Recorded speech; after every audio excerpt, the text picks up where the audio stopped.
Sup, my fellas. Don't forget to leave feedback, and enjoy the story. Clouds floated over the night city an hour ago near Qiangpo University. The girl looked surprised when she was approached and politely asked to go out, then she asked again. The guy in the shirt put his hands in his pockets when his friends asked what else it could mean when talking about people of different genders, and then asked her to just say yes already, because they were a perfect couple. The man lifted one finger when he said that he knew she was a little confused, but asked her to look around, because now she was standing in the middle of his heart, strewn with 999 roses, and then asked how she felt about it, and whether she thought it was very romantic. Flowers were laid out around the people. Amanda was in front of the guy when she asked him to wait, then he exclaimed that this was not all, that there was something else. Bob opened the box containing the jewelry as he explained that it was a magic crystal that he had been trying hard to get from the dungeon. The ring was shown up close as he added that if he sold it, it would be worth at least 200,000, and that he had stayed there specifically to propose and give it to her. Amanda's face sweated as she asked if he had really been in the dungeon, and she thought about how this place was not for mere mortals. Bob stood in front of her as he answered that he had, and then asked if she could not see who he was, and then said that he was proud to say that no one in the entire Qiangpo University could enter the dungeon except him. The girl looked at the hooded stranger, who politely asked her to leave. The protagonist sat down near the roses when he said that there was a bending angle of the curve and that this flower should be placed in that direction. Then the men began to discuss who this guy was, suggesting that perhaps he was the boss's new friend. Bob was holding a box in his hands when he exclaimed that she should understand his sincerity, so he would stop talking in hints. The guy handed the ring to the protagonist, who thought that it would be better that way. The young man in the shirt bent down, standing in front of Joseph, when he politely asked to accept his love. Sweat appeared on the brunette's face. They were watched from the side, wondering what this guy was doing. Bob looked at the protagonist in confusion, who asked if he really told him that. The angry man threw the box on the ground when he asked who he was. Then the protagonist decided to say his name. After that, the guy asked about who was interested in his name, and that he did not see what he was doing. Bob looked ahead carefully. There was no one in the girl's place, so he wondered where she had gone.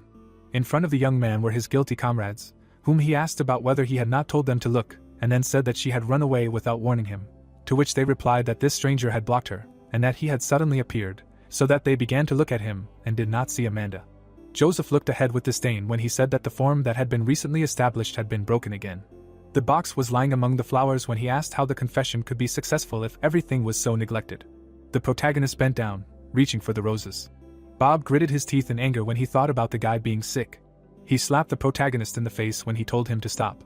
Joseph looked surprised. He fell to the ground. Bob walked up to him, exclaiming that if he was that sick he should go get treatment, and that he shouldn't have gone there and done that, then adding that he could see that he was looking for death. The protagonist's mouth dropped open as he asked him to stop, explaining that he was just trying to help. He kicked him. Bob's comrades ran forward, calling for the boy to be beaten to death for daring to ruin everything. The protagonist lay in a pool of blood as the boy asked him how he dared to ruin his plans, adding that he would beat him up every time he saw him. Bob's lackeys were by his side when they asked if this was too much, and if he would die from it. Then someone replied that the boy was not moving and seemed to be truly dead, after which their boss said that this world had changed a long time ago, and that the law meant nothing to him even if he was dead. The mob of villains passed by the body of the young man when they were told to leave. Joseph's face was bruised when he thought about dying. His hand was shown when the boy thought about the pain and cold, and also about how he could not even move his fingers. Suddenly his pupils narrowed greatly, then he suddenly did not feel pain. A glow appeared above his body, then he decided that it was a hallucination. The protagonist looked up intently, then the system notifications about loading and about the fact that a check had begun appeared, and also that the results of the biological check showed that this was a local Earth species with no capabilities, and that the original parameters of the genes remained intact.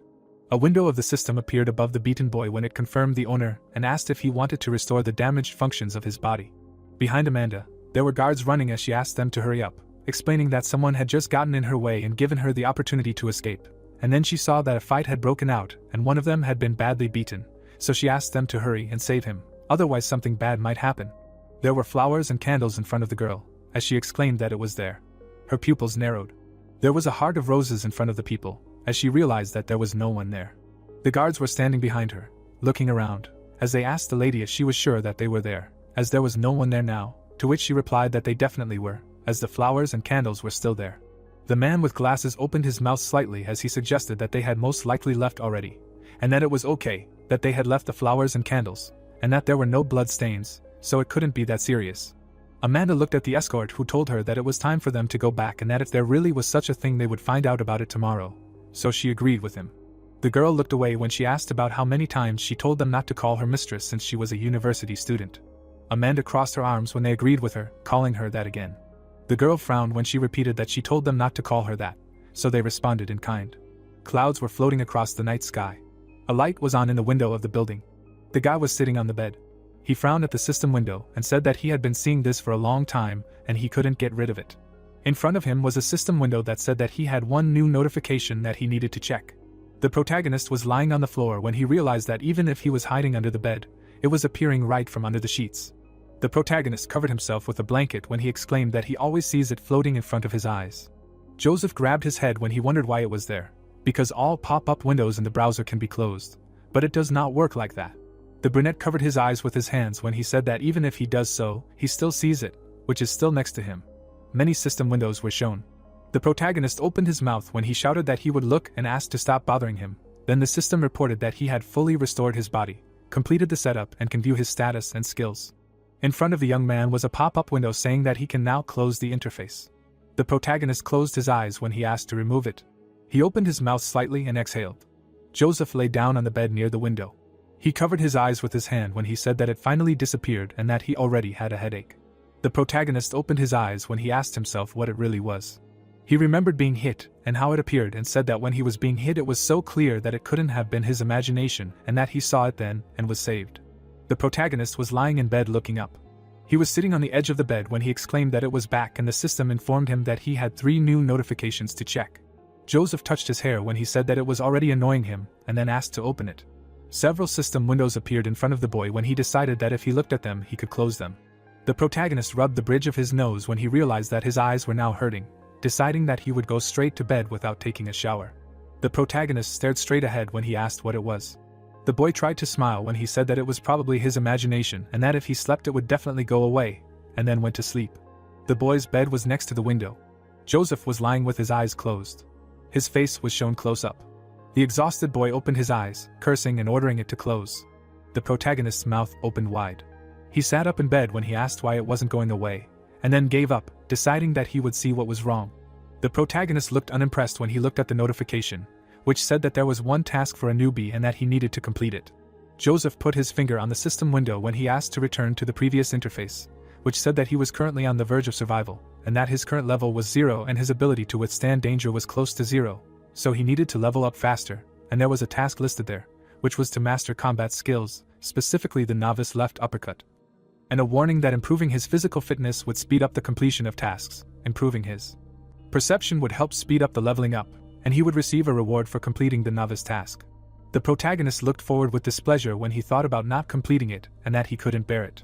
The application icons were shown as the boy thought about how he hated these unfinished task reminders since he was a child, and unread messages were too annoying for him, which is why he doesn't have WeChat or QQ, but in the case of this thing, he doesn't know where it came from or how to delete it.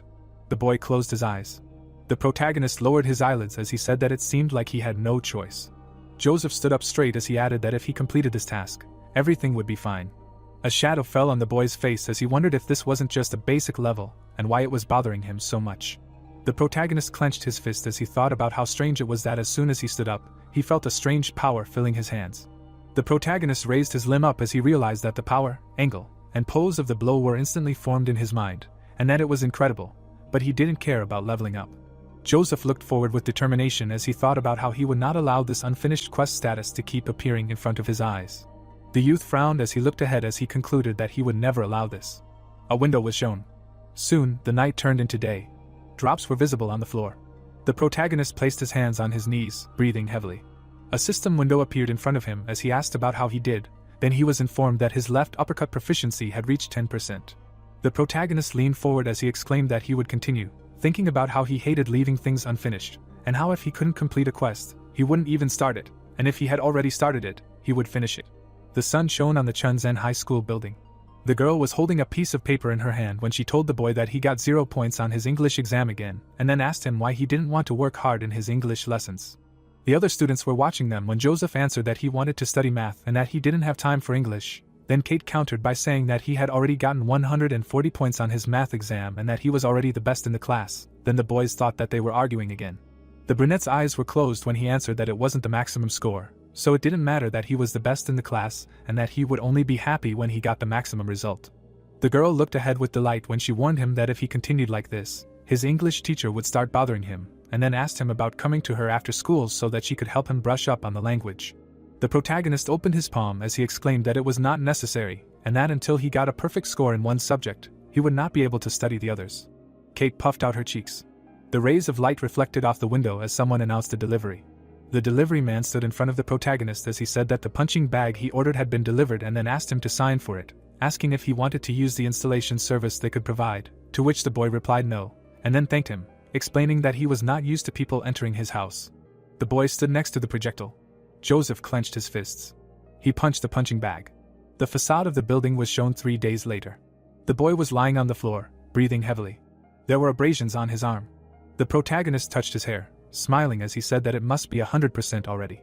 A system window appeared in front of him, stating that his left uppercut proficiency had been raised to 300%, and that the requirement to reach the 10th stage to advance to the next level had been met, and he exclaimed that he should have said that earlier, and then wondered if 300% wasn't enough.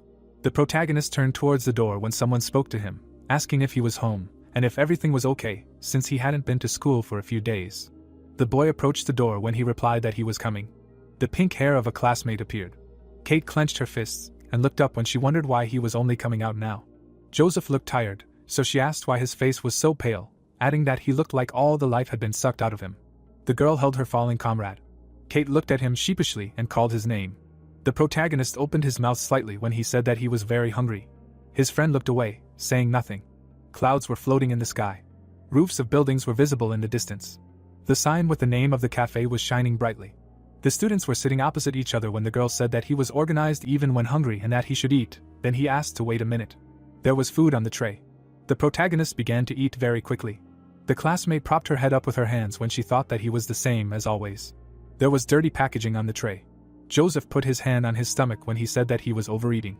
He extended his hand to Kate when he thanked her for inviting him to eat, otherwise he would have starved to death, and then asked how he could repay her. Then the girl asked him to forget about it, then wondered if they weren't close enough not to worry about it. Then he countered by saying that, however, she knew he didn't like to be in debt. The friend looked up thoughtfully when she asked for time. Kate looked away attentively when someone exclaimed that it had dropped it, wondering if the machine had broken down. The girl stood with her back to her friends, asking if she couldn't give her at least one. Then the classmate asked the protagonist how about if he could get something. Then she would consider his debt repaid. Then he asked her again and agreed. They headed towards the stranger, who cursed when she realized it had fallen again. The brunette looked at the side carefully. The protagonist's body was enveloped in energy when she thought about how powerful his aura was and how he must be a master. Joseph's pupils narrowed greatly. He placed his hands on the control panel. A bunch of stuffed animals were shown. The girl looked at one with a smile when she exclaimed that it was incredible, and that he had done it on the first try. The toy fell, then the stranger said that she was very sorry. Kate winked when she objected, explaining that it was no problem and that she should watch and learn. The toys were arranged in a row 5 minutes later. The brunette looked displeased when she asked what he was even doing, wondering if he was just lining them up and what was the point if they couldn't even be pulled out. The protagonist looked away when he asked which one she liked. The girl with pink hair drew her eyebrows together when she mentally encouraged him, saying that was it. The guy touched the controls when he said he understood. The device grabbed the eared toy. The girls watched what was happening when the stranger advised to point it a little to the left. The pink toy hung in the air. The protagonist frowned deeply. The girls watched with delight as the prize moved. It suddenly fell out of the device.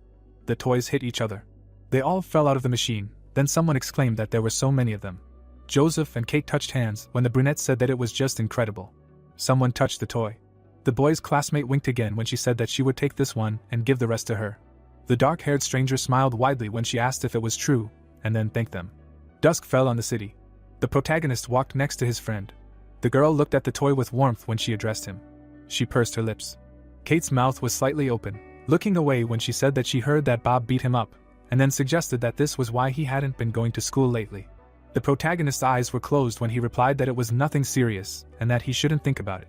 They stopped in front of the building when he added that they were there, and that he would not be going up with her. Joseph smiled, looking away as he told the girl to relax, saying that he would come to school tomorrow. He had his back to Kate as he said goodnight. His classmate was holding a stuffed animal. She looked away, squinting. The city buildings of the next day were shown. 3 boys were standing near a wall. Bob started to light a cigarette when his lackey said that he heard that the boy the boss beat up did not die, but had not been to school for a few days. Then he was told that he was smart, and that if he came, he would kill him. The villain with the cigarette in his mouth looked forward when he was asked if he was the one who bullied Joseph. Kate put her hands on her hips when she said that she was warning him never to cause him trouble again. The men silently looked in the same direction. Their mouths dropped open as they laughed, wondering who she thought she was to warn them, adding that the girl was brave. Bob walked towards Kate as he addressed her and advised her to understand that the consequences of her threatening him would be severe. The pink-haired girl frowned as he added that he saw that she was nice, so he would forgive her this time. Bob loomed over Joseph's friend, smirking as he concluded that she should come and play with them. Clouds were flying over the dome of the school. 2 boys appeared in front of the protagonist. They looked askance at the protagonist, saying that he was the one who angered Bob and got beaten half to death, and that he really came back to school. There was a symbol on the sign. Joseph was standing in front of a mirror. He covered his mouth with his hand. His eyes reflected the system window, which indicated that the beginner's task had been completed, and that as a reward, perception and physical fitness had been increased by 1%, and a beginner's rank glove had been received.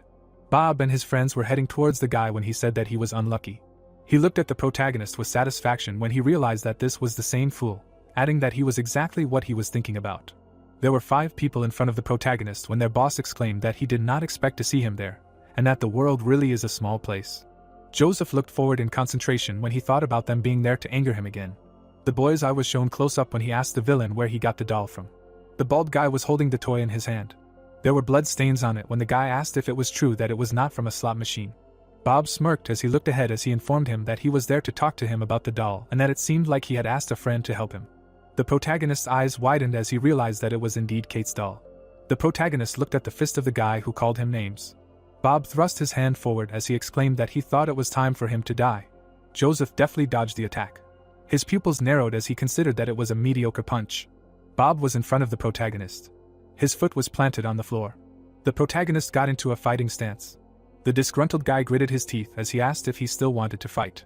Bob's mouth opened wide as he ordered his minions to grab him. The bastards rushed towards Joseph, calling for him to finish him off. The dark-haired youth looked ahead indifferently. Bob and his comrades clenched their fists as they wished death upon the protagonist. The protagonist bent his arm, standing sideways. He delivered a precise blow to the opponent's face.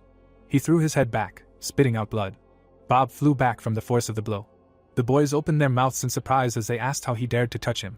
The angry brunette rushed forward, clenching his fists. The bodies of his opponents lay in front of him as he said that she better be okay, because otherwise he would finish them off. Bob opened one eye as he replied that he had misunderstood everything, and then spoke about this girl. The guy was lying on the floor, his arms stretched out in front of him. The bastard was in front of Kate last night, when he called her a little girl and suggested that she play with her brothers. She looked forward from under her brows, smirking. The girl kicked Bob in the face. The school building was illuminated by the sun. The students were sitting at their desks. Kate grabbed her head when she asked herself how she could have lost it, then she was asked if something was missing. The pink-haired girl put her head in her hands when she answered that a very important doll was missing and that it was in her bag when she came to school. The brunette brought her hand to her mouth when she turned to Kate, saying that some guy was looking for her. Joseph was waiting in the hallway. The girl blushed when she shouted his name. The guys watched their friend run away, who exclaimed that he came, then they wondered if it was really her and who this man was. The main character stood in front of her when she asked what she could do for him, then he answered that he heard that she was looking for Bob last night and that she should not worry about it anymore, assuring that she would be fine. He had a toy in his hand when he asked his girlfriend to take it, not to look for it or lose it again. Kate smiled contentedly when she asked where he found it. The protagonist looked down when he warned her that he would not be able to find it again if she lost it again. The girl turned her head to the side when she answered that she did not care. She opened her eyes slightly when she thought that he was pretending well. Joseph stood with his back to her when he said that he was leaving. A system notification appeared in front of the dark-haired guy, which said that he had moved to a new level, and that the next stage of the task would open soon, so he was strongly advised to check for updates in a timely manner. Then the young man said that he understood and told him to check. The protagonist put his hands behind his head when the system asked him to complete the intermediate combined training, then he began to swear and call her names. Light was reflected from the dome of the sports center. Men were hitting the equipment in the boxing gym. The fist hit the bag when the protagonist thought about the fact that combination punches were indeed much more difficult than a regular left uppercut, but he had it mastered 300%. In front of the guy was a punching bag. When the system reported that his perception was improved and his strength increased, then he decided that he would practice the right uppercut, and then he would master combination punches. Joseph looked ahead with a frown, thinking about his energy returning, and about his body recovering very quickly from exhaustion and his perception becoming better. Then the system windows with his characteristics appeared. The young man looked at the drops in front of him, thinking that he began to worry more about these characteristics, and maybe his obsessive-compulsive disorder had also worsened, and that no matter what the purpose was, it would kill him if he did not end it. The girls were watching the protagonist, commenting on how he trains day and night, and how 3 days had passed. Then someone asked who he was, noting that the young man was very determined, after which another exclaimed that he was very handsome and that she loved pushy guys. The man with a bare chest hit the bag. He looked away carefully. Bill frowned deeply when he wondered where this scoundrel came from, adding that he was just a poser. The protagonist glared at the punching bag. The guy in the glove touched the bag. Joseph looked amazed. The muscular man was in front of him when he addressed the protagonist, saying that he was doing it wrong. Bill put his hands on his waist when he exclaimed that seeing how hard he worked, he was forced to teach him real boxing. Then it was explained that he was the first Aikido champion in this sport. The protagonist closed his eyes when the system reported that the right uppercut skill was mastered at 70%. Then the guy explained that he needed to train and asked not to waste his time. Joseph hit the projectile in front of the boxer. The man gritted his teeth when he asked about the fact that he really refused, and then called him an arrogant boy and advised him not to regret it later. A school building was shown. There were hieroglyphs on the plate. Amanda was playing a musical instrument. She was sitting with her back to her. The girl's eyes were closed. A man appeared from her side, who turned to the lady, saying that they found something. Then she asked if he really forgot that he should not call her that. The man adjusted his cap when he asked her for forgiveness, and told her that he found the man she was talking about, and that his name was Joseph. Amanda smiled when she asked where he was. The dome of the gym was shown. The protagonist was standing in front of Bill, who wondered if the guy thought he wasn't good enough to teach him, or if he was challenging him, and then offered to wrestle him so he could show him what real power was. The protagonist pointed to himself when he asked if he was going to fight him. The boxer slammed his fists together when he answered that he didn't want to fight, but to teach. The audience looked worried when they realized they were going to fight, and that he was a professional fighter, and then wondered who his opponent was, and someone said they knew, and that he was a weirdo with obsessive-compulsive disorder. Amanda stepped forward when someone asked if it wasn't her, assuming she was there to watch the fun. Joseph was standing next to the brunette when the girl thought that she was absolutely sure it was him. Amanda looked away as she wondered how he would handle the professional, deciding that he had gotten himself into trouble, and that although the man was kind and trustworthy, he was incredibly straightforward and stubborn, and could easily get hurt. Bill smirked, looking away as he realized that the school's crown jewel was there, and that he had to show himself. His muscular back was shown. The boxer swung, gritting his teeth. The protagonist crossed his arms, defending himself. Bill punched him. The boy looked ahead in confusion as he thought about what had happened, and that it felt like he was punching cotton wool. Then the system alerts appeared, stating that a 30-second defense had been activated, and that he needed to complete training exercises and achieve 80% progress in intermediate combinations.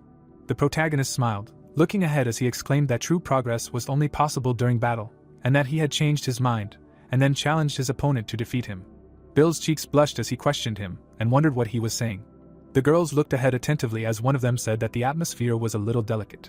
Amanda looked thoughtful as she considered that, as far as she knew, a wrestler had enough strength to kill a strong cow with one blow, and this guy not only withstood his blow, but also mocked him, concluding that he seemed strong. A smile appeared on her face as she said that it was very interesting. Dark shapes appeared as someone shouted that it was quite noisy out there. The girl looked away attentively. Joseph's eyes widened. Bill's mouth fell open, frowning. The man in the green shirt clenched his fists when he asked if they were fighting. Then it was revealed that his name was Klaus. The guy with dreadlocks looked ahead when he exclaimed that he wanted to too. There was a car parked outside the building. The half-naked man was sitting on the couch when someone approached him and asked him to help him with something. Then he asked again and asked if there was a reward. Bob was holding a box when he asked how he could forget about it, since it was about his pride. Then he added that if he helped him deal with one guy, the ring would be his. Klaus looked at the jewelry when he realized that it had a magical crystal in it. Then he wondered where he got it, since even he had a hard time getting it. Then he assumed that he was taking him for a fool and hoping that he would fall for it. Bob's face sweated as he explained that he bought it for $200,000 on the underground black market specifically to show his respect for him, and that he heard that it was stolen from the Fan family, assuring him that he knew it. The man with dreadlocks opened his mouth wide as he laughed, and called him honest. Klaus hugged the guy and agreed, saying that he would fix it. Then the guy said that it hurt, and thanked him. Clouds floated across the sky. The large dome of the hall was shown. The audience opened their mouths when they started talking about the man in front being Klaus and his gang, and how the one who offended him was already a corpse. Then the girl asked why they came to school, since they were street thugs. After that someone asked for security. Bill put his hand to his chest when he thought about how he was the only one who could protect everyone when there was a crisis on the strong side, and then turned to the leader of the bandits, saying that if he had something to say to him, then he shouldn't embarrass the others. Klaus stuck his finger in his ear when he asked who he was and told him to disappear.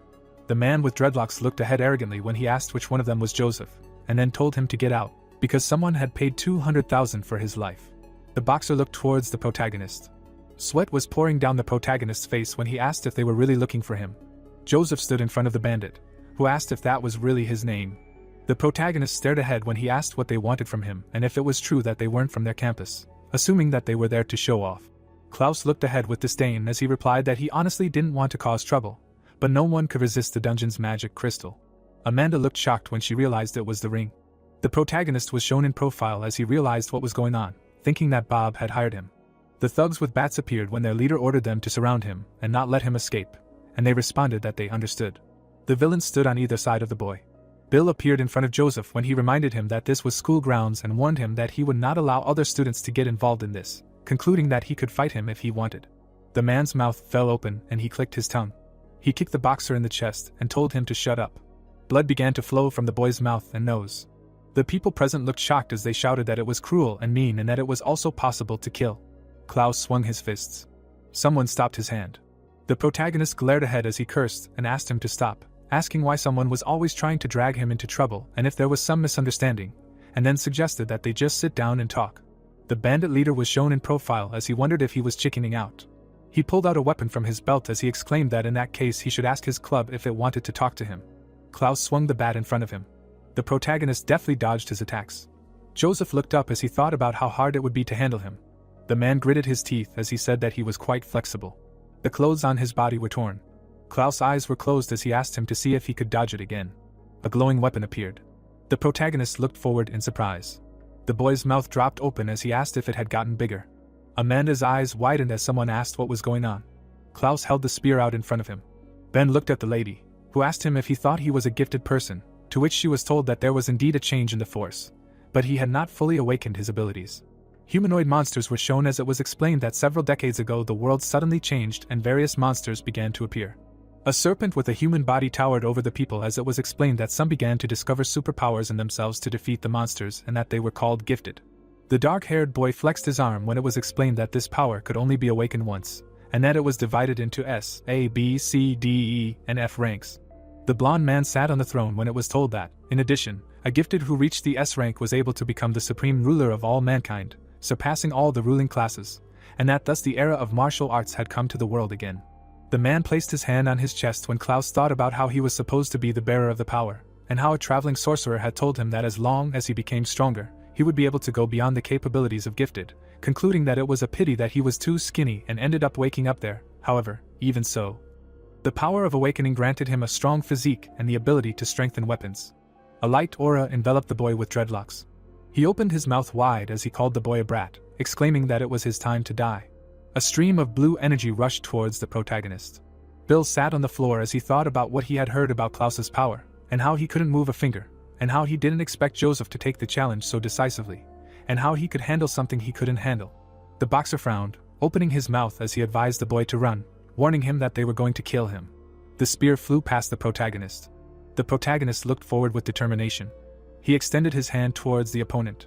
The brunette stopped in front of him, knocking his weapon away. The bandit's pupils narrowed as he asked how it happened. The protagonist swung his fist. Bill remembered his attack as he realized that he had adopted his fighting style. Joseph hit the opponent in the chest. The man's eyes went blank. The brunette broke the spear when the system reported that he had completed the intermediate combination training at 100%. The protagonist dealt Klaus blow after blow when the system notification appeared that he had completed this training at 200%, and that perception had increased by 1, and physical fitness by 2%. The man's back was shown. The leader of the bandits flew back from the force of the guy's blow. The protagonist looked from under his brows when he exhaled, after completing the training at 300%. Klaus gritted his teeth in pain when he wondered how a mere mortal could hurt him. His pupils narrowed greatly when he assumed that he was one of them. The comrades held the leader's body when they asked if he was okay, and then suggested that they all beat the young man to death. Then he called them fools, asking about how they could afford to get involved with someone who had real strength. The dreadlocked man looked forward with concern when he asked if the guy was from the Fan family. The protagonist stood up straight when he asked what kind of family it was, then replied that he had no idea and gave his name. Klaus covered one eye when he suggested that his friends leave there, since he had lost. The bandits headed for the exit. The protagonist touched the projectile when the boxer thought about how strong he was. Amanda looked at the guy with a smile, thinking about how he was hiding his strength and how interesting he was. The girl went towards the exit when she asked Ben to keep an eye on him, explaining that she wanted to know how many more secrets he had. Then he replied that he was listening. People crowded in the center of the hall when they started talking about how there was finally order and how they should rest. The bandits were walking down the street when Klaus cursed and exclaimed that he had met a prodigy. Then his comrade asked what a man with such abilities was doing in a normal university, and that the leadership shouldn't be unified. The boys looked back when they were politely asked to wait. The man showed his badge when he assumed he knew what it meant. The man with dreadlocks looked surprised when he shouted that he was from the Fong family, thinking about how he had once dreamed of entering their house, but was rejected because he was not fully awakened, and how they really wanted to invite him today.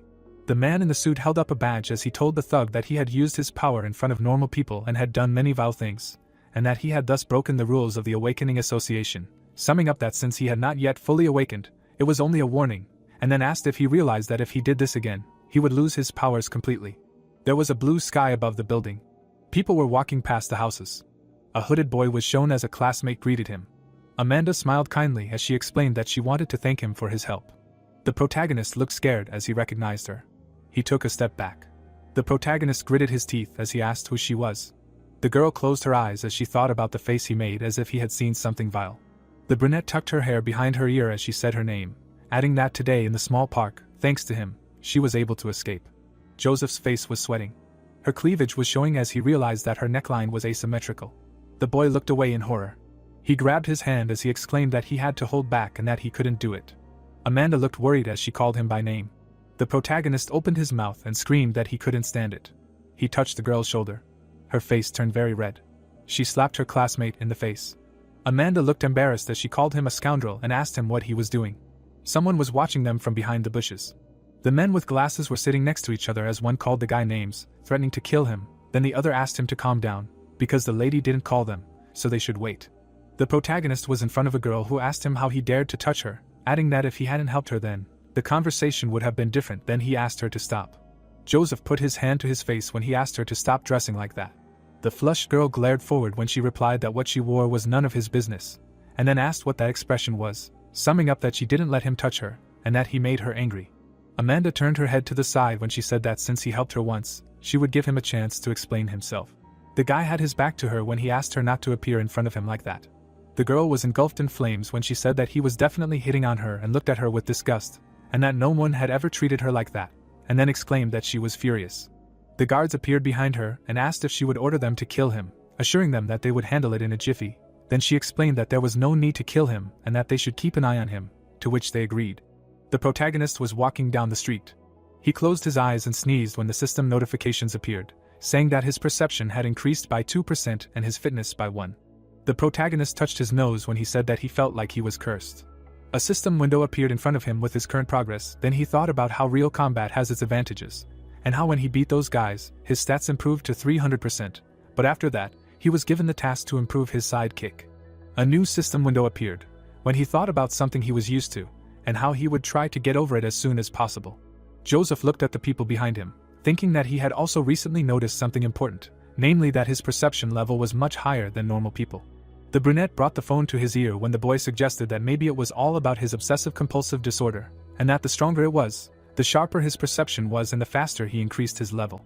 There was a grasshopper sitting on the ground. It jumped high into the air. The protagonist looked at the insect when he thought about what he had also discovered, that by using perception, he could instantly learn new skills through simple observation, like that guy's punch, and that thanks to this, his skill could improve many times, concluding that there seemed to be no limits and he could increase 100% several times in a row. The boy put his hand behind his back when he decided that if he continued to train, he could even complete the 300% plan. The protagonist jumped high into the air, thinking that he had no idea what this system was or what it wanted from him, but he believed that by doing its tasks he would be able to go beyond it, free himself from pop-up notifications, and breathe deeply. The guy jumped over the high fence. Joseph looked pleased when he realized that in order to finish this task, he needed to prepare very well, and that right now he should use his heightened perception to master various skills, and then he would complete all the tasks much faster. There was a dark sky above the house. The brunette kicked the projectile. The protagonist was in the shower at 8 in the morning. The floor was shining with cleanliness after 10 minutes. An extension cord was shown. Someone marked what they had done with a pen. There was a to-do list on the wall in front of the guy. The protagonist was standing near the door when he exhaled and thought about his obsessive-compulsive disorder getting worse. He approached the elevator. An old woman turned to him and asked if he was going to school, and then advised him to make sure he locked the door before leaving. Sweat appeared on Joseph's face when he wondered if he did it. The guy quickly ran away from the old woman. The protagonist touched the wall while at school. He looked ahead as he thought that after all this, it was a blessing to be outside. Muscular men appeared in front of him. The protagonist frowned as he looked ahead as he wondered what Bill wanted. The boy clenched his fist. The men bowed to Joseph and greeted him, calling him boss.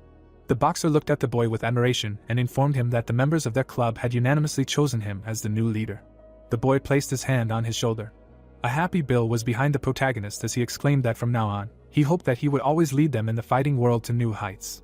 The men extended their hands to the protagonist, calling him boss and asking him to teach them how to fight. Joseph began to run away from them as he told them to leave him alone. Kate looked ahead with a smile as she greeted him. She looked after the running boy. The boys watched the chase as the boy asked who it was, and with such a large retinue, the girl wondered if it was the heir of the 4 families that she had heard about. The protagonist hid around the corner as he wondered when he had become so unlucky. He looked ahead carefully as someone said his name. The unfamiliar men stood up straight as they greeted him, explaining that they were the envoy of the Fan family, and that in this area of S City, they represented the Awakening Association, and that news had reached them today that he was the new awakened huntsman.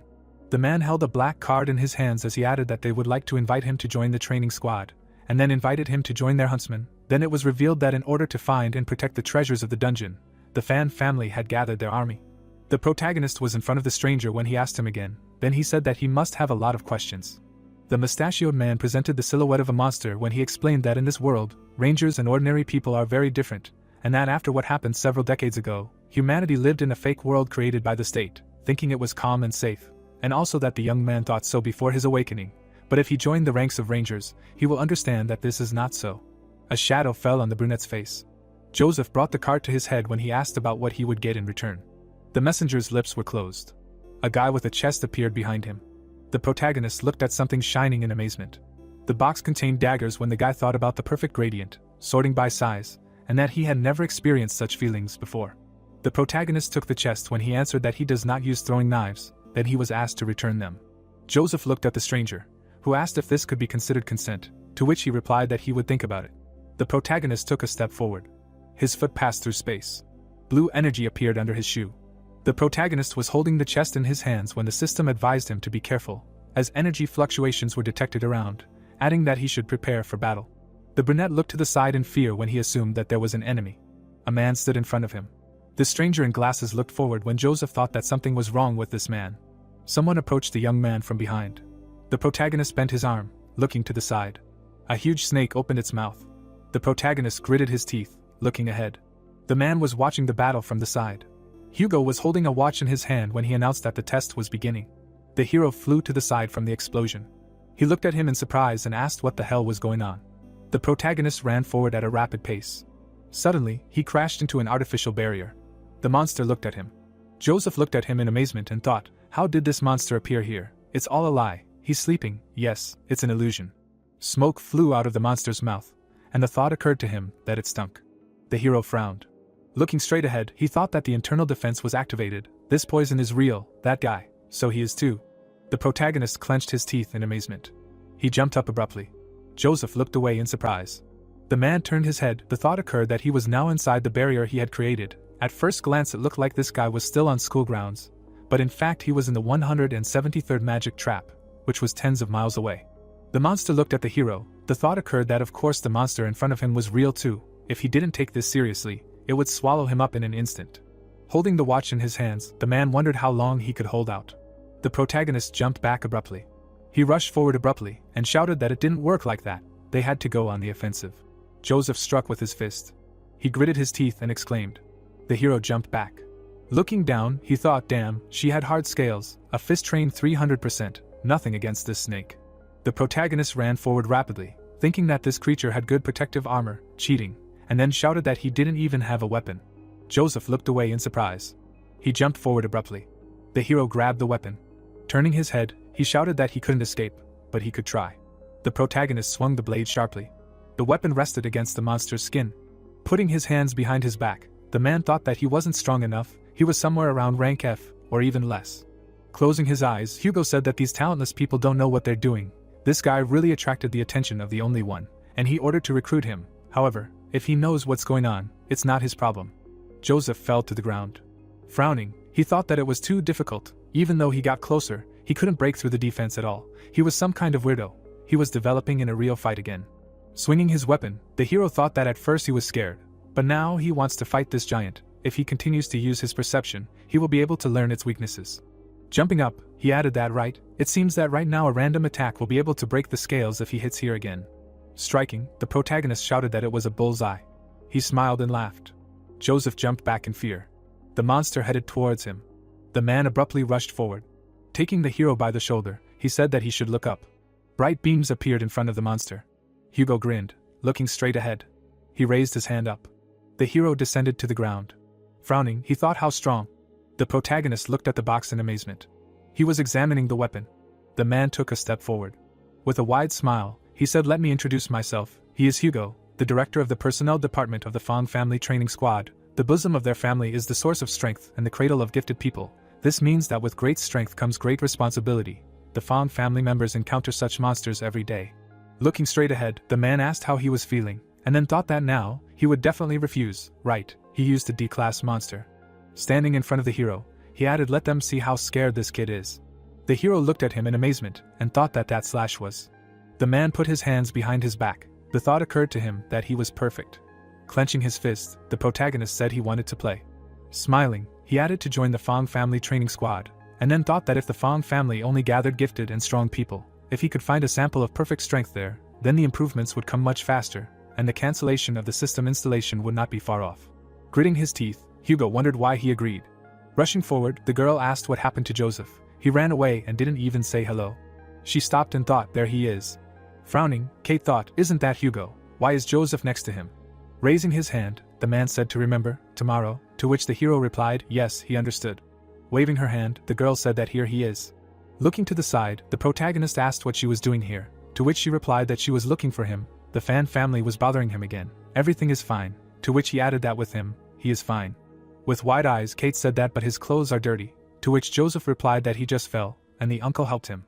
Hugging him, the girl asked why he fell. He was not hurt. Looking at her, the hero said that's enough, to which she asked why his heart was beating so fast. Looking at him, the girl asked if he had received any internal injuries from running so fast. Gritting his teeth, the protagonist thought that it was all because she was too close. Clutching his head, he added that didn't she know that he couldn't stand it when people invaded his personal space, let her move at least a meter away. The people looked at him in amazement. The thought occurred to him that the mere thought of another person breathing on him was driving him crazy. Closing his eyes, Joseph thought that no, he couldn't think about it anymore, otherwise he would suffocate now. The girl opened her eyes wide and turned. Looking down, the hero thought that although she was not like other people, she was absolutely pure. Stretching her hand forward, Kate said that he shouldn't be afraid, she would protect him. Frowning, the protagonist replied that he shouldn't cause problems, he could handle it, she didn't need to constantly think about how to help others. The girl grinned and thought, no, he started reading the annotations again. Raising his finger up, Joseph said that last time she went to look for Bob, she knows how dangerous it is. Fortunately, she was not touched and let go, and if she had been beaten. Frowning, he added that and also, she just asked if the Fan family bothered him, it seems she is well acquainted with them. The man was standing around the corner. Looking down, the hero asked how she knew about the Fan family. Closing her eyes, the girl asked again that she was very famous, didn't he know? Putting his hand behind his head, the protagonist asked again that it was true. A high-rise building appeared. It was said that the Fan family is one of the 4 top clans, being in City C. It became a supplier of dungeon resources for the Ministry of Defense in City X. It is a force to be reckoned with, controlling 10% of the resources of City X. People were standing near the car. Lowering his head, the guy said that he was welcome. The girl got out of the car. She walked forward. Standing in the building, people said that they welcomed. Amanda moved forward. Grinning, the man thought that they were back. She looked so graceful today, even more beautiful than a goddess. Smiling, the girl turned to him. Looking to the side, Amanda asked that he met him, what he said. Stretching his hands forward, Hugo asked if it was worth talking about it while they were here. He agreed to join them. But his strength is quite useless and does not deserve her attention. If she wants to see something really worthwhile, let him introduce her to a few newcomers. They are quite good. The girl looked down. Looking at him, she said that it is not necessary. She trusts his taste, so let him not worry. Stretching her hand to the side, Amanda said that he should remember and not allow these newcomers to be lazy. They must be thoroughly prepared. She grinned, thinking that when he appeared here, everything would become much more interesting. Frowning, the hero said that it was as if a chill ran down his spine. Stretching his hand forward, the man shouted that everyone should listen. Their mistress treated everyone equally. She was interested in each of them. They should work hard. He looked at her in amazement, and added that they should pay attention to their steps. They ate little porridge. The girl walked forward. It was heard that they should look at the mistress's gait. Compared to them, the so-called huntsman, her gait was much better. Looking straight ahead, the guy thought that he did not understand anything and did not even want to ask. To which the other added that he did not need to flatter her like that. Amanda stretched her arms out to the sides, and the man said that their mistress was the embodiment of wisdom and beauty. Suddenly the girl stumbled. The man caught her and turned to her. Amanda looked down in embarrassment. Hugo looked away and shouted that they should take a look. Their mistress was so close to people, she was afraid of being too perfect, so she stumbled on purpose so that the huge gap between them would not be felt so acutely. They know what it is called, wisdom. The man stood in the office. Joe looked out the window. Smiling, Amanda said that he had returned from Gyeonggi. Putting his hand on his hip, the man asked that if he had not returned, who would manage all the affairs, to which the girl replied that she still had to study, otherwise she would not get a specialty. Looking away, Joe added that why did she want to go to a regular school so much, being so wealthy, he did everything for her, to which Amanda replied that she was just a simple girl. Lowering her head, she added that she was not a huntsman. Closing his eyes, Joe said that she should relax, because soon she would be responsible for the family business. Managers should not worry about strength. They are able to win people's trust with their minds and care. Grinning, he added that he had already found those who would be her support. They would help her. Her son also had outstanding abilities, so she could rely on him. The girl looked away and replied that they would look. Holding a cigarette in his hands, Joe said that he heard that she had recently become interested in a specific person and sent Hugo to find him. He was quite scary. They should not scare people with him. Grinning, Amanda said that he volunteered himself, and even sent a D-rank monster to test the newcomer, and he withstood, and if Hugo scared him away, then he was not worth it. The girl was standing around the corner. She closed her eyes and said that she felt that he was stronger than he seemed at first glance. She couldn't wait to see how many surprises he would give her. The Fan family's training field appeared. The hero turned his head to the side. Fighters appeared. It seemed that there were a lot of people here. Swords appeared. It was said that everyone had weapons with them. They looked very expensive. Looking to the side, the protagonist thought that it would be better to keep his distance. Some of them looked dangerous. Smiling, the guy asked why there were so many people here. Were they all recently awakened from different provinces? To which he was told that yes, except for the military. All the resources of the dungeon are controlled by the 4 major clans. If he is not part of them, he can only hunt in those areas of the dungeon that do not belong to them. They are not particularly rich in treasures, but there are many dangers there. Joseph looked at his number. He looked to the side, hearing that everyone who received a number is asked to go through the selection. A pyramid appeared. It was said that among all the levels, F rank is the lowest. After awakening, the level is fixed, and very few can fully awaken their abilities. A glow appeared around the people. It was thought that most of the awakened ones receive F rank. Their total number is about 90%, of which only 1% are people with D rank or higher abilities. The number of S rank hunters tends to 0. There are not even 10. They are strong enough to rule an entire country. In fact, the army of City M obeys a foreigner, the only S rank hunter in City X. A crowd of people stood in front of the building. Stretching her hand to the side, the girl said that he should bring his hand closer to test its strength. The hero stretched his hand in front of him. A bright glow emanated from the sphere. Rank F appeared on it. Lowering his head, the protagonist froze. He walked forward. The guy clutched his head and shouted that he was only an E-rank caster. He once summoned a huge wolf and thought that his rank was D, to which they replied that they knew. He could become invisible for 5 seconds. Other people thought that he was an A-rank assassin, but in fact, he was also an E-rank. Looking at them, the protagonist thought that it was understandable that they were not that sad. Unless they were not an E-rank, why were they showing off? He looked away in amazement. Looking at the sphere, Joseph heard that his result was a D-rank berserker. The man walked forward. It was heard that they found a D-rank man. He was a D-rank. The hero watched him silently. The guy smirked and said that this is the life. The protagonist frowned and thought that if he completed this, what level would he reach? The people were standing in the center of the recruit training. Taking a step forward, the man said that they were all dressed in uniform and were new recruits of the Fan family. Frowning, he added that from now on, he would be his instructor in the use of various types of weapons. The monk sat in the middle of the forest, and heard that legend said that in ancient times, there was a unique martial art that could awaken internal power. Holding the weapon in his hands, the instructor said that by concentrating it inside the sword, they would be able to hit a target miles away. Looking straight ahead, he added that although they were awakened huntsmen, their abilities were nothing compared to the legendary power. Raising the weapon up, the man said that along with their abilities, their true strength lay in how they handled the weapon. Lowering the sword, he added that the difference was in the angle, force, and speed. The disciples looked in amazement upon hearing what could affect their destructive power. The man swung the weapon. The hero's eyes widened and he thought it was perfect. The tubes flew away. The students looked at him in surprise. He heard that his swordsmanship was amazing. He was a warrior. No, he remembered that he was a mage. His power was incredible. He seemed to be even stronger than a berserker. The man raised his head up. He swung his weapon sharply. The protagonist froze in amazement and thought it was perfect. The trainer swung his weapon. Weapons appeared. Joseph looked up and thought that they were all perfect.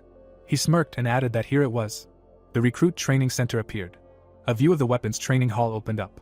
Lying on the ground, the guy said that he was exhausted, to which the student added that he was just an E-rank mage. No matter how much he trained with weapons, it was all useless. He would never get into the attacking team. Looking straight ahead, the young man asked that if he was assigned to the supply department, why should he train? Because others could do it too, really, to which the recruit replied that he really didn't understand that. The man struck him and shouted that they ignored the words of their elders. If they didn't know how to handle a weapon, they wouldn't even get into the supply team. Frowning, he added that they should train harder while running. Looking at the weapon, the guy said that he didn't need to know how to handle a weapon. He was a mage, he would learn spells. But he couldn't even enter the dueling hall. Really, only an idiot would train so hard. The hero swung the weapon. He closed his eyes. The protagonist swung the sword. He struck the air even more. Joseph sighed heavily. He grabbed the weapon tightly. The hero took a step forward. He swung the weapon sharply. The protagonist suddenly struck. He lowered his head and sighed. Notifications appeared that the weapon mastery skill, the ability to handle a short sword, was honed to 100%. His level was increased. Grinning, Joseph thought that he did it and raised his level. He feels his perception expand. Now he will practice with an axe. Looking to the side, the guy asked who he was. So hardworking, hanging around here for 4 days without a break. To which the other added that he was definitely diligent. What a shame that he only had rank F. The hero swung his weapon. He frowned. A notification appeared that the weapon mastery skill, the ability to handle an axe, was honed to 100%. His level was increased. Looking at his weapon, the protagonist thought that the medieval sword was next on the plan. What a shame that the elder did not show the perfect attack. He will have to learn it himself. He cannot reach 100% through simple training. He needs a real duel to master this skill. Putting his hands behind his back, the man shouted that after a week of training, each of them should have found a suitable weapon. Now they can take it and go to the duel room. To which he was told that they can finally fight, no longer wants to train alone. The hero stretched out his weapon in front of him. He frowned, hearing that why this kid does not come. Does not he want a good fight? He does not have the guts. He heard that when they first see a monster, some people wet their pants. The protagonist waved his weapon, hearing that they came here to hunt them, so why is he wasting his time in the training room? While waving his weapon, Joseph thought that it was said that once a Jaeger awakens, his abilities do not change, so further training is unnecessary. Everyone focuses on killing monsters and uses the rewards they get to buy equipment and improve their strength. They think that this is the only way to progress. They do not know how to improve their abilities. And do not even think about the relationship between adjusting movements and improving skills. The students entered the room. The guy smiled and said that he heard that some F-rank idiot was just waving his weapon around in the training hall. He had no idea what he was doing, to which the man replied that he was just the teacher's pet. Closing his eyes, the student said that he thought this was just a way to attract the teacher's attention. People walked forward. It was heard that he was personally chosen by someone from the Fang family, nothing more. Looking straight ahead, the man asked that there were such people among them. William looked to the side and said that Hugo, that old man, is getting stupider. Closing his eyes, the guy answered approvingly.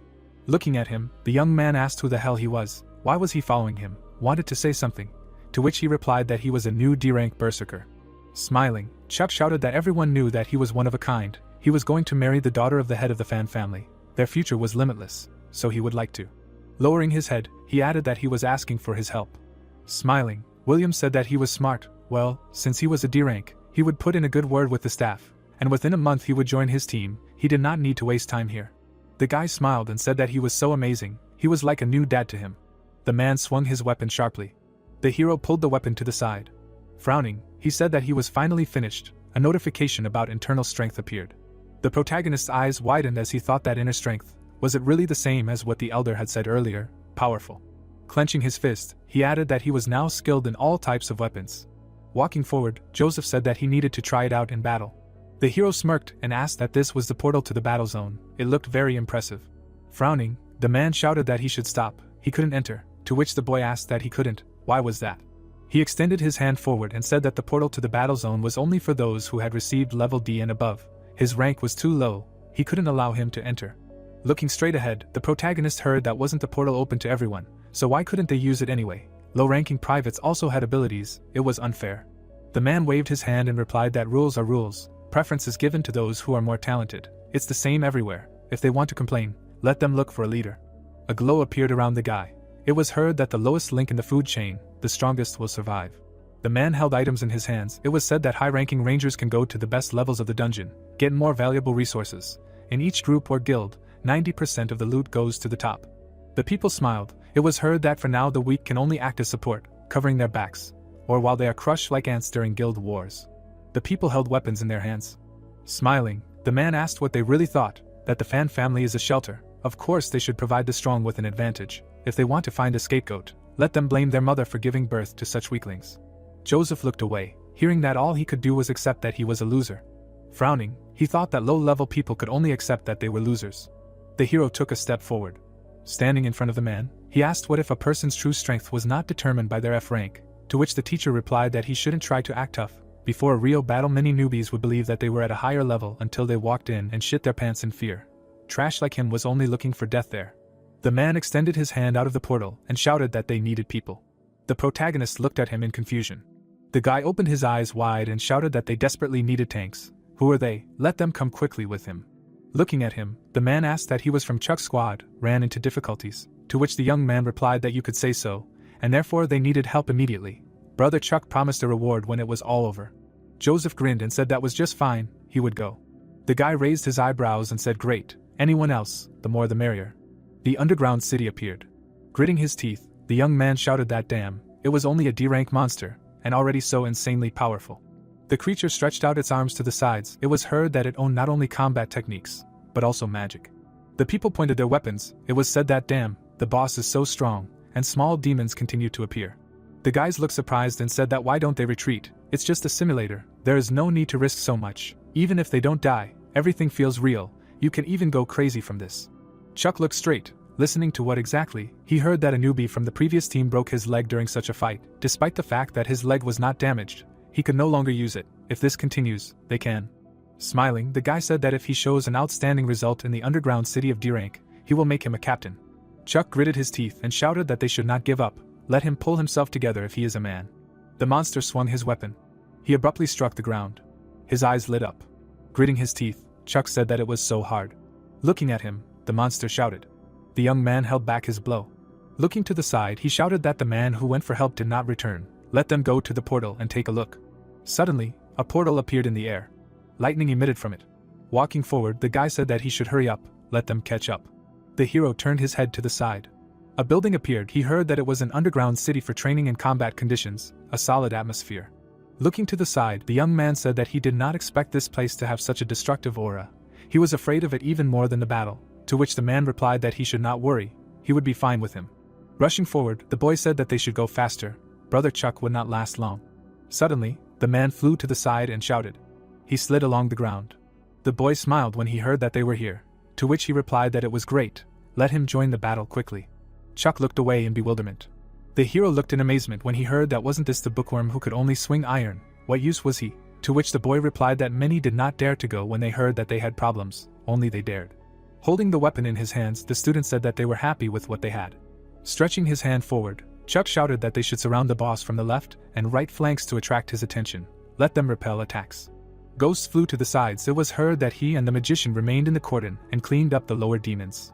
Looking to the side, the mage asked what he should do.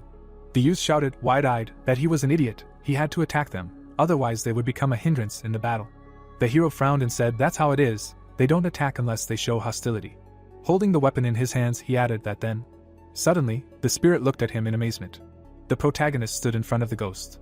Joseph frowned. The ghost extended his hand towards him. The hero blocked its blow. Swinging the weapon, he thought, this is a difficult level for a beginner, it's time to try out the new sword style he mastered, and the only perfect strike.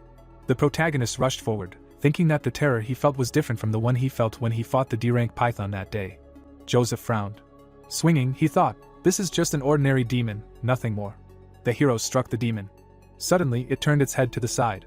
Looking at the creature, the protagonist thought that this was the first time he used this in battle after intense training, and almost killed it in a second, if he wanted to make this strike more powerful. Joseph slid along the ground. Clenching his fist, he thought that as he thought, even though he was only rank F, he was no match for rank E system monsters. Who knows, maybe he could challenge that python then. The ghost extended his hand forward. He struck the ground. The hero swung his weapon. A blow came flying at the demon. The magician looked at him in surprise, thinking that he looked so calm. This monster was really that weak. It was also rank F. Did that mean he could defeat it too? Swinging, he shouted, "Okay." The guy struck the monster and shouted, "Let him try it." The demon looked away. He swung at the guy furiously. The monster's eyes lit up. The young man opened his eyes wide and said that it was too scary. The hero looked away in surprise. He parried the creature's blow. Frowning, the protagonist shouted that he shouldn't worry. A monster of this level wasn't as scary as it seemed at first glance. He shouldn't let it confuse him. He should stay behind and watch him deal with it. Beams were flying near the monster. Gritting his teeth, Chuck shouted that damn it, no matter how much he fought, the shine of this sword didn't fade. Frowning, he added that he had no choice but to take extreme measures. Raising his hand up, the guy shouted about iron blood. He opened his eyes wide. Pointing the weapon forward, the young man shouted that out of 10,000 awakened level D, only he had such a mutation, it instantly increased his defense and power. Let them all attack with him, divide and conquer, let them block his blows. Chuck smiled and shouted that they should attack. The guys rushed towards the monster and shouted that he should die. A blow flew at the demon. Looking to the side, the hero shouted that he should stop sitting around and do something, otherwise, what good was he? The ghost stretched his arms forward. He suddenly rushed forward. The magician clenched his teeth in fear. Rushing forward, the guy shouted that no, he wanted to go home. Beams appeared around the monster. Chuck struck the monster. Looking to the side, he thought about what was going on. After strengthening his attack much more effectively, he had not even hit him once since then. But why was he moving slower and slower? The guy opened his eyes in amazement and added that maybe the monster's sword was causing paralysis. The magician, running forward, shouted that it was too scary. He opened his eyes wide, hearing that he was running away in the midst of the battle. Let him come back. Gritting his teeth, the boy thought he was paralyzed in midair. The demon's eyes lit up. He swung his weapon sharply. Looking to the side, Chuck thought he couldn't move. He opened his eyes wide. Bright rays were flying around the demon. A glow appeared in the air. Looking straight ahead, the boy asked what Brother Chuck had evaporated, to which the student replied that in the dungeon, the movement was automatically triggered until the subject received a fatal blow. If Brother Chuck had disappeared, that meant. The boys rushed forward. It was heard that this did not bode well. They were running. They could not cope with this themselves. The young man ran to the portal, shouting that he should not have stuck his nose in there. He abruptly ran into the portal. Stretching his hand forward, the boy shouted. Lowering his head, he said that he had finally gotten out. Opening his eyes wide, the boy asked what Brother Chuck was. He had just seen him inside. Why was he here? Frowning, the guy shouted that he was still asking, was it all because of him? As he struck, he added that he must have distracted him when he ran away, otherwise he would have dodged that blow. Lying on the ground, the mage said that he didn't think there would be ghosts. He was terribly afraid of them. He didn't do it on purpose. Chuck gritted his teeth, hearing that what was the point now? They had failed the mission, to which he thought that it must be his fault. How could he lose? It was impossible. Looking to the side, he shouted, let them beat him up, leave no living place, how dare he ruin his mission? The hero frowned. The demon in front of him evaporated. Looking straight ahead, the protagonist said that he had finally cleared out the lower-level demons. Suddenly, he looked in confusion. The monster stood still. He heard that the boss was still here, but where were the others? His health bar appeared. It was said that he was not finished off. Holding the weapon in his hands, Joseph said that since they had started the fight, he should be kind enough to finish it. It was inconvenient to leave everything as it was. Rushing forward, he added that he simply had to destroy him. The hero opened his eyes wide. The general of the undead army stood still. Jumping up, the protagonist thought that he could really see the boss's skill set. It seemed that this system was not so useless. Joseph raised his sword above his head and shouted. The demon parried his blow. Jumping aside, the hero said that the defense was high, but hit weakly. If he was careful enough and did not let him paralyze him, he could win. A glow appeared around the demon. The protagonist gritted his teeth and said that this was a great opportunity to fully master this ability. They swung their weapons at each other. A blow flew at the guy. Suddenly, someone struck him in the face. He raised his head up and heard a voice saying, "Hold him tighter and don't let go. He'll beat him until he calms down." Chuck clenched his teeth and shouted. If he hadn't been distracted by him, he wouldn't have lost. The girl looked at him in amazement and said, "If this goes on, he'll be beaten to death." The guy replied, "Keep quiet, he's unlucky enough to anger a D-level awakened person. If he does something without thinking, he'll get hurt too." It seemed like someone was still alive, and that person was so scared that he couldn't even run away. There was silence in the crowd, and suddenly a voice said, "Stop this mess right now." The guy frowned and thought, The people looked at him in amazement. Looking straight ahead, the hero asked, "How can you blame others for being humiliated by your boss, as a leader?" Looking down, he added that if he wanted to blame someone, he should blame himself for his weakness, loser. Stretching his hand forward, the protagonist shouted that he should blame himself. The students looked at him in surprise. It seemed that this guy had gone crazy. What a brave man. He called Chuck a weakling. He wanted to die. An F-rank private said such a thing to a D-rank awakened. He had gone crazy from long training. Gritting his teeth, the guy asked again. The student fell to the ground. Flexing his fists, the young man said that he should repeat who he was. Frowning, the hero replied that he said that he was too weak. Rays appeared around the demon. He looked forward angrily. The protagonist gritted his teeth and thought that the aura of this monster's blade had dispelled the protective effect of his gloves. Things were bad. Dodging, he added that his sword had a 10% paralysis effect. It wouldn't last long. He had to calculate the time of the strike precisely. Frowning, Joseph thought that he could defeat it with a perfect attack. The hero swung his weapon. The demon's health bar decreased. Grinning, the protagonist shouted that okay, that's good. He pulled the weapon to the side. Joseph's eyes widened. Swinging the weapon, he thought, now the halberd. The hero abruptly cut off the demon's hand. The monster raised its head up. A thought appeared that great, almost finished it off. The protagonist swung his weapon. He clenched his teeth tightly. Joseph struck the demon. The health bar completely decreased. Grinning, the hero said that he did it. He opened his eyes in surprise. The demon began to fall back. Looking at it, the protagonist asked, "What the hell?" The ghost clenched his teeth tightly. Joseph frowned, thinking, damn, he was freezing. Looking at the notification, he asked that the inner power has the conditions to activate. The hero reached out to the notification. The protagonist stretched out his arms to the sides and shouted. He raised his head up. The protagonist smiled when he heard that the conditions to activate the inner power were met. His gaze suddenly froze. A notification appeared that a mortal threat had appeared. A glow appeared around the hero. Suddenly, he activated his inner power. The protagonist tightly gripped the weapon in his hands. He swung the weapon. A blow flew at the demon. Joseph frowned angrily. He cut the demon in half. The hero landed on the ground. The rune fell down. The protagonist looked surprised when he heard that a tear of death was received. Picking it up, Joseph asked what it was. Messages appeared that a reward for defeating the ghost general. Looking down, the hero asked what the afterlife swordsmanship, the boss's move. The protagonist clenched his fist tightly. He looked at the particles in amazement. A bright glow appeared around him. Stretching his hand forward, Joseph asked what it was. Raising his eyebrows, he said, "Let the skill window open." Notifications about combat skills appeared. Putting his hand to his face, the hero thought that he would be completely finished with this. But he only advanced 10%. They are kidding me. Standing in front of the portal, he said that if he can't deal with a boss who was defeated by someone weaker than him, it is obvious that he is weak. Rushing forward, Chuck shouted that he is a bastard. The protagonist deftly dodged his blow. Gritting his teeth, the guy said that he will kill him. Joseph dodged the attack again. Berserker looked at him furiously. The hero held his blow. He grabbed the guy's hand. Frowning, the guy thought it hurt. How was he doing this? Why was this F-rank private so strong? The protagonist swung his fist. The guy looked angrily. It was heard that he wanted to hit him. Let him not be so arrogant. Looking straight ahead, the girl shouted for them to stop. They looked away in amazement. Walking forward, Amanda asked who allowed them to fight in the training room. People were standing in the control room. Suddenly, the young man looked in amazement. His eyes widened, he exclaimed. Looking at him, the employee asked what was wrong, to which the guy replied that nothing, just a mosquito bite. Raising his eyebrows up, the guy thought that the F-rank private dealt with the ghost general.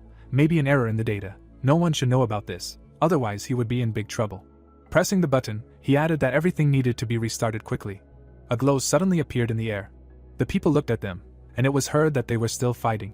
Frowning, Amanda asked that they even know what consequences a fight in the recruit training area would lead to.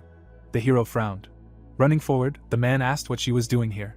Looking straight ahead, the guy asked if this was really the legendary only daughter of the Fong family, to which he was told that she was so pretty, a bird out of their league. Putting her hands on her hips, Amanda said that she couldn't believe that they decided to start a fight here. Where was he looking? She looked away angrily. Looking at the guy, the girl asked that he looked terribly beaten. What happened? Closing his eyes, the man said that it seemed that this newbie was too weak, so he got hurt during training in the dungeon. Looking away, Amanda said that he should go and examine him, to which the guy responded approvingly. The girl looked surprised when she heard that there were healers among them. Let them help him. Amanda frowned and thought about how he managed to get injured in the simulator. The recruit trainer was lying to her face. If she couldn't do anything, she didn't deserve to be the daughter of the Fan family. Lying on the ground, the guy thanked her, to which the healer replied that he should shut up.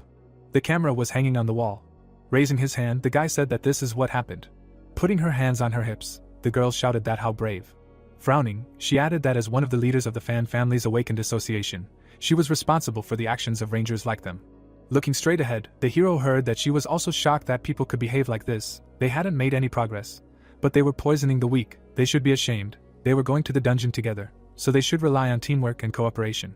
The boys lowered their heads when they heard that while their teammate was being beaten, they just stood there and did nothing. Frowning, Amanda shouted that if they did this, how could he trust them with his back in future battles? Stretching out her hand, she added that he was the instigator of the bullying, which went against the beliefs of the Fan family. He was expelled from the training group. Chuck widened his eyes and asked that they were expelling him. Closing his eyes, the man said that he was one of the best students among all the newcomers. If they expelled him, it would be a great loss for them. Looking away, Amanda asked what he thought. He had the right to stand up for him. He allowed the students to fight and lied. He was no less guilty to her. He was also expelled from the Fan family without the right to return. Let them take them away. They began to carry the boys away. It was heard that no, the leader asked him to take care of Chuck. Amanda closed her eyes and sighed. Looking to the side, a student said that their mistress was incredible, to which another added that she was so majestic, noble and beautiful, the true heir of the Fan family. Grinning, the girl said what about him? The student looked away in amazement and asked that she was going to expel him too. It couldn't be. Walking forward, Amanda asked that he remembered her their last meeting near the university. The hero looked at her in amazement. Grinning, the girl thought that he was scared. It was useless to regret how he behaved with her that time now. They stood in front of each other. Looking at the hero, she asked that he didn't want to tell her anything, and then thought that if he bowed down to her for helping her that time, she would forgive him. Looking away, the hero shouted that she absolutely had to dress like that. It was really awful, and she was standing right in front of him. He was very uncomfortable, trying to be cute. The girl shuddered, hearing that it was awful. She looked at him furiously and shouted that he was crazy. What the hell, she wasn't dressed well enough. His shirt was asymmetrical. The colors were different. He was an idiot. Let him die. Adjusting her glasses, the men thought that she was beside herself with anger every time she met him. They turned around when they heard the name. Walking forward, William said that it was just a small fight. There was no need to kick people out because of this. Looking to the side, the girl asked who it was. He called her by name, to which the disciple replied that she did not know. It was William, the adopted son of the head of the family. He was practically her brother. He had heard that he was a B-level awakened and that he was currently the strongest huntsman of the Fan family. Looking at the guy, Amanda said that maybe he did not understand yet. This guy was bullying others, and if he did not stop, he would kill someone. If they let him stay, it would lead to a big disaster. The young man smirked and said no, she didn't get it. He accepted this kid into his team. If he took him over from now on, there would be no problems. He held his hand out and added, come on, let him deal with it himself. Amanda looked away and asked what he was going to do. William held his hands out to the sides and said why shouldn't they give him a chance? Who was he bullying? Let him beat Chuck, give him a chance to get revenge, and the problem would be solved. Everything was fair, to which Chuck replied, okay, he would endure it. Sitting on the ground, the guy heard him come here. He closed his eyes and said he was fine, and then thought that if he did, he would definitely finish him off. The hero frowned and thought, good move, no one would dare hit him, and the matter would have to be hushed up. Smiling, William said that if he refused, then the conflict was over. Pointing to himself, the protagonist said that he would do it for him. Frowning, the guy asked what Joseph, a familiar name, to which Chuck replied that he had forgotten. That was the guy who was chosen. Looking down, William thought that he was brave, someone stronger was supporting him. Looking away, he said that well, that was wrong, since he hadn't touched him, why should he hit him, advising him not to interfere. The man took a step forward. Smiling, William said that he didn't care if he hit back, he wanted to end their fight. If he lost, he would leave. But if he won, then let him roll. Okay, so be it. Looking straight ahead, he thought that he saw no reason to refuse. Raising her hand, Amanda asked that he would definitely cope. He was a D rank, to which Joseph replied that this guy would win if he didn't put him in his place. He had to do it so that he wouldn't bother them anymore. Standing in front of him, the girl shouted that why was he doing this? Let him look at her, to which the hero replied that okay, just let him not come closer. A thought arose as to what was going on here. He heard them arguing a minute ago. Usually William behaved differently. How did she know him? Frowning, the guy thought that he was her relative. Gritting his teeth, he added that no, he knew her entire family, and if he was not related to her then. Looking to the side, the young man said that he should hit him harder, to which Chuck replied that he shouldn't worry, he was much weaker than him. A view of the room opened up. The guy looked in surprise and asked that he was definitely an F rank. It seemed as if he was no worse than Chuck. They started fighting. The boy's eyes widened and he thought, damn, this brat is only an F rank but he's still standing strong. This guy managed to dodge every attack. What's wrong with him? The hero clenched his teeth tightly. The boy glared and shouted, damn, he forced him to take extreme measures. He rushed forward and added, let him die. The protagonist dodged his blow. He suddenly jumped up. Joseph slid along the ground. Frowning, he thought that this guy wanted to kill him. The young man swung his weapon furiously. A glow appeared around the hero's hand. A thought occurred to him. Well, then he'll try his new ability on him. Purple beams appeared in the air. The protagonist stretched his hand to the side. The guy's sword suddenly broke. Chuck fell to his knees. His eyes widened and he said, "How could he break his sword?" The guy looked at him in surprise and said that Joseph had indeed won, to which he was told that it was incredible. A private F rank had beaten a berserker of level D, to which Amanda said that it looked like he was much stronger than he thought. Putting his hand to his face, William thought that it was strange. He had used the sword as an energy conductor, thereby increasing his strength. This was definitely an afterlife swordsmanship. He could only get it in one way, to destroy the Ghost General. But how did he manage to defeat him if he was not capable of it? By definition, he was level F. Maybe the test had given an inaccurate result. Smiling, he added that it seemed he was wrong. He could not even imagine that he was so pathetic, would exclude him from the search party, to which Chuck asked again. Taking a step forward, William said that he thought the test results were unclear. They would conduct it again so that such misunderstandings did not happen again, to which the hero asked what was testing again. Frowning, he added that he didn't care what level he wasn't proving anything anyway. Smiling, Amanda said that he was just asking him to take the test again. She also thought the result was wrong. If he got a higher rank, he would be able to enter higher levels of the dungeon, join the reconnaissance team and more. Didn't he think it was a good idea? Standing in front of the hero, the guy said that yes, if his strength was really that great, then let him be sure. He would immediately enroll him in the sabotage squad. A sign appeared in the testing room. The protagonist was lying under the machine. He looked away, hearing that it was great. Let him come here. Frowning, the guy asked what was the result, to which the girl replied that he should wait a second. The data was being processed. The man extended his hand forward and said that as they could see, he was indeed an ordinary F rank. His characteristics were unremarkable. Raising her eyebrows, Amanda asked what could be wrong. The device was faulty. To which the girl replied that he should calm down. They were using the best technology. The possibility of an incorrect result was completely excluded. This young man was definitely an F rank. Looking to the side, William thought that he was an F rank. Then he definitely could not defeat the Ghost General.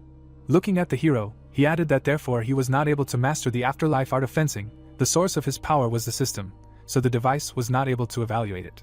Wide-eyed, the guy thought that unless someone deliberately changed the parameters of the boss to help him obtain this ability. Clenching his fist, he added that this guy, was really the source of all the problems.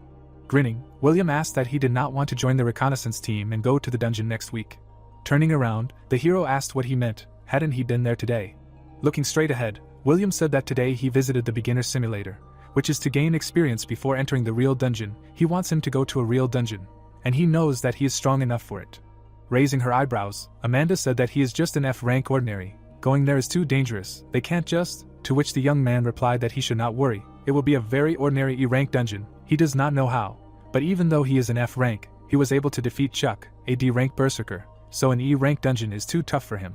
Smiling, William asked what do you think about it? Let's go. The protagonist looked down and thought that in a real fight he makes progress faster. In a dungeon he can greatly improve his skills, which will help him get rid of this damn system. Looking to the side, he said okay, he's in. Stretching out his hand, the boy said great. Welcome to the Fong family's sabotage squad. Joseph looked down. He put the glove on his hand. Shaking his hand, the boy said he'd see him next Friday. Looking straight ahead, he added that but when they got there, they might encounter some difficulties he couldn't help with. Portals appeared. It was said that various monsters appeared in the dungeon. It was connected to another world, from which monsters constantly emerged. Awakened rangers found that they could kill them to get monster crystals. The boy held a rune in his hands. It seemed that they bestowed great power and were therefore highly prized. Over the past few decades, new dungeons began to appear all over the world.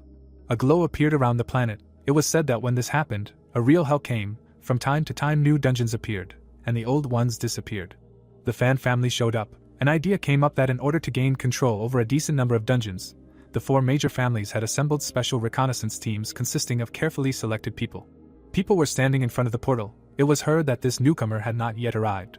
The sabotage squad stood at attention. It was said that if he was late, they would just leave him here and go. One of the managers of the Fan family received him, so he would have to wait. Smiling, William said that what zeal, so impatient.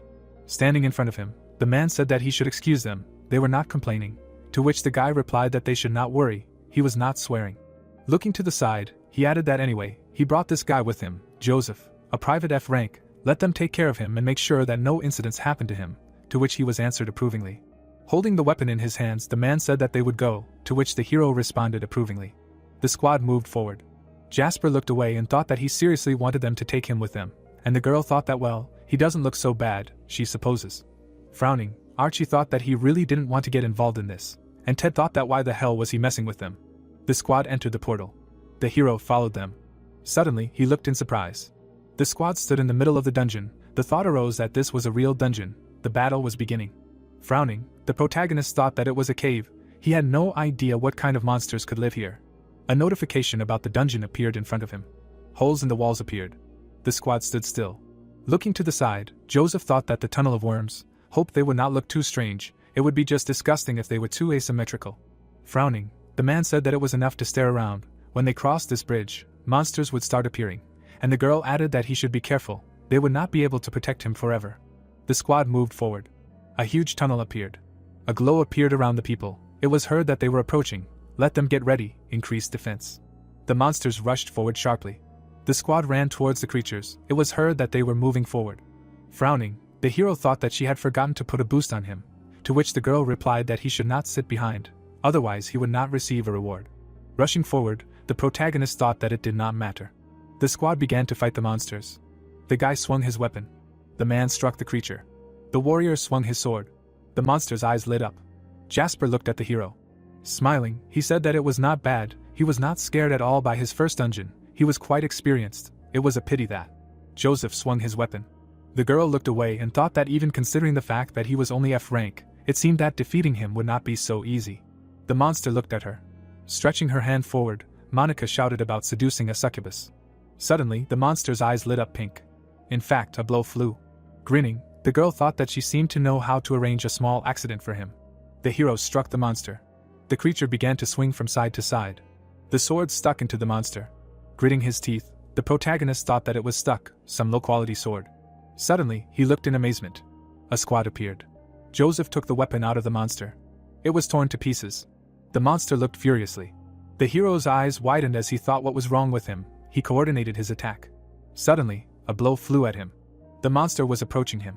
Gritting his teeth, the protagonist shouted that there was another one. Why were they all aiming at him? The monsters collided with each other. The squad looked straight ahead. The thought appeared that it was all over. The monsters had finished him off, so even an autopsy would not be able to prove that it was their doing. Suddenly, the girl looked in amazement. A glow appeared around the hero. Looking to the side, he thought that it was the art of the afterlife, ghostly fetters. The protagonist swung his weapon. The monsters began to writhe among themselves. Joseph froze in front of them. He landed on the ground. A notification appeared that the task was 15% complete. Looking straight ahead, the hero asked what they had finished. There were still monsters here, to which the man replied that yes, they had finished. Looking to the side, the protagonist thought that in this dungeon the monsters dissolve after their death. Seeing the bodies on the ground, he was ready to go and clean them up. Stretching his hand to the side, Joseph said that then they would go further to the next level. They knew the way, so let them lead the way. Walking forward, Jasper said, "Okay, follow him, now they will fight the boss." The squad went straight. Pointing to the side, the hero asked that they would not go there. He noticed that the monsters were crawling out from there. Turning around, the swordsman said that there were only small monsters there, and if they went this way, they would be able to fight the boss, so there was no point in going there, after him. Frowning, the protagonist said that then they should go to the boss, and he would go here. Standing in front of the tunnel, he added that if they didn't completely clear this dungeon, he would feel uneasy, to which he was told that he didn't understand, there was no point in going there, this guy. The girl looked at him in surprise and asked what they thought. He noticed her and decided to go alone on purpose, to which Jasper replied that he wasn't sure, he didn't seem to be that attentive. But, frowning, he added that okay, let him follow him then, if he denies it, then he understood everything, in which case he would have to finish him off with his own hands, and if he didn't mind, then everything was fine, and he could find another way to finish him off. Smiling, Monica replied that she understood. Rushing forward, she said that he should wait a second, it was dangerous to go alone, she would go with him, to which the hero asked what she was. Wide-eyed, she added that she was a mage, she could heal his wounds and help him from a distance, did he mind? Walking forward, the protagonist replied that it didn't matter to him and the others wouldn't need her help, to which the girl replied that it wasn't at all, they were C and D rank hunters, this E rank dungeon shouldn't cause them any problems, to which he responded approvingly. Grinning, the man said that it looked like he didn't understand anything, they would leave this matter to others, to which Ted asked what they would do then, and he replied that they would fight that boss, they wouldn't delay paying their reward. Raising his head up, the hero said that it was getting darker, they should have taken torches with them. Smiling, Monica said that he shouldn't worry, she would take care of it, to which the protagonist replied that it was great. Holding the weapon in his hands, Joseph said that now he could see what they looked like. Cannibal ants appeared. Rushing forward, the hero said that he shouldn't put out his light. The monster's eyes lit up. In essence, a blow came. The protagonist swung his sword. Looking straight ahead, he thought that this E-rank dungeon looked too weak, all because he was able to defeat a D-rank boss. What an easy task. Monica watched the battle silently. The sword stuck behind the monster. Smiling, Joseph said that he was done. Let's go. Closing her eyes, the girl responded approvingly, and then thought that this was too easy for him. She needed to come up with a reason to turn off the light. He cut them in a second. He is really an F-rank. Walking forward, the hero said that they were coming, to which the girl responded approvingly. The protagonist looked away in confusion. Standing behind him, Monica asked what he was doing, to which he replied that he thought that since there were large and small creatures here, maybe some of them were hiding in these crevices. Joseph's eyes widened as he asked her to look around, to which the girl thought she was being weird. Beams appeared around the hero. He began waving his weapon. The exit from the tunnel appeared. Lowering his head, the protagonist said that they had finally gotten out. Looking at the gorge, Joseph thought that it was a dead end, but he had only completed the task by 60%. There should be more monsters here. Looking straight ahead, Monica said that it was quite high here. Suddenly, she hit him on the back. The hero's eyes widened. Falling down, he screamed loudly. Frowning, the girl said that he should not blame her. He had upset their master. Lowering her head, she thought that he would not survive after falling into such a deep hole. Closing her eyes, Monica said that she wondered what reward they would receive for completing this task. Walking forward, she hummed songs. The sword was stuck in the wall. The hero hung on it. Gritting his teeth, he said that damn William, he ordered these people to kill him. Raising his head, the protagonist added that he couldn't see how far he had fallen. Looking to the side, he said that he needed to find a way to get up. Noticing a glow, Joseph asked what it was. With wide eyes, he added that maybe they should go down a little lower. The hero pulled the sword out of the wall. He began to fall down. At the bottom of the hole, a light appeared. The protagonist stabbed the sword into the wall. With wide eyes, he asked what the water was. Joseph landed down. The hero froze in front of the water. Suddenly, eyes lit up from the hole. The protagonist looked at the monster in amazement. Turning his head, he said that there were monsters down here too. An E-rank ghost moth appeared.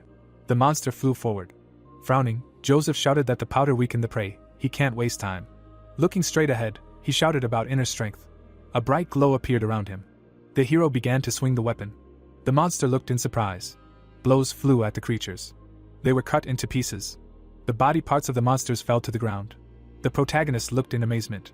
Raising his head, he asked that after defeating the boss, the task was only 99% complete. He definitely couldn't miss anyone. Maybe they were too inattentive. A dungeon appeared. The monster was lying on the ground. The squad was standing next to it. Smiling, the man said that great, let them collect everything, they need to go. Crouching down, Ted asked that just a few demonic crystals and materials for the shield, are they even worth anything? Ranky dungeons really are just a waste of time, to which Jasper replied that he shouldn't worry about it, the manager will reward them, he doesn't want to do something like that anymore. The girl came out of the tunnel. Looking to the side she turned, to which Jasper asked that she was also leaving, she did everything. Smiling, Monica replied that of course, she threw him off the cliff, it was so deep there that he definitely wouldn't survive. Walking forward, the man said that it was great, they needed to report quickly, the manager would give them a reward, he was a good boy. Walking near the water, the hero asked what was strange, if they did not let the monsters through, then he let them through. He looked into the crevice. The protagonist stuck his hand in there. Sitting on the ground, Joseph said that it was strange, even after searching everything around, he could not find a single monster. He looked at the Fong. Holding a stone in his hands, the hero asked that there was something under these stones. He began to throw away a pile of stones. The protagonist looked in surprise and said that it looked like some kind of altar. Looking at the table, Joseph said that one of the corners had broken off, so it was not symmetrical. The fragments were lying on the ground. It was heard that it was interesting if it could be repaired with the help of these pieces lying on the ground. The hero began to fasten the fragments. He put the horn on the table. Standing in front of him, the protagonist said that there were a couple of cracks left, but it looked better. Putting his hand to his face, he asked that this tray was not in the center, and that was all, maybe it was bent. The protagonist stretched the plate. Putting it on the table, he said that it was much better this way. Joseph's eyes widened in amazement. Looking to the side, he asked again. Looking at the glow, the hero exclaimed. A whirlpool appeared in the water. The water began to go down. Looking at the hole, the hero asked what the secret passage was. Lowering his head, he added that the remaining 1% was down there. The protagonist jumped into the hole. Crystals grew from the walls. Suddenly, a monster appeared in front of him. Smiling, Joseph asked what a D-rank monster was in an E-rank dungeon. The Spider Queen screamed furiously. She suddenly released a web. The hero dodged it. The protagonist jumped up. Frowning, he thought that her attacks were slow, he could dodge them, maybe he could defeat her. The web flew forward. A glow appeared around it. A net appeared behind Joseph. He opened his eyes in surprise and asked again. The web began to glow green. Gritting his teeth, the hero screamed, "At the hell, he can't get out." A web flew at his feet. The protagonist was completely tied up. The Spider Queen looked at him. Looking straight ahead, she screamed loudly. Gritting his teeth, Joseph exclaimed. A notification appeared that poison was detected in his body. Blood flew out of the hero's mouth. He looked up. The Spider Queen smiled widely, to which the protagonist asked what the hell, he was going to die here. He closed his eyes in pain. Joseph lies on the ground while the system informs him that the neurotoxin is making his body go into a semi-conscious state, and that his poisoning progress is 50%, and now it's 51%. There are spikes on the ceiling of the cave. The guy looks at them and wonders if he's still alive, because he's not dead, but he doesn't understand how. He looks forward. In front of him is an anthropomorphic spider, and he's in her web. And in front of her are even more of her kind. Small spiders are looking at the guy. Joseph smiles because he understands that she wants to feed him to her kids while the poisoning progress is 62%. The scene moves to the city. Kate looks at her friend and says that she heard that there's always an antidote to a poisonous substance nearby, to which the guy asks if she read it in a book, because he's sure it doesn't work in real life. She smiles and insists that she would not say so, because after all, symbiotic relationships are characteristic of living beings. She imagines something poisonous and says that if something or someone is poisonous, then only someone who has resistance to its poison can live next to it, because otherwise he would not be able to survive, and clarifies why she is wrong. Joseph looked down and thought that it sounds quite logical. He starts analyzing the environment on the spot. The guy is lying on the ground, while the system notifies that there is quartz nearby, but it does not have the detoxification effect. There is also a kidney, it contains spider poison. There is centipede feces, which contain the digestive juice of the centipede and is also poisonous in this way, and there is also moss, which also contains spider poison. Joseph looks into the void and thinks that nothing around is suitable, and therefore the books are just fiction. Joseph looks at the spiders but and continues that he has entered a spider's lair, and it looks like he is really destined to die here, and his poisoning progress is already at 70%. The guy is dragged forward until he sees the oolong ginseng plant, which is also a parasitic plant, and the system tells him that it has the ability to detoxify and grows on rotten soil, gets its nutrients from the waste of toxic substances, and is found in mosquito caves, spider lairs, etc. Joseph reaches out to the plant because he understands that it is a useful thing. The system continues that the poisoning progress is 72%. Joseph holds a bunch of ginseng in his hand and thinks that the poisoning progress has stopped at these leaves and asks if he has a passive ability to produce antitoxin. He drops the leaves after the system notifies him that if he crushes these leaves, he can reduce the effect of the poison. He himself understands that the poisoning scale is not yet full. Joseph looks at the scale and asks it to fill up faster. There are leaves of a plant sticking out nearby. Joseph looks at them in surprise, while the poisoning is equal to 73%. He picks more leaves, while the percentage is one more. The guy stopped, because he thought that the scale had stopped growing. The scale grew by 1% and Joseph panically picked up more. The percentage is rapidly growing up to 93%. The spider calls out to the children. She spread her front legs to the sides. She smiles and calls him to eat. Joseph sees a notification that the poisoning progress has reached 100% and he has started analyzing the poison. The guy looks at the sky. The system notifies him that the poison collection is equal to 100% and now he has a permanent resistance to this poison. Joseph dropped the web in surprise, while he himself thinks that it seemed to him that he would die, because he did not know that the system had such functions. The spider closes her legs from the light. The guy furiously picked another ginseng. He squeezed it in his hand. Joseph takes his sword. The children are stunned by the revived dinner. The guy cuts the couple in two. The children fly apart in different directions. Joseph looks satisfied and says that he is full of strength again, and the system says that his poisoning progress is 0% and the poisoning state has been removed.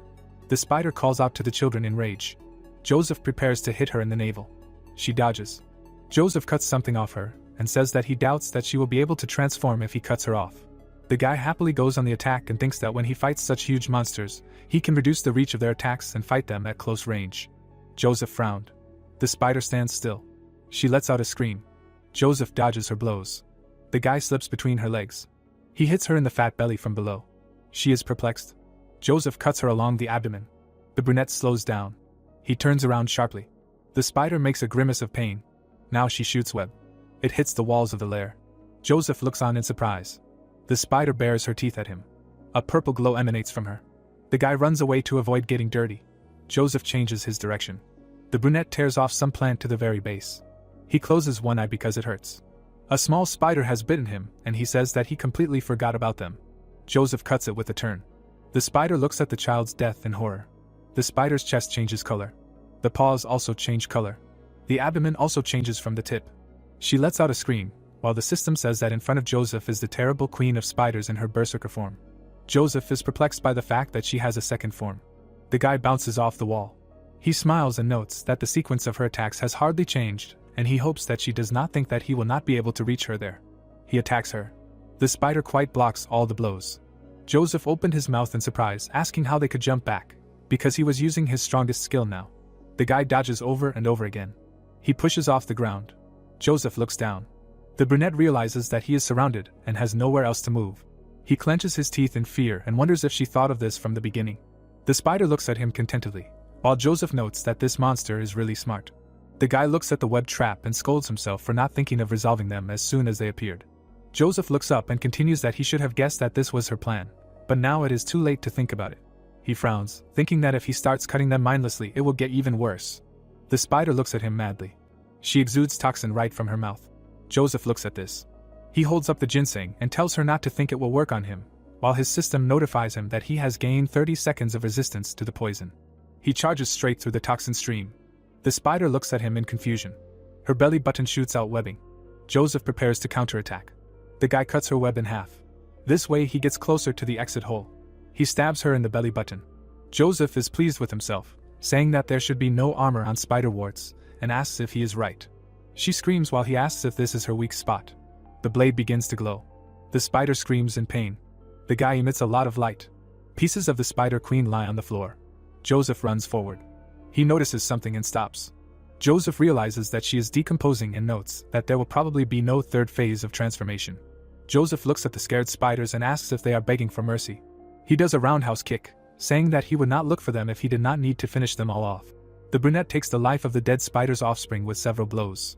The system informs him that the system quest to destroy all the monsters in the underground city has been completed, and the reward for the quest is a storage ring, which allows you to shrink objects and store them inside the ring, and objects can also be taken out at any time, and that the level of the gloves has been increased to medium, and the ability to use defense against poison and physical attacks once a day has been obtained, and that his mastery of the afterlife sword art has reached 100% and increased to level 2, and that mastery of internal power has increased to 20% and mastery of perception has increased by 10%.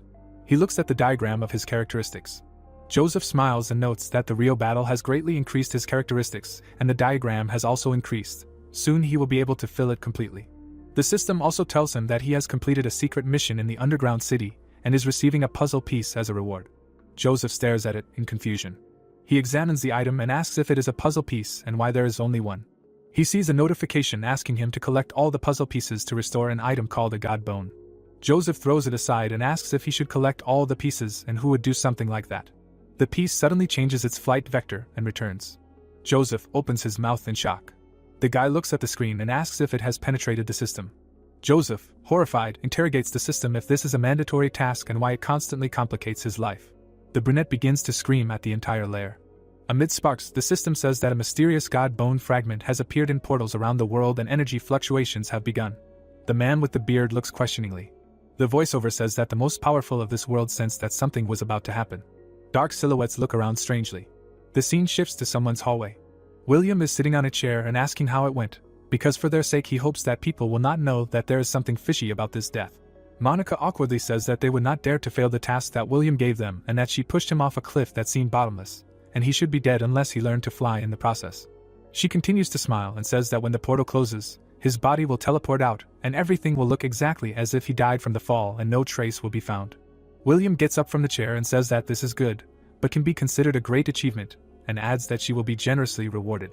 William takes her by the chin and continues that she should tell him what she wants, and he will certainly give it to her. She looks down sheepishly and replies that she wouldn't dare ask him for anything, she would be willing to accept any reward he offers her, to which he smirks and notes her foresight.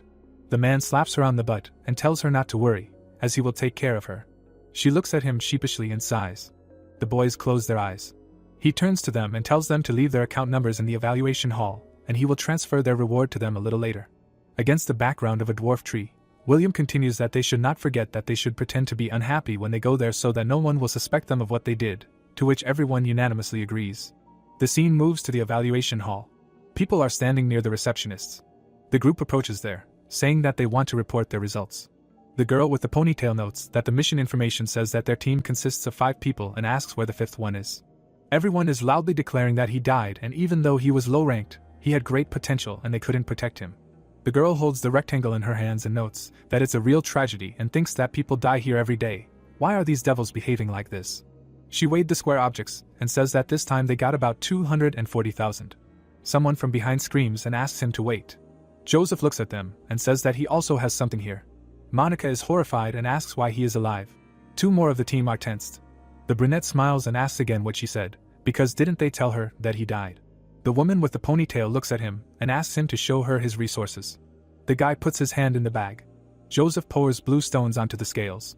There is a storage ring on his finger. Someone saw the number of stones, because they are too small and there are too many of them. The girl sees the figure of 500,000 and specifies the rank of the dungeon where they were. She is surprised to name the figure of 500,000, because if divided by 5 people, then each will receive almost as much as can be received for clearing a dungeon several ranks higher, because this is a net daily income of 100,000. The plot moves to the William family's meeting room. The girl with bangs bows and says that this is all for today. Joe frowned and asked her to wait another second, because she said that an abnormally high profit was registered today from one of the underground cities and asked her to clarify what exactly she was talking about, to which she replied that she was talking about the insect cave, and according to the report of the employee of the evaluation halls, the profit was twice as much as average. William angrily hits the table and asks again about the insect cave. Violet Eyes gives him a positive answer, for it is said that a man named Joseph brought in about 500,000 worth of magic crystals by himself, and the total profit reached 1 million, which is half of their family's share. Amanda is dumbfounded when she calls out the name Joseph. Joe asks what is wrong with them, and what all the fuss is about. William and Amanda look down and say that everything is fine. The man with the ponytail smiles, saying that Joseph is a low-ranking hunter who joined them recently, and that the young lady personally recruited him. Amanda looks at the floor awkwardly. Joe smirks and says that it is unexpected and clarifies if this means that she personally knows him. The girl blushed and answered positively, adding that he is a student of their school, and after she saw what he is capable of, she asked William to invite him to their training group. William fearfully turns to the leader and says that the squad the guy joined are his subordinates, and they said that Joseph separated from the team without permission and refused to obey orders. They also said that he acted strangely and did not look like a good guy at all. The gray-haired man noticed how he behaved and says that although Joseph is of such a low rank, he works very hard and has the best grades in the weapons class where he taught, and if he is honest with them, then he also likes the guy, and in his personal opinion he is a reliable person and does not look like someone who would steal things. William frowns and wonders if this old man is tired of living. The others just exchange glances. Lori looks at the notepad and adds that according to the statistics of the underground cities, all profits are within normal limits and their indicators have increased in the insect cave. This fact excludes the possibility of robbery. Joe rubs his chin and continues that in other words, even if they do not look at the fact that Joseph has a low rank, he is quite gifted. Amanda smiles and replies that even though the rank is low, he is still able to defeat a hunter of a higher rank, but she does not know why he is still rated 1 rank lower. Joe raises his hand and says that this is good, and since this man is good at making money, he offers to officially make him part of the assault team, and since it was Amanda who recruited him, from now on he goes under her direct subordination, and besides, he has long been thinking about letting her participate in the company's affairs because later she will imagine her to create her own assault team. The girl stood up and agreed. William nervously bites his nails, thinking that even such a simple task was beyond his strength, and that he is incredibly worthless. Joe looked at him with displeasure and asked what was wrong with his face, because maybe he wanted to tell them something. William smiled awkwardly and denied it, because everything was fine. He snapped his fist and thought that this old man was annoying him, and that he would pay with death for ruining his plans. The plot takes us to the university. Someone is giving a lecture. The students are indignant and look at Joseph, until he realizes that even the teacher is staring at him. He is walking with Kate. She asks where he has been lately. He has not been seen anywhere, and he has not even responded to her messages. The guy smiled and replied that he was too busy and his grades are pretty good, so these 2 weeks will not particularly affect anything. Kate frowns and adds that there are rumors that he has joined the fan family and asks if that is why he has been disappearing. Joseph looks awkwardly and thinks that he has realized the reason why everyone around him is acting so strange and does not understand who has already managed to let it slip, and replies that he does not understand what she is talking about, because he does not have any abilities and he is definitely not going to join the aforementioned family. The girl sighs and thinks that it does not matter, and if he does not want to talk about this topic, then nothing can be done. A view of them from behind. Someone is screaming in an alley. Someone is being beaten, while someone sends everyone to hell and says that he has never met someone like that and asks if he can just die. while the blonde says that she will make him spill everything. Kate looks there and notices that they are mocking him. The pink-haired girl stands in the passage and orders them to leave the guy alone. The redhead grinned and asked what she was talking about, because she must have gotten it all wrong, and the second added that she shouldn't poke her nose into other people's business, because it only concerns them. Kate shouted back at them, asking them what they thought was fair or not for a crowd to attack one person. One of them ran at her, asking if she thought he wouldn't beat her because she was a girl. Joseph sent him back with one blow. The team member flew back to the others. Joseph gritted his teeth, saying that if they had any problems, he suggested they just discuss it, because there was no need to beat a person for no reason, and added that the way they mock the weak here shows what cowards they really are. The redhead recognized him as Joseph. The blonde asked if he was a family member. The group suddenly started to run, because they thought their victim had acquired a bodyguard. Kate approached the guy and asked if he was okay, because they could take him to the hospital if necessary. The guy in the bandana yells that they should thank him for staying alive and brags that he now has a personal bodyguard and that they should just try to beat him up. The two stand in bewilderment. The man in the bandana continues that they are just nobodies and so on, while Joseph notes that the guy seems to be completely fine, and the girl suggests that they go. The guy turns around to thank them. He looks into a completely empty alley. The scene is again on the campus. Joseph looks at something in surprise. The man in green is recruiting for the Joseph Club and suggests that they come and swoop in, because recruitment for his club begins today. He looks ahead and continues that despite the fact that some people have awakened their powers, most are still ordinary people. But some awakened hunters try to mock those who are weaker and ask if they will put up with this state of affairs. But today Joseph plans to become their savior and help them free themselves from the oppression of those who mock them and invites them to join his club, where he will protect them and do this no matter who the participants are and how many there are. He will protect absolutely everyone. People look at Steve while he continues that not long ago he himself was also mocked. But he came to him and saved him, and that is why he decided to speak out about it, that the end of those days filled with suffering has come. The first asks if he has gone crazy, holding such a recruitment at school, to which the blonde replies that a couple of days ago he heard that Joseph joined the family, and then this news seemed funny to him, but then he learned his rank on top of everything and asked himself if this guy is even capable of protecting anyone. The second adds that people of this rank can be enough for ordinary people, but what to do in the case of stronger hunters, because it is so convenient. After they talked about him for a couple of days, he finally showed up. Joseph runs at Steve with all his might. He angrily hits the table, asking if he made the counter for him. Steve looks at the debris in horror. The guy screams that he could not even imagine such a thing, because he is trying to attract people to a group created in honor of a person he does not even know. Joseph looks angrily and asks what he was thinking at all and clarified did he tell him that he needed a fan base, because he would simply destroy his social life with such methods. Steve happily replies that his heroism yesterday touched him to the marrow of his bones, and it seemed to him that he was able to change the whole world, which is why he is trying to help him and asks if he does not want to help people. Joseph does not slow down and denies the above, asking him to leave and not dare to repeat such a thing again, because they are not friends. The plot takes us to the city. The man rubs his chin and laughs, saying that he heard that Joseph got involved with that guy and everything ended pretty badly, and the second adds that Steve was still pestering and you can't scare him off so easily.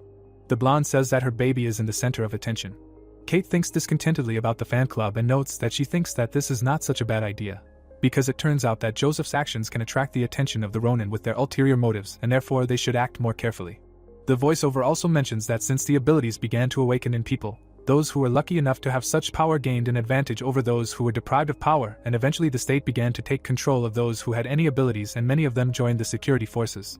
But there are still those in the world who try to take advantage of their advantages over ordinary people. He continues that some individuals commit even more terrible acts, because during the day such people usually honor the law, but secretly from everyone they enjoy killing ordinary people, and at some point they united and began to call themselves Ronin and do not pose much of a threat to their society. In the background of the back streets of the city, the squatting man asks if he has heard that there is some very brave guy near the university, and they say that he is trying to gather a group to protect ordinary people. To which the second one smirks and asks if he has declared war on them and notes that he needs to be taught a good lesson. The first one notices something and draws the attention of the second one. The guy pulls up his hood and whispers that the passerby has very expensive clothes and must be very rich, to which the second one suggests that they get to work quickly. The man in the suit stretched out his hands and asks to let him go because he has money, and he can pay, and will give them everything they want with a request not to kill him. The guy lit a fire and says that the old man did not understand him, because they are not here to steal money from him. The first one continues that they came to kill him specifically because of his money, and the second one that they really don't care about the money, because they just like to listen to the screams of rich people like him. While the guys are about to kill the man, someone appeared on the horizon. Someone caught one by the head. The second one was not left out either. The unknown person slams their faces into the asphalt. The guy screams in pain. The unknown person looks at the victim and asks if he is okay. The man looks in horror and asks who she is. The girl does not show her face and answers that they are guardians. Their goal is to protect ordinary people from hunters. A blue thing with an emblem fell on the floor. Kate looks at it. A lamp shines from the window. Joseph looks at the ceiling and says that he cannot believe that such idiots really exist and asks how this is even possible. He looks at his phone. Someone wrote him a message apologizing for what happened earlier, and as an apology he got a pass to an unattended dungeon and invites him to join him, and all the loot will be his. Joseph looks displeased and does not understand where he got his phone number. The guy refuses, to which he says that they are friends and asks him to make time for him. Something is happening in the background of the building. A man with a ponytail is standing by the car. Someone is preparing to attack him. The old man turns around in time. William killed him and asks how he dared to go against his direct orders and decide to protect Joseph. There is a card with a wolf next to him. People covered the corpse with cloth. The paramedic shows the card to Joe saying that this was found near the corpse. Joe looks at it and asks if it is Ronin, because how could they kill a man in their parking lot, and how did this even happen? The plot moves to a bright room. Joseph happily asks the boss what dungeon they are going to today. Monica is indignant why this guy is still here. And the second one asks why he is not dead yet, because of him they lost their reward. Jasper gets angry and says that there is a team for a raid of a higher rank over there, and they do not have enough supplies and he recommends that he go with them. Joseph calmly looks away. A group of mages goes into the portal. They all find themselves under the scorching sun. Joseph looks at the dialogue box asking if there is a quest here, to which the system gives him the quest objective of destroying all the monsters in the dungeon, and the reward for completing the quest is a physical recovery skill. The man with the blindfold looks around. There is a sandstorm ahead of them, and he gives the command to get ready. A monster bursts out of the sand. The man with the blindfold directs the mages to neutralize it. They cast a spell. Each of the mages directs their magic at it. The creature is bound by magic rings. The commander gives the order to kill. The mages, as one, shoot fire at it. The monster flies apart in flames. Joseph sees that the quest progress is already 20%. He looks stunned and thinks that this is amazing, because the monsters did not even have time to get close. The commander takes him by the shoulder and continues that the first wave was finished, and now the supply team is coming. They must collect all the loot while they move on. Joseph watches the mages go. As they fight, the system reports that the progress is already at 39%. Someone threw a sausage into the sky and the progress is now 50-10%. Joseph looks up in horror while the commander orders them to be tied up. A high-ranking boss named Tonian appears. The mages prepare to attack as ordered. Joseph watches the lightning in the sky. Lightning strikes the monster one after another. The commander gives the order to continue the attack while the monster begins to fry. Joseph is surprised by the amazing power of the mages. The monster glows blue while the progress of the task is already 99%. The guy looks at the satisfied mages who are getting ready to go home, and another one suggests going shopping. The guy notices something stone sticking out of the sand. A proud turtle appears. Joseph takes up his sword and asks if there is another monster here and asks for permission to kill it. The commander smiles and asks him not to worry, because she has very high defense and even the highest ranking masters cannot penetrate it, and last time the Fan family called a top-level hunter to kill her, but the magic crystals that fell from her cost about 20 yuan, so the gain was not worth the candle and it was a waste of money and time. The magician also smiles and adds that she has high defense, but she cannot attack, so he should just leave her alone, because she will simply be in the background. Joseph asks if she is really that strong, because he does not believe them. The guy injured his hand and notes that this is true, to which the commander urges him to leave. The brunette clenches his fist and asks him for permission to try again, while he himself thinks that the turtle must be the remaining 1%. Joseph is preparing to hit the turtle, while the girl in the hat notes that he is very stupid, and the commander says to forget it, because he can come back anytime. The guy strikes with the sword. After some time, he is still trying. The turtle is already rolling his eyes. Joseph tiredly notes that his actions really have no effect. The guy exhales and decides to think of an easier option. He imagines a chainsaw and suggests trying it. The guy holds the sword in concentration. The energy is transformed into large teeth. Then it is transformed into smaller teeth. He remembers the old man's lessons and thinks that he has already seen a suitable technique.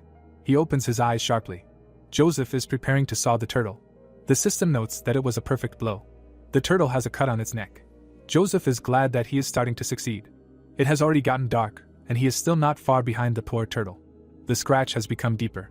Joseph looks displeased and says that this cannot be, that at first he could give about 10 perfect blows, and now only 3, because if he cannot use this technique, then he will not defeat this turtle.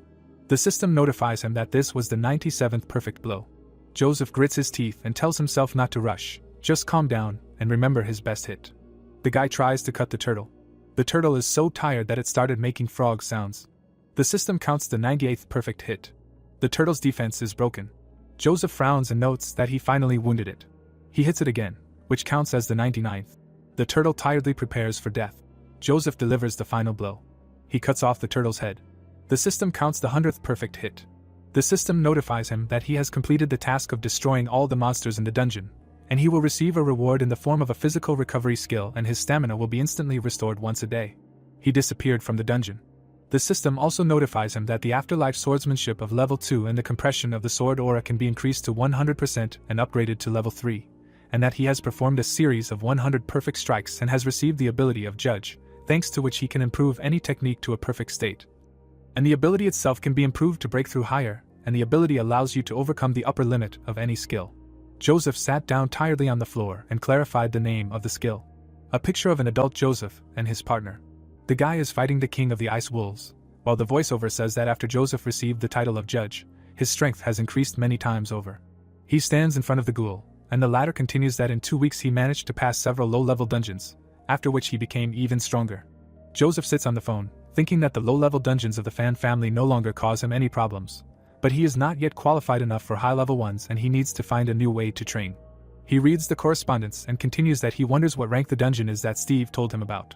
Against the backdrop of the city, the voice continues to say that today, dungeons are something like mineral deposits. Most of them are monopolized by the government or huge groups, but dungeons continue to appear, so it is almost impossible to monopolize them all, which is why dungeons with no rank often appear.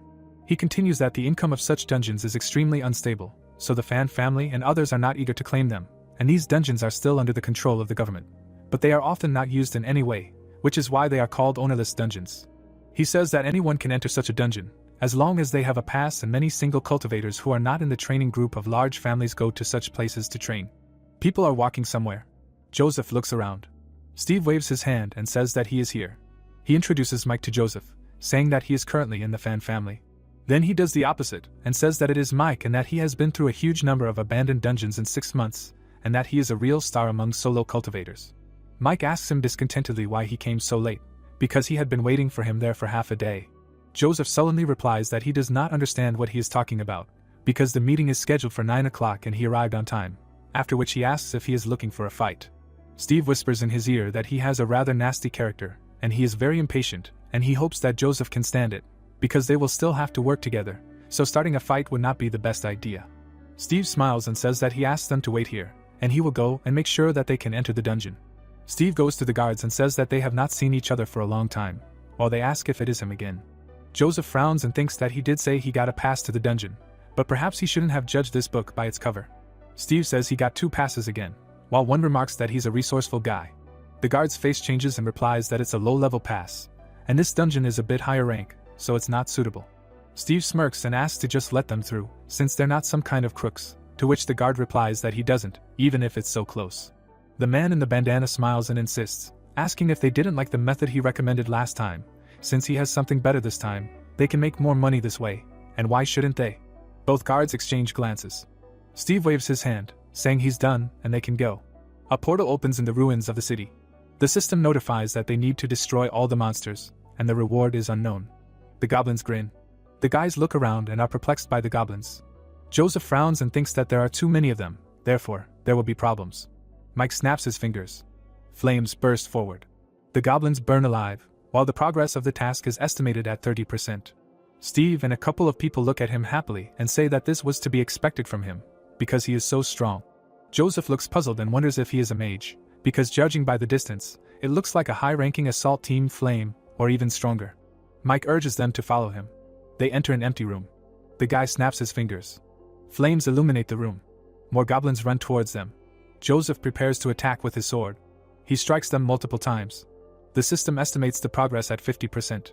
The guys are happy in that he is also very strong and they were very lucky this time. Mike frowns and asks if he's really that stupid, because this floor is already very old, and he's also using cutting attacks, because he'll just break the supporting beams and the house will collapse, and he'll just have to wait until he dies. Joseph angrily asks who he thinks he is to teach him, and he asks again, while Steve tries to calm them down and asks why they don't just destroy all the goblins, because their priority is the mission and suggests moving on. The squad goes down the corridor. Joseph frowns and points to a crevice and asks to use fire to shine there, because he wants to see if there are monsters there, to which he replies with displeasure that if he wants to just waste time, then let him go there himself, because he doesn't have time to entertain him, and people like him don't have a single chance to defeat the boss anyway. Steve thinks tensely that these two are a great match, that getting them to work together is problematic. Mike turns around sullenly and asks if he wants to go with him, because if he wants to, then let him go, because he doesn't care where exactly he's going to mess around next. The people gossip that the guy is strong, but too slow, and therefore it would be better to follow Mike. A huge goblin wants to attack Mike. He touches him with his finger joint. The goblin immediately catches fire. The people turn to him, because he's still moving, and ask if he's going to kill him, to which he goes and replies that if they want to kill him, then let them do it, and asks not to waste his time. Joseph looks at him discontentedly, asking who he thinks he is. The brunette watches him and says that if he wants to go with them, then he should go, because he doesn't have to follow him specifically, to which he receives in response that he personally asked him to come, so he can't leave him alone. Joseph angrily kills the goblins with his sword. Mike pathetically kills the goblins with tongues of flame. The group stands near the door, and someone asks if this is the boss's room. Mike knocks it out with fire. The group enters and looks around. The empty room with torches is quite large. The knight sits leaning on his sword. His eyes light up while someone asks if this is a goblin. Mike lights it without thinking and then asks why it didn't work. The knight gets up as if nothing happened. Mike realizes in horror that his enemy is wearing fire-resistant armor. The guy points his hand with the brilliant idea of simply increasing the flame's temperature. The boss deflects the fire with all his might. The pink-haired guy flies there on jet propulsion. The guy tries to finish him off with fireballs, thinking that he will definitely overwhelm him with numbers. The knight puts out his hand and that's it. The guy angrily runs at him himself. The boss looks at him carefully. Mike puts his hands to his eyes and says that he will then shoot him right in the eyes. Flames rise from under the armor in different directions. The armor falls in this state. It has decomposed. Mike notes that this is a complete trifle, while someone notes the huge amounts of materials that have fallen. In the background of the torch, they decide to quickly collect everything and go to the next dungeon. Joseph goes to meet them with Steve. Mike smirks contentedly and asks if he liked collecting scraps after him, because there are still some materials left, and if he likes it so much, he can collect them. Joseph gets angry. The group leaves exclaiming that they are going to the next dungeon, and someone agrees that he is so calm when they are walking with Mike. Steve sees a two-handed sword and asks why they left it, while the system notifies that the mission progress is 100%. Joseph is stunned that it seems that there are not even small monsters left here. The guy taps the walls and decides to check the dungeon for secret passages. Steve looks at the sword, which is glowing. The handle is shiny. The system notifies that the mission progress is falling by a few %. Steve asks the guy to look ahead. Joseph is horrified to see a notification that the mission is already 97% down. The sword emits more and more green smoke. The goblin takes the sword. He lets out a scream. Joseph takes the sword and asks Steve to go back. The goblin swings. He hits the ground while the guy is trying to save himself. Joseph uses the ability on the sword and prepares to attack. He goes straight for the enemy. The goblin turned around while the sword is already at the level of his nose. The guy pierces him straight in the throat. Joseph clenches his teeth and uses the ability to release the wind of blades. The green guy is blown off his roof. The brunette lands on the ground. The enemy falls dead. Steve notes that this is great, because he killed the monster instantly. Joseph looks at him and says that something is wrong. The goblin's head glows. The headless monster gets up. He delivers a slashing blow. Smoke forms a prosthetic head. The goblin is fully restored. Joseph is confused by the fact that he was revived. The green guy goes on the attack. Joseph cuts off the monster's arm with a sword strike. It is said that this boss can resurrect, but he has a fragile body and low movement speed. The hero delivers a blow, cutting off the head. The guy attacks by cutting the body in half crosswise, and it is reported that the hero easily killed him several times. Joseph stands with his back to the cut monster. The creature with a severed leg fell to the ground. The body of the monster magically disappears. Steve runs up to the main hero and says that the light is disappearing. It looks like after 7 deaths he died finally. Joseph looks ahead and warns not to come closer, because something is wrong here. Blue magic was hovering in the air and someone said that the light is gathering in one point. The silhouette of a new monster appeared. In front of them stood the boss of rank A, the Goblin Warrior. The guys were shocked by what they saw, and the hero exclaimed that the monster had evolved. The goblin's eyes lit up. He took the sword in his hands. The guy opened his eyes wide in surprise. The hero dodged a bright burst of energy. He gritted his teeth, looking at it. The monster attacked Joseph. The guy leaned back and couldn't believe his eyes that with one swing he created 3 blades of light. He looked at it in horror. The hero jumped aside from the blows and screamed that each of them was capable of causing damage, and it was not an illusion. The guy dodged to the side and asked how to fight him. The goblin attacked past the target, not hitting the fleeing hero. Joseph ran into the wall. The monster jumped at him, and he thought he was finished. He put his hand out, ready to attack. The monster turned around sharply, sighing. Steve was standing behind him and summoned the magic shadow mockery. The young man crossed his arms and said that he would detain him and let the hero think of something. The goblin turned to Steve, interested in him. The young man ran away in fear, shouting for the damn boss to follow him so he could slap him. Joseph watched this and thought about whether he was able to use taunt, and wondered if it even worked on A-rank bosses since it was a high-level skill. He said that even considering the fact that he had killed this boss several times already, he still chose Steve as a target, since because of this skill he hated the young man more than him, not understanding how he managed to hide something like this. The young man ran away from the monster, screaming. Joseph adjusted his hair, and thought that it seemed like this skill was the only thing he had, and he wouldn't last long. The hero, taking the sword in his hands, closed his eyes and activated the judge skill and increased his perception to the maximum. Activation occurred. The hero saw the goblin attacking Steve in black and white and thought that it was incredible, and he could see their movements even with his eyes closed. The boy had his eyes closed. A flash of energy flew by. The hero with glowing eyes attacked the goblin from behind. The monster effortlessly blocked Joseph's strike. The boy looked away and shouted for Steve to stop his taunt and hide. The young man looked at him and shouted. The goblin blocked and threw the hero aside. Steve watched as the monster attacked Joseph with 3 blades. The hero smiled and thought that his perception was stronger now, and he could easily follow the trajectory of his sword. The goblin decisively took a stance, and the boy thought that the monster was going to use some kind of technique. The hero, leaning back a little, carefully watched his actions and admitted that he could calculate his movements. The goblin went on the attack using a chain of 5 light cuts. Joseph watched him with concentration. He counterattacked using a perfect copy. The opponents had their backs to each other when they attacked. The energy strike hit the monster, and the hero frowned, judging that his swordsmanship was much better than his. The goblin's body disappeared and a mission progress notification appeared, equal to 100%. Joseph smiled and said that it seemed like he had 9 lives and finally killed him. A mission reward message popped up, an ability called Substitute Doll. The plot said that after leaving the dungeon, Mike felt unsatisfied and immediately led the team to another abandoned dungeon. Frozen mountains were visible in the distance, and it was said that this was Arctic permafrost. A group of people followed Mike. The guys looked up, seeing something. A huge bird, shrouded in blue, was flying above them. It landed on the ice. The bird spread its wings. It was the boss of Brang, the bird of snow and ice. One guy behind Mike, smiling, asked if it was the boss. The second said that it was the boss of the ice element, and that with his fire element, Mike's brother would be able to hold him back, which meant that another victory was just around the corner.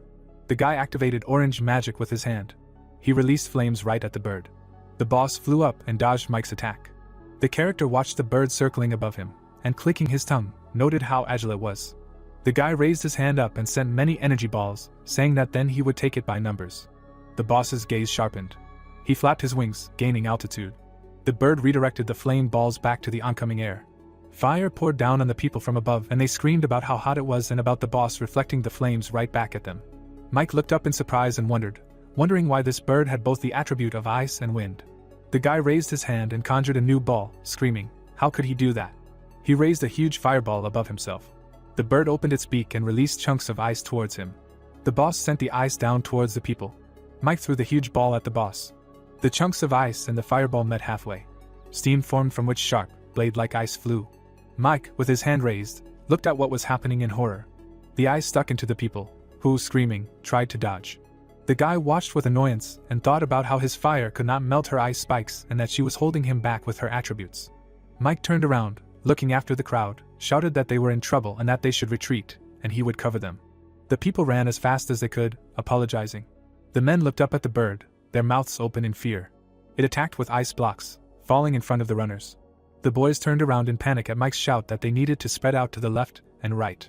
The boy released flames onto the ice blocks. He looked at the melted exit in the block and shouted for them to hurry up. The boys ran out in confusion and thanked the hero, asking what he would do. Mike turned around, looked at them with disdain, asked if they were underestimating him and told them to stop talking nonsense and just leave. The boss brought down an ice blow on the boy. Mike, gritting his teeth, counterattacked with flames. Joseph and Steve walked out of the portal, the young man with a bag in his hands, laughing about how much loot there was. He smiled, looking at the overfilled bag, noting that today's catch was not bad. The hero grabbed his head and said that he would give him his share after he exchanged everything for money, and they would split everything 50-50. Steve laughed and said that Joseph was entitled to 60, and he was entitled to 40. The guy replied that he could split everything equally, it didn't matter. The young man looked away and asked the hero if he saw it. Mike and his company approached them, upset by what had happened and complaining about someone's hands being burned and someone's but being frozen. Steve approached the guy and asked what had happened and what kind of boss had managed to humiliate Brother Mike like that. The hero looked away in annoyance. The guys from his team threw up their hands and started talking about how this boss was too strong, he had 2 attributes of ice and wind and that he managed to hold off Brother Mike, adding that they barely got out of there. Steve looked at him in surprise and asked how strong he was and what he looked like.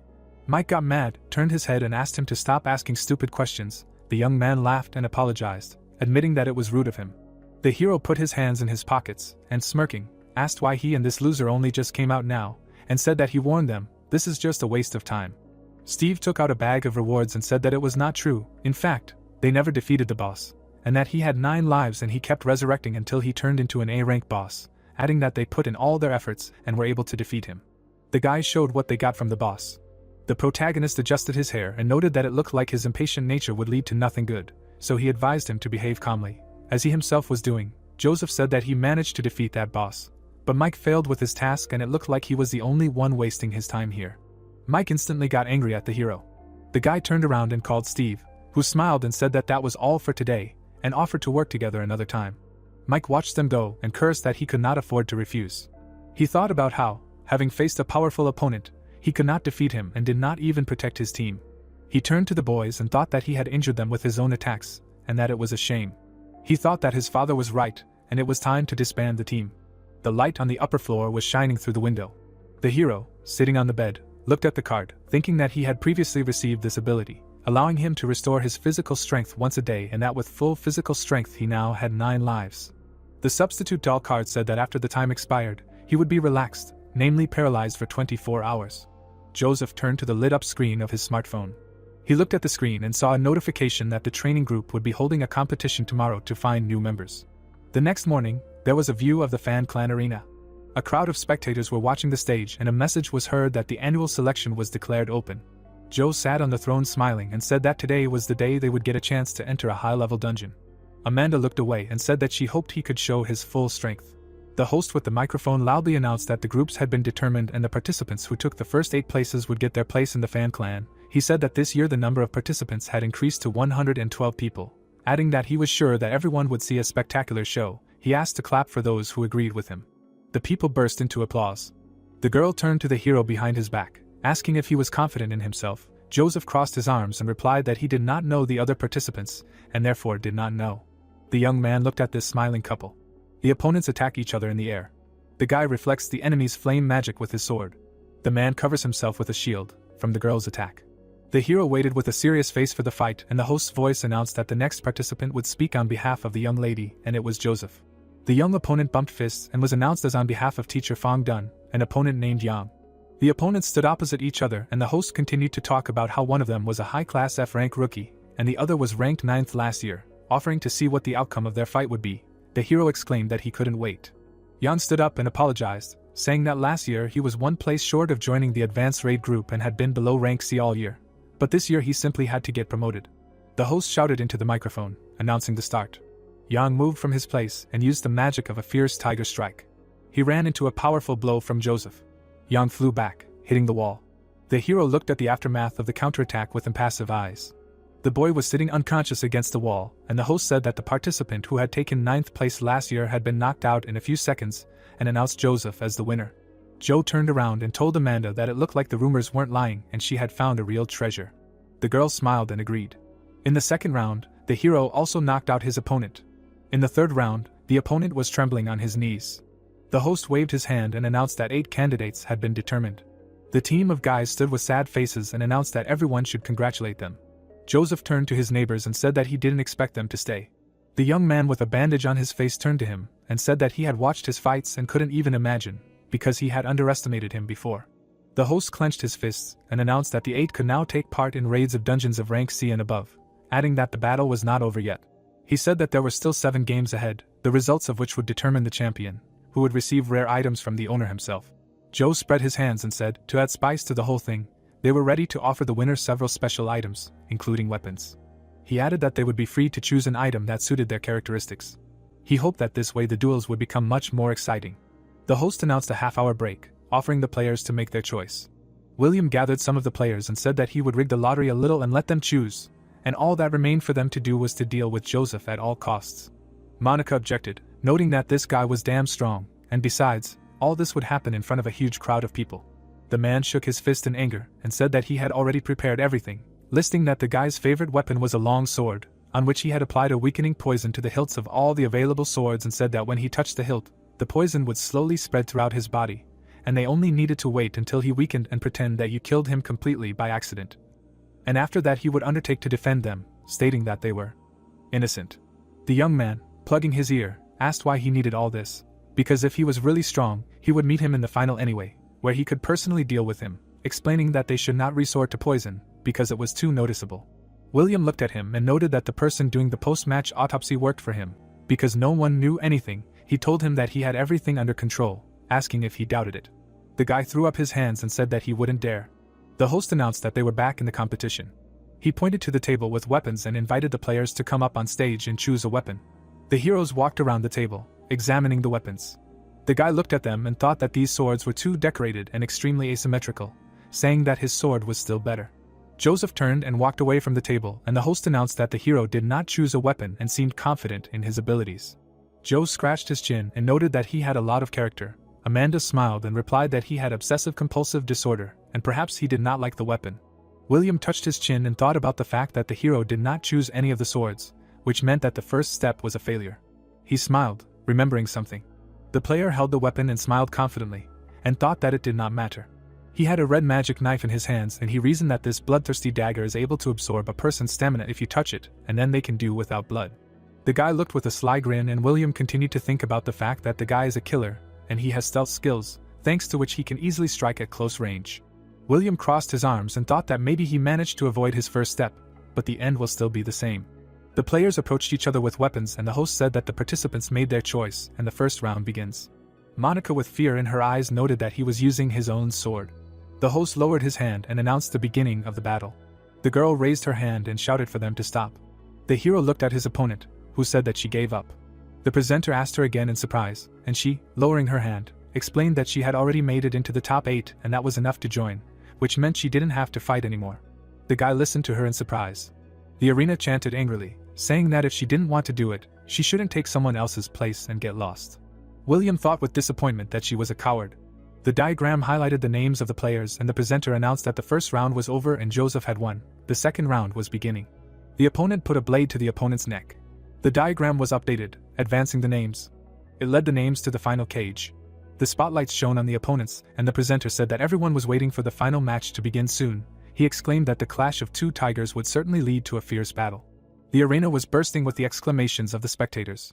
Joe watched closely and noticed that it was getting more and more interesting, because Joseph from Quanshui would be facing Ting from Chunya in the final.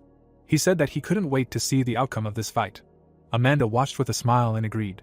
William watched with a smirk and agreed. The host waved his hand and shouted that they had begun. The heroes collided, striking each other with their weapons. Ting looked into his eyes furiously. The sword and blade blocked each other.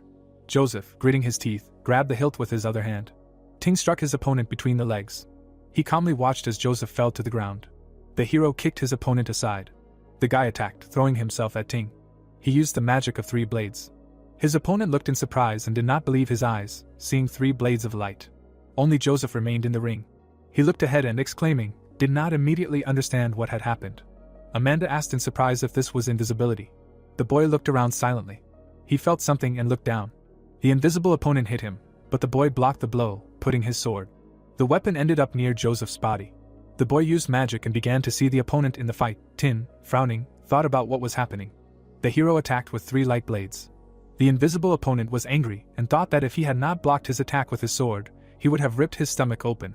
He wondered what was happening and if he could see him. Tin approached the hero and decided to make sure.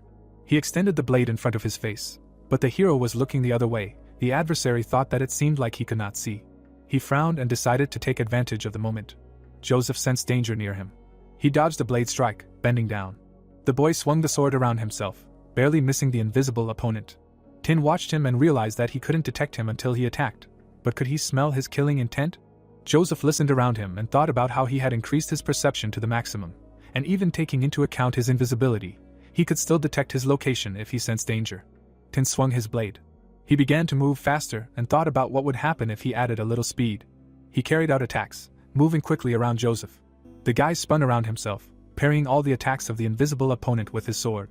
William watched with disdain and thought that he had already received the first wound from the bloodthirsty dagger. He thought about moving, because the more he moved, the faster the effect of the bloodthirsty dagger would work. The hero defended himself, missing some blows and thinking about what was happening and why he could not keep up with his speed. The guy, out of powerlessness, pulled the sword out in front of him. He fell to one knee, plunging his sword into the ground. The opponent, now visible, stabbed the hero in the chest. Amanda screamed and jumped up, worried about Joseph. People in the stands were shouting about different things, about how it looked like they had a winner, wondering if it was murder, and how quickly he missed. Blood spilled onto the floor and a sword fell nearby. Tin gloated and said that killing people was so much fun. Suddenly, the hero grabbed him by the shirt and screamed that he was caught. The opponent got angry and screamed that he was finished. A sharp blow to Tin's face. From the strong blow of the hero, the opponent flew to the side. A notification popped up about a perfect right hook. The young man, sliding along the floor, flew far away. He was passed out and bleeding. Joseph clenched his fist and looked at the magic cross in front of him. The cross dissolved into thin air. A message appeared about the substitute doll, which neutralizes a fatal wound and immediately restores 15%. The puncture in the hero's chest tightened, starting to heal. The beaten guy lay on the ground while the referee shouted that he was knocked out. He managed to pierce Joseph's chest, but Joseph still managed to make a successful counterattack. It seems that he was saving his healing skill for the last resort. The man raised his hand and shouted that he was ready to declare the winner. The surprised protagonist heard that he was the winner. The audience began to chant with delight. Joe clapped and said that this was an excellent fighting tactic. His face suddenly became serious. The man looked at the dagger lying next to the defeated guy. Looking at the weapon, Joe wondered if it was a bloodthirsty dagger, noting that due to its overly aggressive nature, it should not have been among the weapons on display. Joseph's chest was pierced by a bloodthirsty dagger. Even with the healing, he could not recover. Holding his chin, the man mentally guessed that in addition to his abilities that they could not test, there were still many secrets within him. He glanced back and noted that Joseph managed to defeat a B-rank assassin fighting with an A-rank weapon. He was afraid that his true ability was not inferior to William. In the arena, the judge's cry was heard, asking the champion to come up to the stage so that the master could personally present him with the prize. Joe stretched out his hand and declared that a true genius had appeared in the Jiangshan family. The protagonist was really good, no wonder Amanda had always admired him. Smiling, the protagonist replied that Joe was too kind to him. The man said with a smile on his face that he thought Joseph wouldn't mind the sword as a reward. After all, he himself used a similar weapon. Looking at the blade, the man said that this sword was called Kuntong's Last Clouds. Joseph should accept it. The protagonist opened his eyes wide and thought that this was not it. Closing his eyes, the protagonist thanked the master and said that he did not need the sword. Amanda approached him and told Joseph to show respect and accept the sword. Enraged, William cried out that the protagonist should not dare to do this, because the master gave him a gift, and he refuses it. Joe, with a satisfied look, assumed that the protagonist did not like the sword, and then asked him to tell him what Joseph wanted. The protagonist calmly replied that there was no need. He was suddenly taken aback by the pain. The protagonist fell to the floor. He rolled his eyes. Stunned, Joseph woke up in a hospital bed. He began to examine the room he was lying in. The nurse looked in on him and asked if he was awake. Standing in front of him, the girl told him that when he lost consciousness, his heartbeat was irregular, and he was sweating heavily. She didn't think that Joseph would wake up so quickly. People with abilities are really strange. Smiling, the nurse asked him to wait a second while she called the master. Looking down, the protagonist began to reason that he lost consciousness due to the effect of the substitute doll. Looking out the window, the protagonist thought that this was the Fan family's medical center. The skill description said that he would be paralyzed for 24 hours. He wondered how much time had passed. Before using it, he defeated the turtle and received a skill that restores the body. He thinks he will be able to get back on his feet quickly. Joe came to the ward and asked if he was awake. Smiling, Joseph said that he was fine and would be able to go home soon.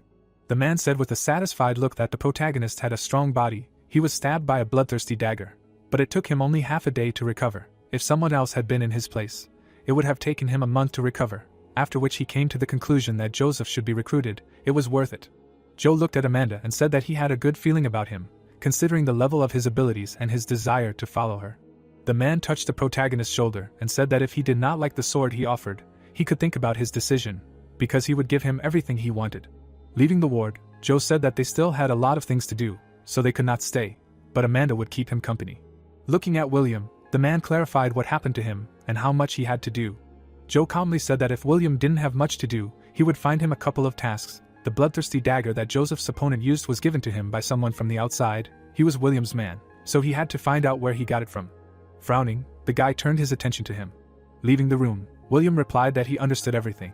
Crossing his arms, the protagonist thought that William would give him a dagger, and he was sorry that they had not managed to kill him. The guy walked down the corridor and punched the wall. He cried out with an angry look that all these years he had conscientiously helped the family with the union and the selection of new talents. All members of this family sincerely admired him, but he did not understand what the old man was unhappy with. William imagined how he stood in front of Joe as a child and reasoned that they did not have a son, so he was adopted and raised as their heir. But now Joe helps Amanda. William looked at the girl with an embarrassed look and reasoned that he thought that sooner or later this family would become his. Amanda should be his too. The girl looked at the protagonist with a furious look, while William reasoned that everything changed when Joseph appeared. Veins from anger appeared on the guy's face and he came to the conclusion that the situation had changed. He should contact his family. The plot takes us to the Fan family villa, which was surrounded by the night sky. William was sitting at the table and heard the question of why he contacted them. Pouring himself a glass of wine, the guy replied that there were no security cameras and no need to hide. Putting his hand on the table, William asked his interlocutor to leave. The man with a displeased look asked how the guy was progressing, who last time said that he would soon become the head of the Fan family. William frowned and said that there were some problems. He thought that Joe suspected him. The old man began to strengthen Amanda's power. He thought that he might want to hand over his place to her. Looking at the man, William noticed that he had tried to get rid of her subordinates several times, but to no avail. He did not think he could take the position of the head peacefully, after which the man cried out that in that case, while he was still the first contender, he should hurry up and kill Joe. Holding his chin, the guy said that he would need his help. Joe was old, but he still had his abilities. Directly killing the head of the family was too dangerous, so he needed the help of the Qian family. Folding his arms, the stranger asked what William's plan was. William smirked and said that the key piece of the puzzle was Amanda. He imagined the guys surrounding the girl and told her that he needed the high-class members of the Qian family to kidnap Amanda and then send a message that she was being held hostage in an abandoned underground city. Because there were too many abandoned underground cities, the old man would send all the people of the Fang family to search for her. After all, she was his only child. There was also a high chance that he would personally go to look for her.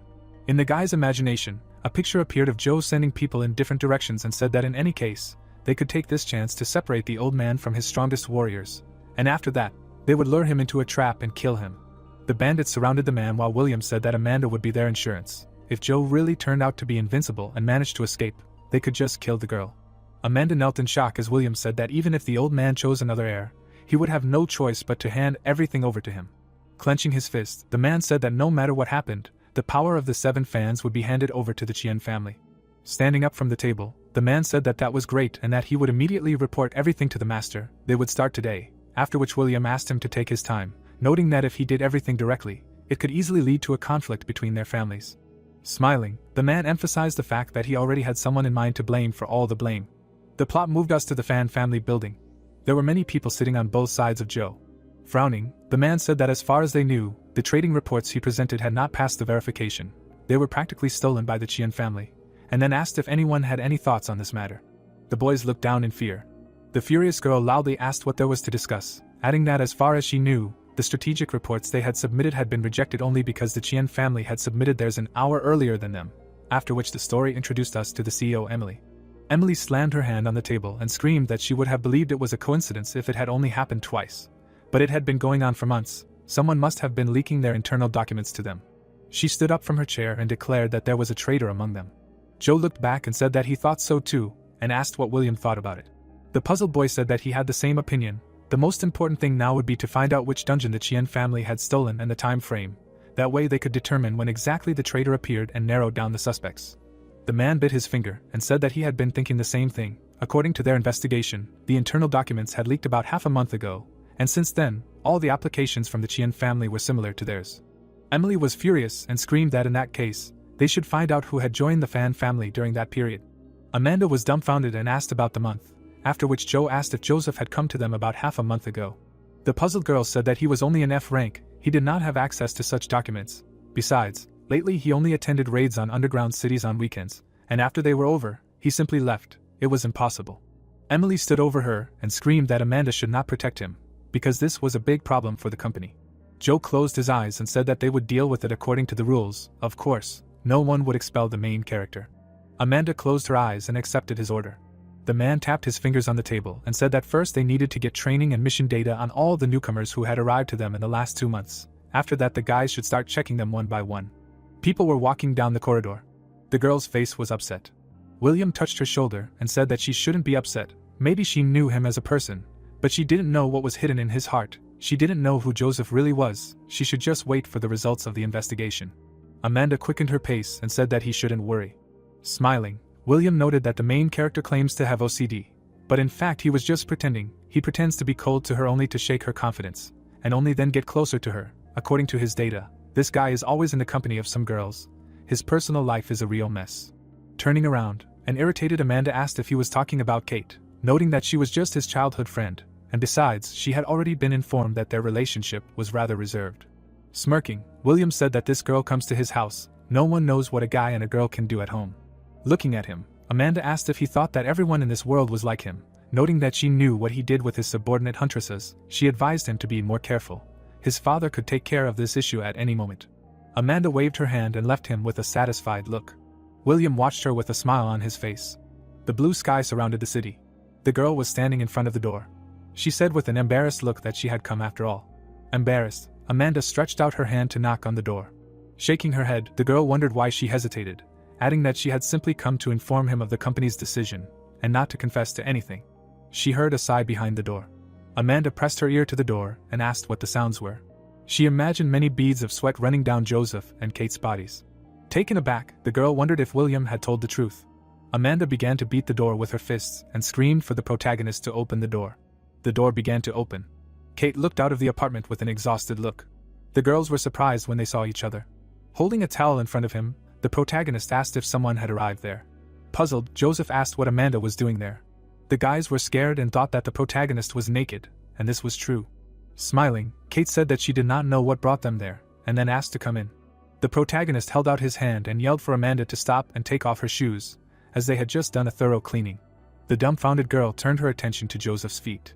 Closing her eyes, she asked if they had scrubbed the floors, noting that she had already thought about it. Amanda entered the apartment. Standing in front of her, the protagonist apologized. As he had a bachelor apartment, he couldn't even offer them stools. No matter what they came with, they would have to speak standing up. The enraged Ben yelled that he was uncultured. Since there was no stool, he should have at least offered the lady to sit on the bed. He didn't know how to receive guests at all. The protagonist answered with a serious look that this was impossible. They had just cleaned up. Amanda stopped the guard and said that it didn't matter, they had only come for a short while. She said with a sad expression that there was evidence that there was a traitor in the Fan family. Joseph was among those who would be investigated until he could train with them. Kate turned away and said that she had asked so many times if the protagonist had joined the Fan family, and he had brushed it off, and now they had even come to her home to expel him, to which Joseph replied that he was simply afraid that she would worry about him. Amanda watched them with a surprised expression. She approached the protagonist and asked him not to worry, adding that as soon as he was cleared of suspicion, he could return again. To which she replied that it did not matter, he had never really wanted to be with them, so he found a reason to break up with them. Clenching her hands into fists, Amanda said that the protagonist was already under her control. He was her man. According to the law, he could not up and leave on his own. Kate grabbed the protagonist by the hand and screamed that Joseph did not belong to her. She should not delude herself about herself. The girls began to pull the protagonist by the hands and argue. A loud scream was heard in the city. The guard followed Amanda and asked her not to get upset because he couldn't get away from them. Amanda gritted her teeth and said that this girl didn't even understand how training camps worked. Looking around, the man said that something was wrong there. Turning around, Ben said that even if there were no ordinary passers-by on the street, there should still be at least a couple of plainclothes police officers. Straightening his jacket, he asked Amanda to be careful. Taking off his clothes, the guard ordered her to hide behind them. A scream was heard from behind the building. A powerful force pressed Ben into the ground. His face was stunned. Amanda ran to help him. The girl suddenly turned around when she heard a voice telling her not to approach Ben because they didn't want to crush her. A pink liquid was sprayed in her face. Amanda lost consciousness.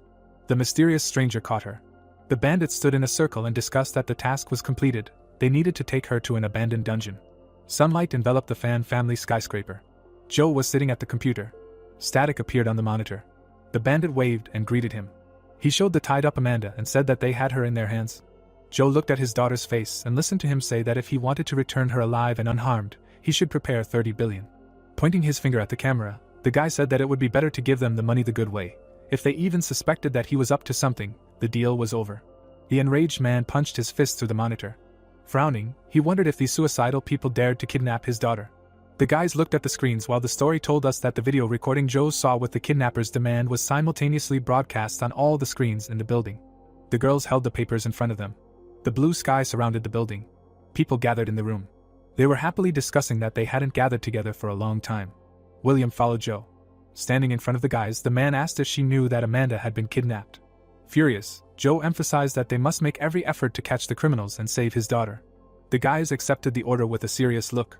Joe pointed his finger at the girl and asked if she owned the magic of thoughtography and could determine the location of the criminals with its help. Puzzled, Chloe replied that she had already tried. Nothing worked. In theory, she can match the objects seen in the image with their location. Even seeing a grain of sand, she can find out what desert it is from. But in this case, she can't do anything. Dumbfounded, Joe asked what she meant, whether the background in the video was artificial or this place does not exist on the planet. Looking down, Chloe said that this place was not quite in their world. The dumbfounded man asked if she was talking about the dungeon. Grabbing the girl by the shoulders, Joe began to ask which dungeon Amanda was in and whose family it belonged to. Holding his chin, William said that in that case, they would have to use the tactics of a massive offensive. He thoughtfully noted that it was necessary to send as many people as possible to a total search of every unattended dungeon. If they did not find her among them, then she was in the dungeon of one of the remaining 3 families. Joe seriously stated that his words made sense. This was the only way. Stretching out his hand, the man shouted an order that everyone needed to go search and find this dungeon. They came to the intensive care unit. Joe approached the bed and asked how Ben was feeling. The upset guy apologized, because he could not protect his daughter. Looking at him, the man said that he had already sent all available human resources to search for her, but the search area was too large. If they knew anything about the kidnappers, they might be able to narrow it down, after which he asked Ben to tell him how it all happened. Suddenly there would be some leads. Lying on a hospital bed, Ben said that at that moment, they had just left Joseph's house. He noticed that there were no people on the street at all and told his daughter to hold on to him. Suddenly he felt something very heavy pressing on him from above, and then lost consciousness. Frowning, Joe asked again about the pressure from above. Looking at Lori, the man ordered to comb through all available government databases of registered hunters and provide him with a list of everyone with similar abilities. Dumbfounded, William asked if she was kidnapped at the moment, when they left the main character's house. Ben lay still and replied that the miss wanted to personally inform him about the start of the investigation to find the traitor. Holding his hand in front of his face, the guy began to whisper, asking if Joseph had anything to do with it, and whether it was a coincidence that after Amanda reported the investigation, she was immediately kidnapped at the exit from his house. The night sky enveloped the city. Kate was sitting on a swing. She said with a sad look that Joseph ran out of the house right after someone called, without even telling her where. People came up to her and asked if she was the protagonist's friend. The men stood in front of her and said that they were looking for him. Taken aback, Kate said that she did not know where Joseph was. The guys exchanged glances. The girl was scared by the question of whether she could go with them. Amanda was tied up and kneeling. The bandits were discussing with a displeased look that they could not wait for Joe and could no longer feel their legs from the cold. Frowning, the girl wondered if her father was their target. They continued to sit in the dungeon. The mountainous terrain was covered in snow. The sun's rays illuminated the permafrost zone. The guys walked through the snowy forest. The stranger followed his comrade and asked why Mike invited them both there, to which he received the answer that he invited him alone. Closing his eyes, the third guy said that if he knew where he was invited, he would never go. Mike frowned and thought that no matter how everything turned out, today he had to prove his superiority. The guys continued to wander through the permafrost zone. The monster appeared in front of them. The eyes of the bears glowed red. Looking at Mike, the guy asked what he would say about these monsters. Grinning, he replied that they were just small fish. The only problems would be with the boss. Mike threw a fireball at the bears. There was a loud explosion. The bandits turned around and asked if there was anyone outside and if they hadn't covered up all their tracks. The guy got to his feet and said he was going to go take a look. Flames engulfed the forest. Mike held his hand in front of him and said that the bears had been cleared out and that they were about to fight the boss. The guy asked thoughtfully if he had killed everyone, after which Mike cried out that he had burned every tree. The tree branches were burning. The guys left the battlefield. The guy, with a smile on his face, noted that since Mike had been defeated last time, they should first decide on tactics so as not to lose face again, after which he asked him to tell them about the skills of this boss and what he looked like so that they could develop a detailed battle plan, to which he received the answer that the monster looked like an ice bird. Mike frowned and said that the boss had maneuverability in flight. With the flap of his wings he could raise a squall of frosty air, create strong wind pressure, could blow out his flames, could condense huge ice crystals and use them in an attack. Even his fire could not dissolve them. During the attack she could combine the elements of wind and ice. Holding his chin, Steve said that he used to think that fire always beats ice, but it turns out that it happens the other way around. He was suddenly surprised. Looking at Joseph, Steve clarified that he had skills with the element of wind. The guy with a serious face replied that it would do. He hugged his comrades with a satisfied look and said that the wind, as a rule, can blow out the fire, but it can also kindle it. If they combine their efforts, then they can strengthen the flame with a wind sword. Firstly, this will increase the temperature of Mike's flame, which will help dissolve the ice crystals, and secondly, with his wind flow Joseph will be able to hold back the oncoming wind flow of the bird. Then the flame will not go out. Frowning, the main character replied that there is something in it. When you carefully blow on burning wood, the fire really begins to burn stronger. Closing his eyes, Mike said that they will try. Smiling, Joseph noted that Steve knows how to improvise in difficult situations. His opinion of him even changed, to which he received the answer that he is a professional in military history. All the combat operations of the past are in his head. If you need to analyze the tactics of the battle, then you can turn to him. Raising their heads, the guys noticed the boss in the sky. The ice bird was flying towards them. A blade appeared in the protagonist's hands. Steve, with a serious face, said that this was the first time they were working together. They didn't need to immediately turn on their skills at full speed. They needed to feel each other out. They needed to gradually get used to each other. Mike released a stream of flame. The boss flapped his wings. The protagonist sent a stream of wind in response. The wind enveloped the fireball. The stream of flame flew at the boss. The fire hit the monster's wing. The bird was taken aback when it saw its wing burning. It began flapping its wings. The boss concentrated blue mana near its mouth. The monster released ice blocks at the guys. The bird began flapping its wings. Mike created a huge cloud of energy above his head. Joseph surrounded himself with wind magic. The guys released the concentrated energy. They created a huge whirlwind of flame. Ice blocks flew into the whirlwind. The bird was shocked. A stream of fire surrounded it. There was a powerful explosion. The bandit watched the fight from afar. Turning around, the guy assumed that the guys there were not for them. They would finish off the boss and leave. Steve raised his hands in joy. Stunned, Joseph turned his attention to the forest. Looking to the side, the main character asked if there were humanoid monsters in this dungeon. He saw the entrance to the cave. The bandits met their comrade and began to ask what was going on outside. Sitting down next to them, the guy said that there were adventurers there who had already left. Closing his eyes, the stranger replied that it was nice. After all, it was an abandoned dungeon. Others could show up there. The main thing was not to poke their noses into their business. Amanda overheard their conversation and noted that it was not her father. The guys were looking at the treetops. Mike looked at the protagonist and asked what he was talking about, noting that all the monsters in this dungeon had the appearance of animals. Pointing his finger into the forest, the protagonist said that it was very strange, because there were human tracks there. The guys began to examine the tracks. Steve squatted down and said that these were at least a size 44, meaning the tracks were male. He suddenly turned around. Looking at the road, Steve said that the tracks led there. Frowning, Joseph suggested going to look, adding that they would not rule out the possibility of humanoid monsters. The guys started following the trail. We were transferred to the Fan family building. Kate stood in front of Joe. The man crossed his arms and asked where the main character was. Looking away, the girl replied that she had already said that she did not know. The enraged agent screamed that she continued to cover for him and could be his accomplice. Enraged Joe said that they had people there who were able to view other people's memories. If she had any guesses, it would be better to give them up right away. He would tell in advance when they read her thoughts. There was little pleasure in this. Kate held her hands in front of her and screamed that this was illegal. Gritting her teeth, Joe emphasized the fact that he was the law there. If she wanted to avoid torment, she should tell everything she knew. William burst into the office and screamed that they had discovered something. The guy ran to him and told him that while watching the video, the agents of their internal intelligence service found a clue.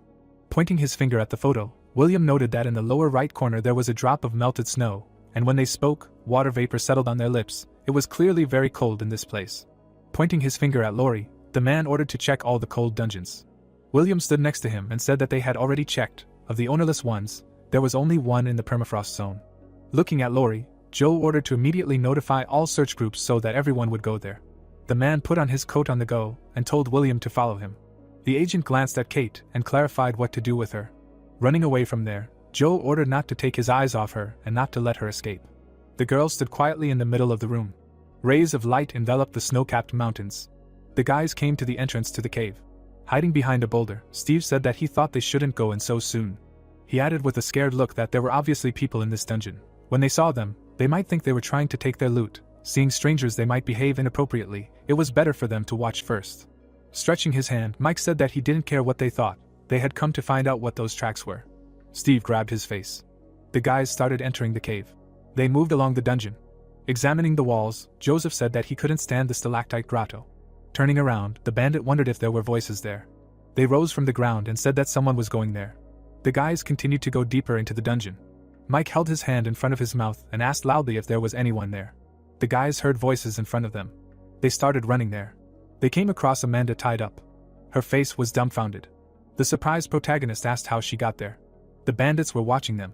The guys ran straight towards Amanda, asking if she was okay. The girl with her mouth tied up was shaking her head from side to side in fear and moaning for them to come closer. Noticing this, the boy thought that she was shaking her head because she didn't want him to come closer. A moment later, he stopped, resting his foot on the ground. At that very moment, the ground gave way right in front of him. The protagonist, dumbfounded, looked ahead and didn't understand what was happening. Mike, who was with him, with a divided expression on his face, asked who was there and asked to come out. Suddenly, someone used crutches, and gritting his teeth in displeasure, Joseph asked what was going on. At the last moment, he managed to jump away from the place where the ground gave way again. After everything that had happened, the boy was very surprised. He put his hands in front of him to block the blow. Then the protagonist noticed something behind him. Sharply turning around, he called out to the guy with red hair, saying that there was something behind him. Hearing this, Mike scared in displeasure and sent fire magic forward. A volley of fire exploded right behind Joseph. Suddenly, as if out of nowhere, a smiling man appeared, noting that he was a quick-witted boy, and apparently there was no point in hiding anymore. Coming out of invisibility, the warrior struck with his fist, which was cut. The man continued to attack the boy, while he ran away from him, and his ally attacked with fire. Dumbfounded, looking straight ahead, Steve declared that this was an invisible assassin and assumed that they seemed to be involved in something serious, while his friend, standing in front, asked him to stop whining and help instead. At that moment, an unknown person pulled out a dagger from somewhere. He made a deft swing of his weapon while the protagonist dodged it.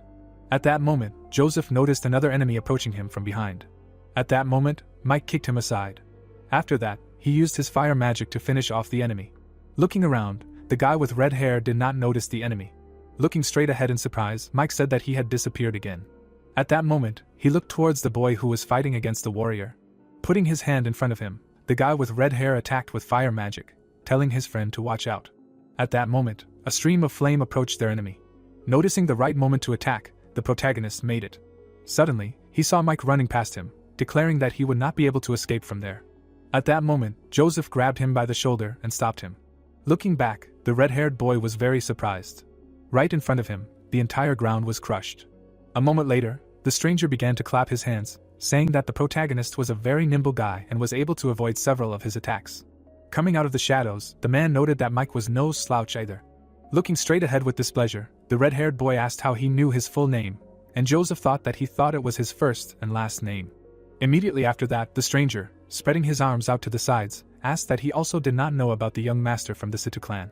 Looking warily at his ally after hearing this, the boy wondered if he was from another family of dungeon owners. A moment later, the assassins rushed forward, declaring that everything was funny, and they kidnapped the heiress of the Fan clan, and the heir of the Situ clan himself came to them, so they caught 2 large fish with 1 net. Mike, very angry at their words, asked me to make him laugh, because they had not caught him yet. Immediately after this, the story moves to the entrance of this dungeon, where the guys were. Straight there, the awakened ones ran quickly. Turning back, Joe noticed them, and they explained that they rushed as soon as they were informed, and the others would soon catch up with them.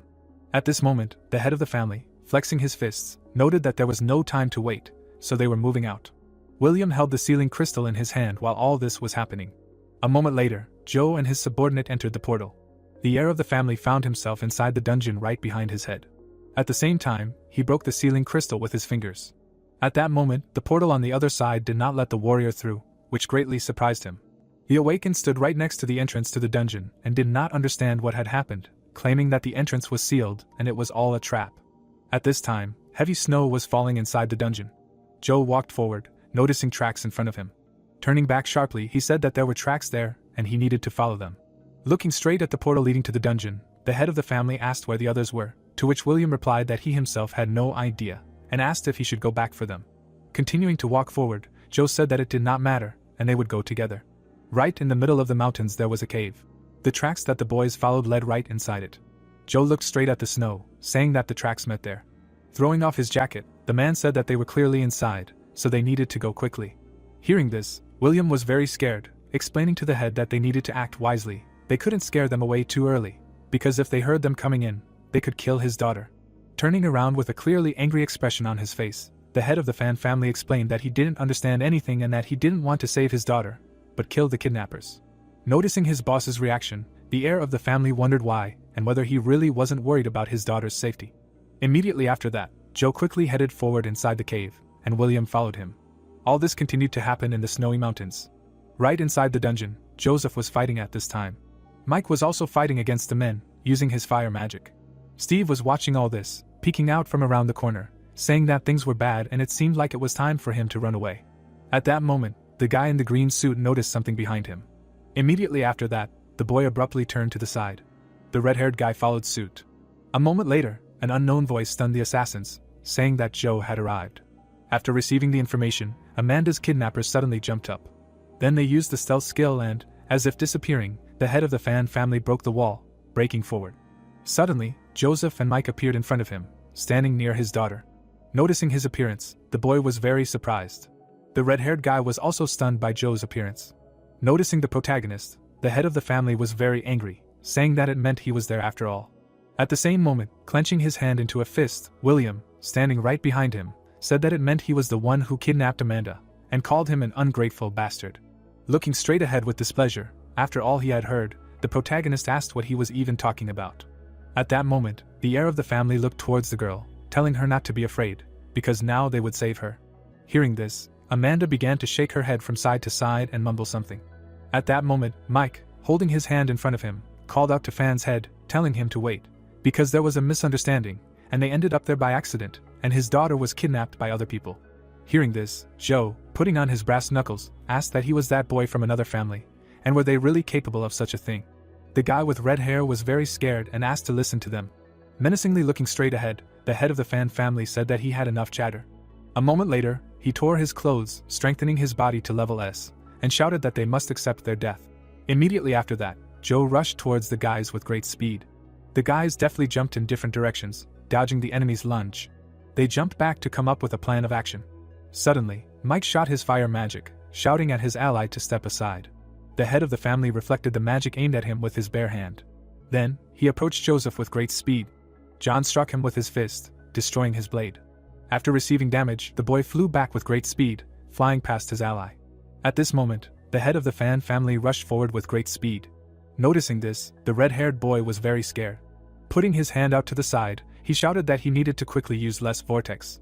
Barely standing on his feet, the protagonist used his protective gloves and immunity to physical attacks, which could no longer be used today, gathering magic in his weapon. Immediately after that, the guys activated their joint skill, sending it straight at the enemy. Joe was enveloped in a huge amount of flames and screamed loudly in pain. His daughter was very worried, watching everything that was happening. Holding his chest, Joseph asked Mike if he thought he was okay, while he explained to the head of the Fan family that if they hadn't counterattacked, they would have been in danger. A moment later, two hands appeared out of nowhere from the flames. One of them suddenly grabbed the red-haired guy by the throat. The other grabbed the protagonist by the neck. Immediately after that, Joe hit both guys with great force with his fist. Having received such damage, Joseph began to cough up blood. At the same moment, the head of the Fan family swung his fist to deliver another blow. Suddenly, blood began to pour out of his mouth. Amanda, frightened by what she saw, thought that her father was coughing up blood, which meant that he was having another attack.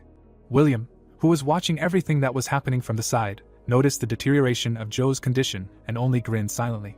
Joe coughed up blood, leaning directly on the ground. Joseph watched this in shock and asked what was wrong with him. Was it really them who had caused such damage? At that moment, the head of the Fan family turned around abruptly, asking William why he was frozen there. Hearing this, he grinned maliciously, activating his ability, and told the head that he was already on his way. Immediately after that, the heir of the Fan family slowly walked straight up to his boss. A moment later, he attacked him with his ability right in the back. Noticing this, the boy was extremely dumbfounded. Joe continued to cough up blood and fell right to the ground.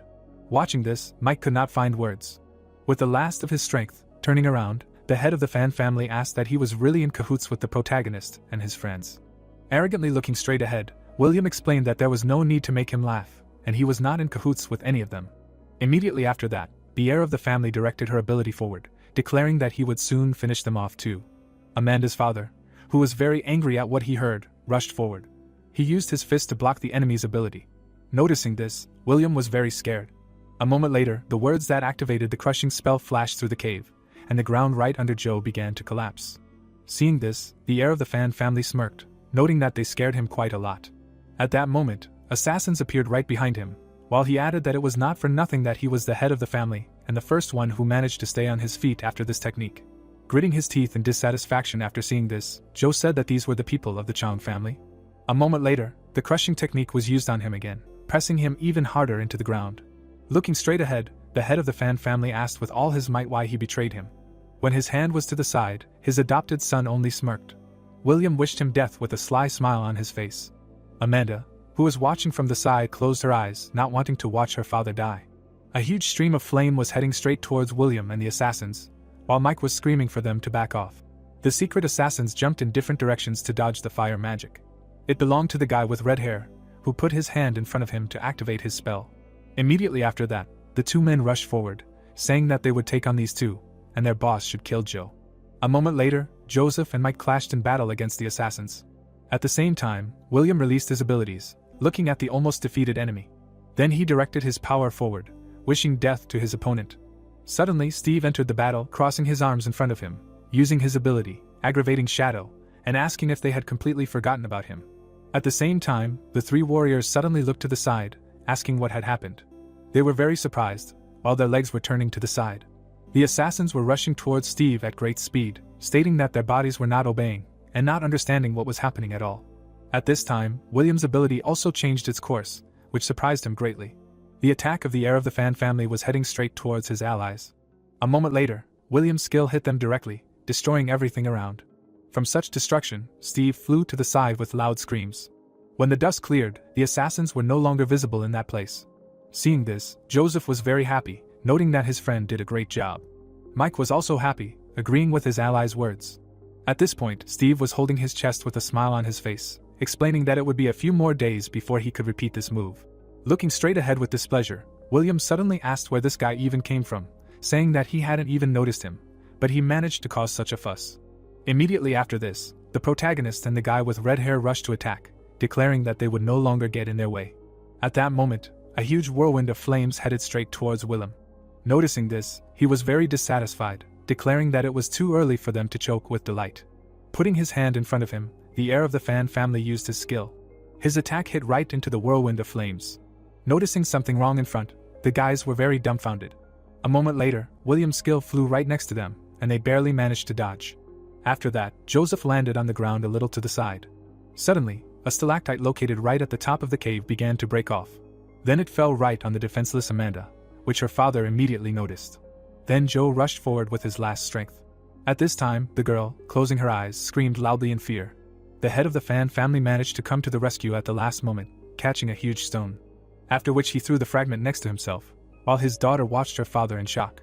Immediately after this, Joe began to cough up blood, asking for forgiveness, because his body was too weak for level S.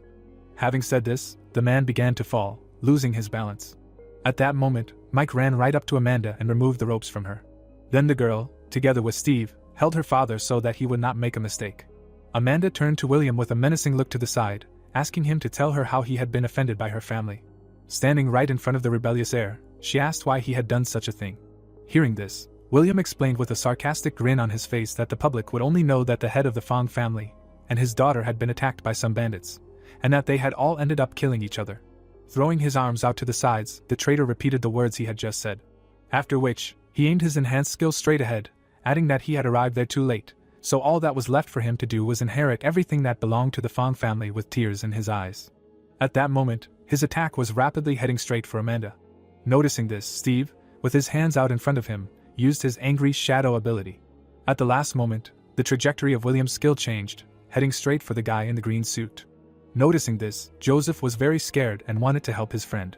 In a moment, he managed to knock Steve to the ground so that the blow landed directly on him. Mike swung his fist, sending a fiery blow forward, asking how dare he lunge at him. At this time, the traitor, deftly moving his head to the side, dodged this attack, wondering if he really hoped to hit him with such slow charges. Looking straight at his opponents, the heir of the Fan family explained that even if they managed to dodge him for so long, this cave would not hold up. Putting his hand straight in front of him, he added that he would blow the hell out of the cave, and they would remain buried there. Very angry after hearing this, Mike asked if he really had gone crazy and wanted to be buried there with them. Standing right in front of his opponents, William explained that he had already called the Qian family, who would soon be there with reinforcements, and even if he got a little bit, he would be a hero who fought the kidnappers. Looking straight at Steve with a puzzled expression, Joseph asked him if he had any ideas, because he didn't want to die in this hole at all, and Steve explained that in this situation, if they managed to launch a powerful attack, it would cause the cave to collapse. Looking at the allies behind them, the guy in the green suit added that even if they were lucky enough to jump out, those two definitely didn't have that chance, and they would be stuck there. Holding his hand out to the side, Steve explained that if they all got out, William would become the new head of the Fan family, and he would appoint them as kidnappers. Stepping forward a bit, the red-haired guy and the protagonist said that it seemed like all they could do was destroy that bastard, while the friend standing behind them was about to suggest something, noting that their plan didn't sound very well thought out. At this time, the traitor was extremely angry, asking what the three of them were whispering about. A moment later, Joseph charged straight towards him at a high speed. Noticing this, William put his hand in front of him, aiming his skill forward, and asked him if he really thought that scum like him would even be able to get close to him. At the same time, Steve put his hands in front of him and used the skill Angry Shadow. A moment later, the Fawn family heir's attack trajectory was changed, heading straight towards the guy in the green suit. At the same time, the boy swung his fist, preparing to use a perfect right hook. The traitor quickly dodged, noting that although close combat was not his strong point, he certainly could not defeat him with hand-to-hand combat. Hearing his words, the protagonist was very angry. A moment later, he grabbed William with his hands, not understanding what he was going to do. The boy quickly turned to the side and shouted at his friend to start now. Hearing the signal, Mike raised his hands above his head and was about to use Divine Flame. William, dumbfounded, was thinking that he could not be held back. Immediately after that, the heir of the Fong family kneed his opponent in the stomach. After receiving damage, Joseph, looking menacingly straight ahead, assumed that it seemed that he could not escape now. The traitor looked straight at him with a displeased expression, calling him a man-an and asking if he really wanted to die with him. A moment later, the two were covered in Divine Flame. Amanda was watching all this from the side, and she shouted Joseph's name with a sympathetic look. A silhouette could be seen right through the dust that had risen into the air. It belonged to William, who was completely enveloped in fire. Suddenly, the man started laughing, looking smugly straight ahead, and said that such an F-rank trash could only dream of dying with him. At the same time, another silhouette became visible through the dust. A moment later, the boy grabbed his opponent from behind again, which greatly angered him, while the system announced that there were 7 uses of the substitute doll left today. Looking forward, Joseph stated that a fire attack would not collapse the cave, and it was only a question of how many attacks he could withstand. Holding tightly to his opponent, he added that today he was ready to nullify the possibility of using the substitute doll technique, so he suggested continuing. William, greatly upset after hearing this, called him a bastard. At this moment, Mike did not hesitate at all and sent out his whirlwind of flames. A moment later, a loud cry of pain came directly from his skill. The heir of the Fan family leaned on the ground, while he was radiating high temperatures, and said that if they continued to aim straight at him, his strength would not last long. Immediately after that, he activated his skill and said that then they should not hope to stay alive either. A moment later, his skill began to have fun in all directions. At that moment, a boy appeared right behind him, preparing to strike. The traitor immediately sensed this, sharply turning back. William did not have time to react, and the protagonist's strike landed right on him, throwing him back. Lying directly on the ground, the heir of the Fan family used his skill to reflect another attack on him. The power of his skill was so great that it broke through the cave and burst out. The assassins were waiting for their boss to return in the forest, and one of them said that now the cave had definitely been blown up, and according to William's plan, they had to take him away, and the other said that he would then remove the seals so that people could come and see how their leader heroically tried to save the daughter of the head of the Fan family, risking his life. At the same time, the rest of the awakened entered the dungeon, watching an unknown surge of power from the front, and did not believe that the path was open, worrying about the head of the Fan family, his daughter and adopted son. Finding himself among these people, the assassin, pointing his finger forward, said that smoke and dust rose over there, and suggested going there. At this time, the place where the cave was located was completely destroyed, and only fragments of stones were on the ground. Someone's leg was sticking out right from these very fragments. It belonged to William, who suddenly jumped up, throwing off the stones. Having come to his senses, the family heir looked sharply to the side. Seeing no one there, he smiled broadly, saying that the head of the family and his daughter had been killed by the kidnappers, and he had killed those villains. With a sarcastic expression, the traitor said that now all he could do was bury them with tears in his eyes, and then inherit everything that belonged to the Fan family, and that was a very beautiful story. A moment later, he shuddered and was very dumbfounded when he heard the words that he would have to kill him first. Joseph rose right from the rubble, claiming that he was still alive, and the system notification window announced that the remaining number of uses of the substitute doll was 5. Mike, who was right behind him, looked at his ally in shock, wondering to himself that he had really covered him with himself, but still managed to stand on his feet. Noticing that his opponent had come out, William was very angry, calling him a bastard. Gritting his teeth in displeasure, the heir of the Fan family asked why he couldn't just die. Immediately after that, the traitor directed his attack forward, asking again why he didn't just die. Seeing something right in front of him, William was very surprised. Sharply looking to the side, he noticed the protagonist approaching him. William was beside himself with anger, activated his skill and wished his opponent would die already.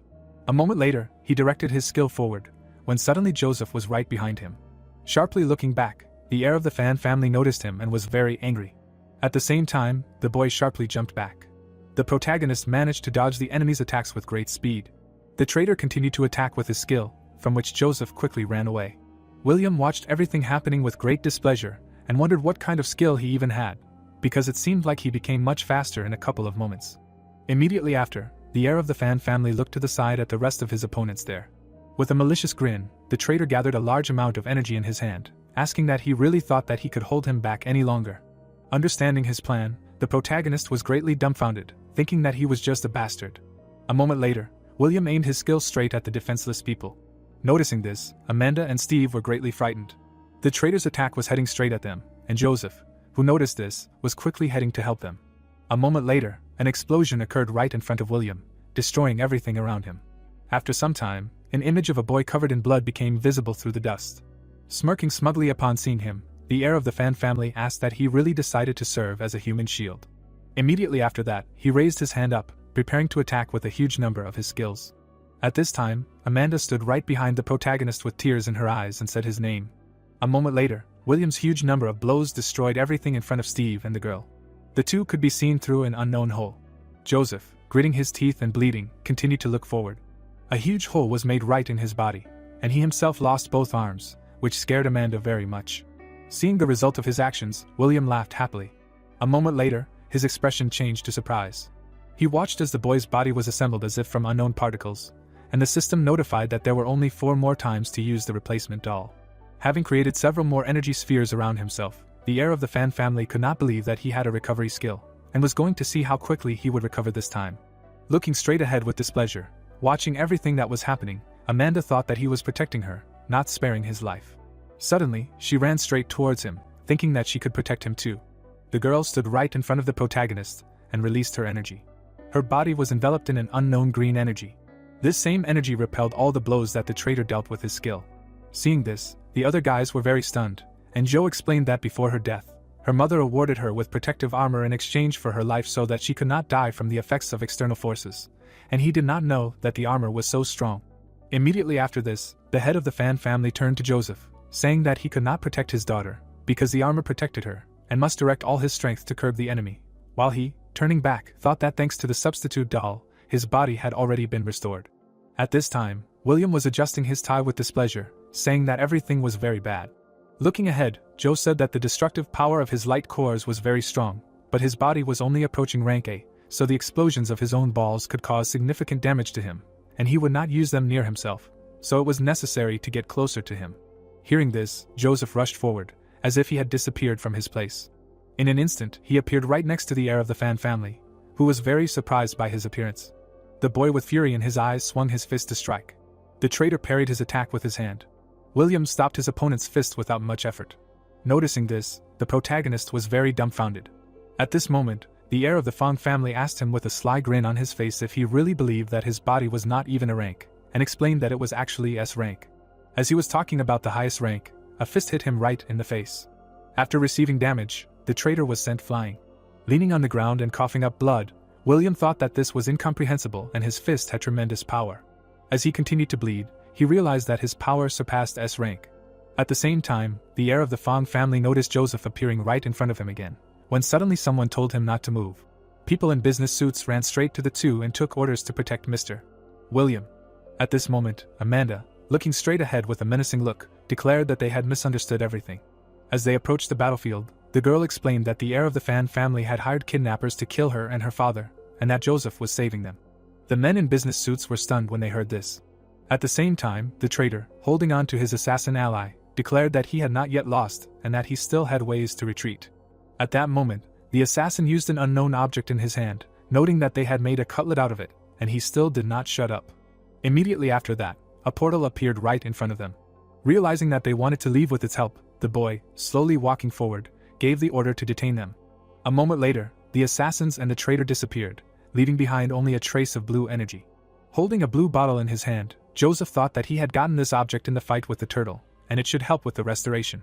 Immediately after that, the boy used it on himself, and the system began to heal him, while he himself was thinking that otherwise the side effects of using the substitution and the doll would knock him down. Suddenly, Monica appeared right on the battlefield, kneeling on one knee, apologizing for coming so late and asking Amanda if she was okay. Sharply turning in her direction, the girl answered that she was fine. Then she looked straight at the protagonist, asking how he was feeling, and he, showing a finger up, answered that everything was fine. Watching their conversation, the witch was very angry and did not understand what he was doing to her, and why he had such an influence on her. Suddenly, a man in a business suit ran up to her, declaring that they were ready, and asked to activate the portal for movement. Looking straight ahead, the girl agreed to do it. When she said to get ready and announced that they were leaving, a circle of blue energy appeared right on the ground. Immediately after this, the story moves to the hospital, where Joe was in serious condition. Amanda was very scared, watching her father, and asked the doctor and the magician what they could say about his condition. The sorcerer standing in front of her explained that if they wanted to save him, they could use one forbidden method of his ancestors, and the doctor said that her father was in very serious condition. After which he pointed his finger directly at the magician with displeasure, saying that there was no need to believe this charlatan. Very angry from what he heard, the magician concluded that since he did not understand anything about magic, there was no need to desecrate the methods of his ancestors, until Amanda, standing right in front of them, asked them to stop swearing. Suddenly, Steve turned to Monica, standing in front, asking if they could let them go, because they were not involved in the kidnapping. Looking in his direction, the girl with red hair apologized, explaining that she believed that they were innocent, but let the head of Fong decide for himself what to do with them all when he wakes up. Mike, very angry at her words, asked if she was really kidding. At this time, Joseph looked at Kate standing next to him, and asked how she got there. With a downcast expression on her face, the girl explained that at first they decided that he was the one who kidnapped Amanda, so they grabbed her. Gritting his teeth in displeasure after hearing this, the boy said that it was all because of that bastard William. Suddenly, the device showing the heartbeat began to beep, notifying that the heart had stopped beating. The guys, noticing this, were very dumbfounded. Amanda, standing right in front of her father, asked not to scare her. Suddenly, a girl with pink hair intervened in the conversation, spreading her arms out to the sides, asking if she could try. Looking at his friend, the protagonist was upset that he had not managed to hide her powers from everyone. A moment later, Kate, spreading her hands in front of her, used her power directly on Joe. After some time, he began to twitch, as if he had come to life again, and Amanda, who noticed this, asked her father if he could hear her. The guy with red hair, watching everything that was happening, was amazed that she had a powerful healing skill. Still feeling pain all over his body, the head of the Fong family turned to Monica, giving the order to gather all their people tomorrow, because he would need to make a statement. Worriedly looking straight at him, the sorceress said that she understood everything, and asked the head what to do with these people. Looking straight ahead, Joe told Joseph that he should thank him and his friends, because they were their benefactors. He then asked everyone to leave the room, but asked the protagonist and his daughter to stay behind because he had something he wanted to tell them, and his subordinates who heard this were very surprised. Immediately after this narration, the story moves to the next day in the Great Hall, while clouds were floating in the sky. Standing on the stage right in front of all his subordinates, Joe declared that the past few days had been extremely difficult for his family, and he thought they all knew the details by now. Staring forward with a menacing gaze, he announced that William had colluded with their enemies, for which he had been expelled from the Fong family. The people in business suits were very dumbfounded by what they heard and could not believe that it was true, saying that they had never liked him. The red-haired girl in the crowd gritted her teeth in dissatisfaction after hearing all this. Memories of kneeling in front of William, asking him if he really liked Amanda, came to her mind. After her question, the former heir of the Fan family hugged the girl, saying that he had explained everything to her many times, and the head of the family wanted his position to go to his daughter in the future. With a sly grin on his face, he added that in order to take a high position, he must gain the trust of the heiress. Looking slyly straight ahead, the traitor declared that he truly loved only her. Still very angry, Jonna thought that this couple had probably set up her beloved. At this time, Joe, still standing on the stage, declared that due to health reasons, he could not continue to manage the company. Pointing his hand directly at the girl, he said that, taking this opportunity, he officially handed over the position of head to his daughter Amanda. Hearing this, his subordinates were very happy, saying that she would do a great job and they supported her candidacy. Pointing his hand at Joseph standing next to him, the head of the Fan family announced that, in addition to this, Amanda had decided that he would become her first deputy. Hearing this, the family members were very surprised, asking why him and wasn't he an F rank, not understanding on what basis he would become her main deputy. At that moment, the A-rank hunter sister Jean stepped forward, declaring that she was against it. Steve, who was right on the stage, was very angry at her behavior and stated that the protagonist was an exceptionally talented guy, and what right did she have to speak out against it? Folding her arms across her chest with a clearly angry look, the girl stated that Joseph was only an F rank and why on earth did he deserve to push ahead of everyone else and become the new head's first deputy. Immediately after her words, the members of the fan family began to be indignant, saying that if Amanda chose him only because she fell in love with him, then what was the point of all of them straining their veins for so many years in the hope of promotion, because Joseph's only merit was that he was able to turn her head, and he was a nobody there. Looking straight ahead, Jean concluded that the head of the fan family always evaluated people by talent and merit, and this girl did whatever she wanted. Suddenly, Joe's daughter joined the conversation, moving her hand to the side, asking if that meant they wanted to be evaluated by talent and merit, to which she received a positive answer. At that moment, the unknown warrior swung his leg to strike. Noticing this, Amanda was very surprised. At this time, the A-rank hunter was thinking with a sly grin on her face that although he was only a B-rank, but with his special high-rank sneakers, his roundhouse kick was comparable in strength to an S-rank. At this time, the man was heading straight towards Joseph, who was asking what he wanted. With a look full of rage, the warrior wished death on his opponent. Hearing this, the boy was very dissatisfied. Immediately after that, the protagonist used a super-fast fist technique, repelling all of the enemy's attacks. Then, he struck directly at the body of his attacker. Throwing his opponent back, hitting him with great force, Joseph asked why a weakling like him wore such huge sneakers and did he even realize how disharmonious it looked. At that moment, the man who attacked him was slammed right into the wall. Watching the boy fall to the ground after receiving a blow from Joseph, the rest of the fan family were confused about what had happened and wondered what rank that boy was that he could do such a thing. At this time, Amanda was looking straight at the boy standing on the stage in front of her. With a serious look, she thought that back in the dungeon, he had used the same move on William. Suddenly stepping forward and raising her hand above her head, she asked who else wanted to challenge him, thinking that she had definitely made the right choice. At this time, the A-rank hunter looked at her defeated subordinate with displeasure. With great anger on her face, she looked away, stating that she would have to answer for hurting her disciple. Hearing this, Joseph was very confused, asking if he was really her disciple. Even more angry because of his reaction, Jonna put on gloves on her hands, saying that he was too early to rejoice and happy moments are fleeting, like his life. Suddenly, an unknown man, standing right behind her, asked her sister to wait. Gritting her teeth in displeasure, she looked straight at him while he, with a worried expression on his face, explained that this guy's strength was difficult to estimate, so you shouldn't give in to emotions, no matter what happens, and you need to choose a better moment. The warrior did not like everything she heard at all, but she was forced to agree. Turning her back to the stage, Jonna told him to live for now. Watching her go, Joseph asked to tell the student to change his shoes. At this time, another of her subordinates, with a malicious grin on his face, apologized for the mess. After which he released an unknown device from his mouth. It was some kind of tracking mechanism, which immediately flew forward. We continued to be in the large hall while the plot told us that after this scene ended, the meeting ended and there were no more objections to Amanda and Joseph's new positions. The boy was holding his head in his hands, wondering what was wrong with that guy and why he was wearing such big sneakers, noting that this picture really tormented him. Suddenly, Amanda came into his room with Steve, and he, noticing them, asked what was going on. The girl, with gratitude in her eyes, declared that he had really helped her out today. Smiling, looking straight at her, the boy explained that it was nothing special, and they had already agreed on everything, so he couldn't do otherwise, and she thanked him. Suddenly, the protagonist looked at Steve, asking what about him and why he continued to follow him, and did he really have something to say. In response to this, the guy in the green suit just waved his hand, explaining that he wanted to know how he was doing with his free time, and suggested putting together a team to explore the abandoned dungeon. Hearing this, Joseph was very surprised, as was Amanda, who asked him again. Then the girl, looking seriously to the side, noted that she had just wanted to talk to him about the same thing. Steve was telling his sister Amanda that great minds think alike, his hand moving to the side. Suddenly, a young boy joined the conversation, looking puzzled, and asked if any of them would explain it to him.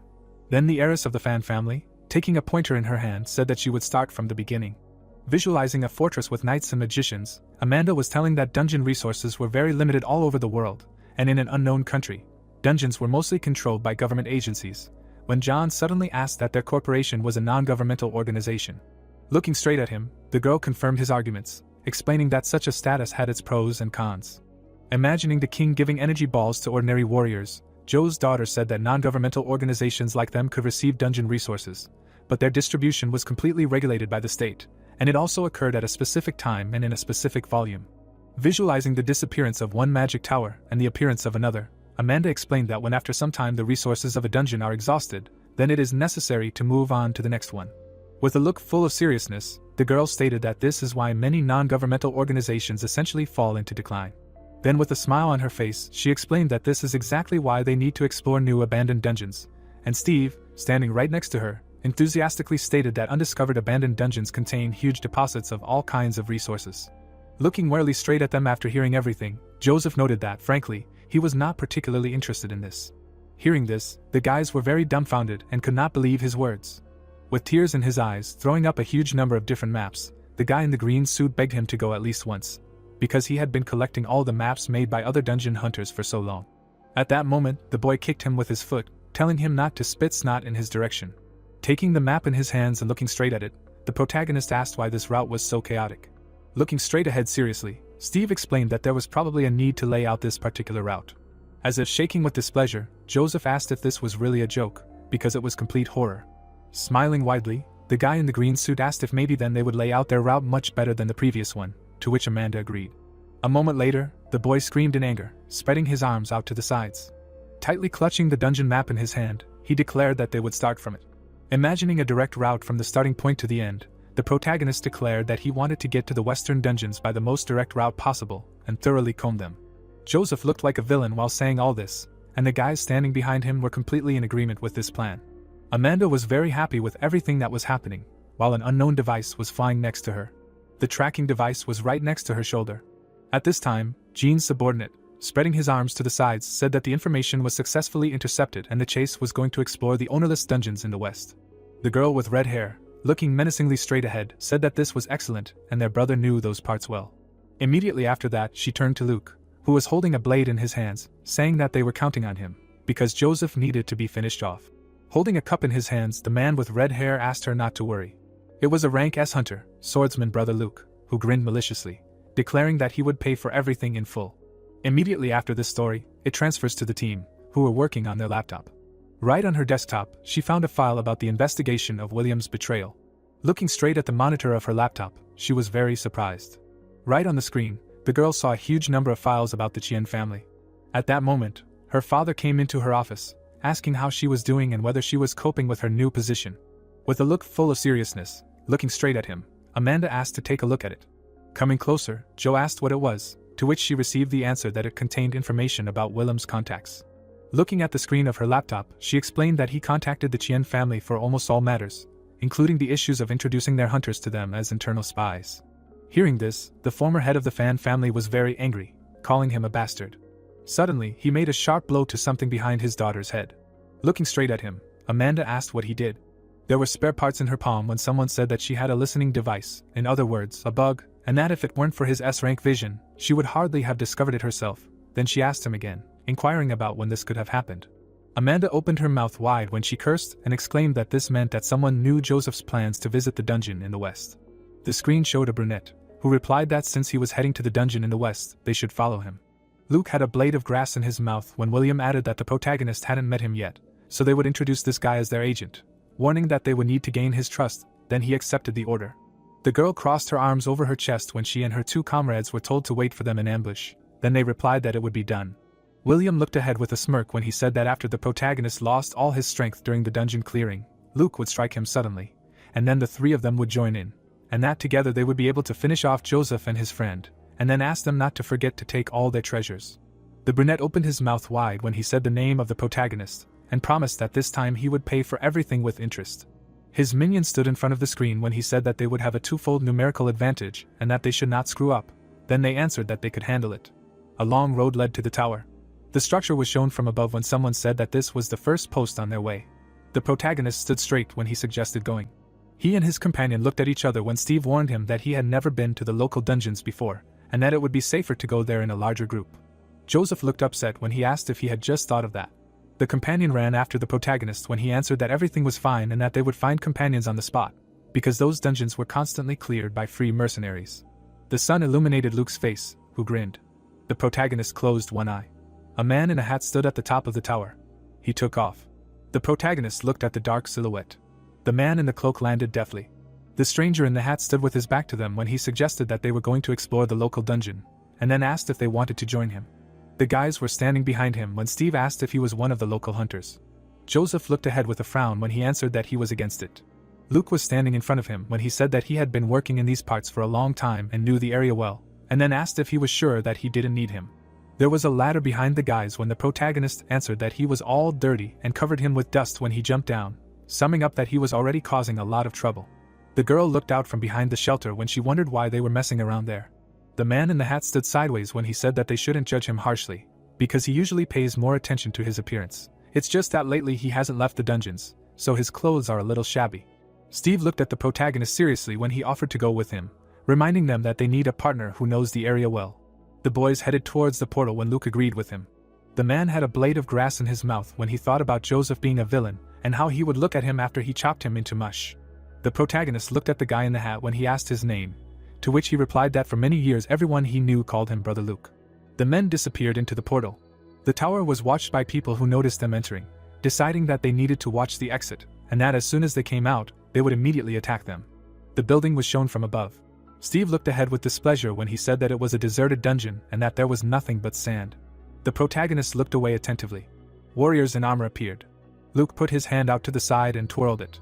He took out his blade from its sheath when he said that he would take these guys on himself. Warriors with spears rushed towards him.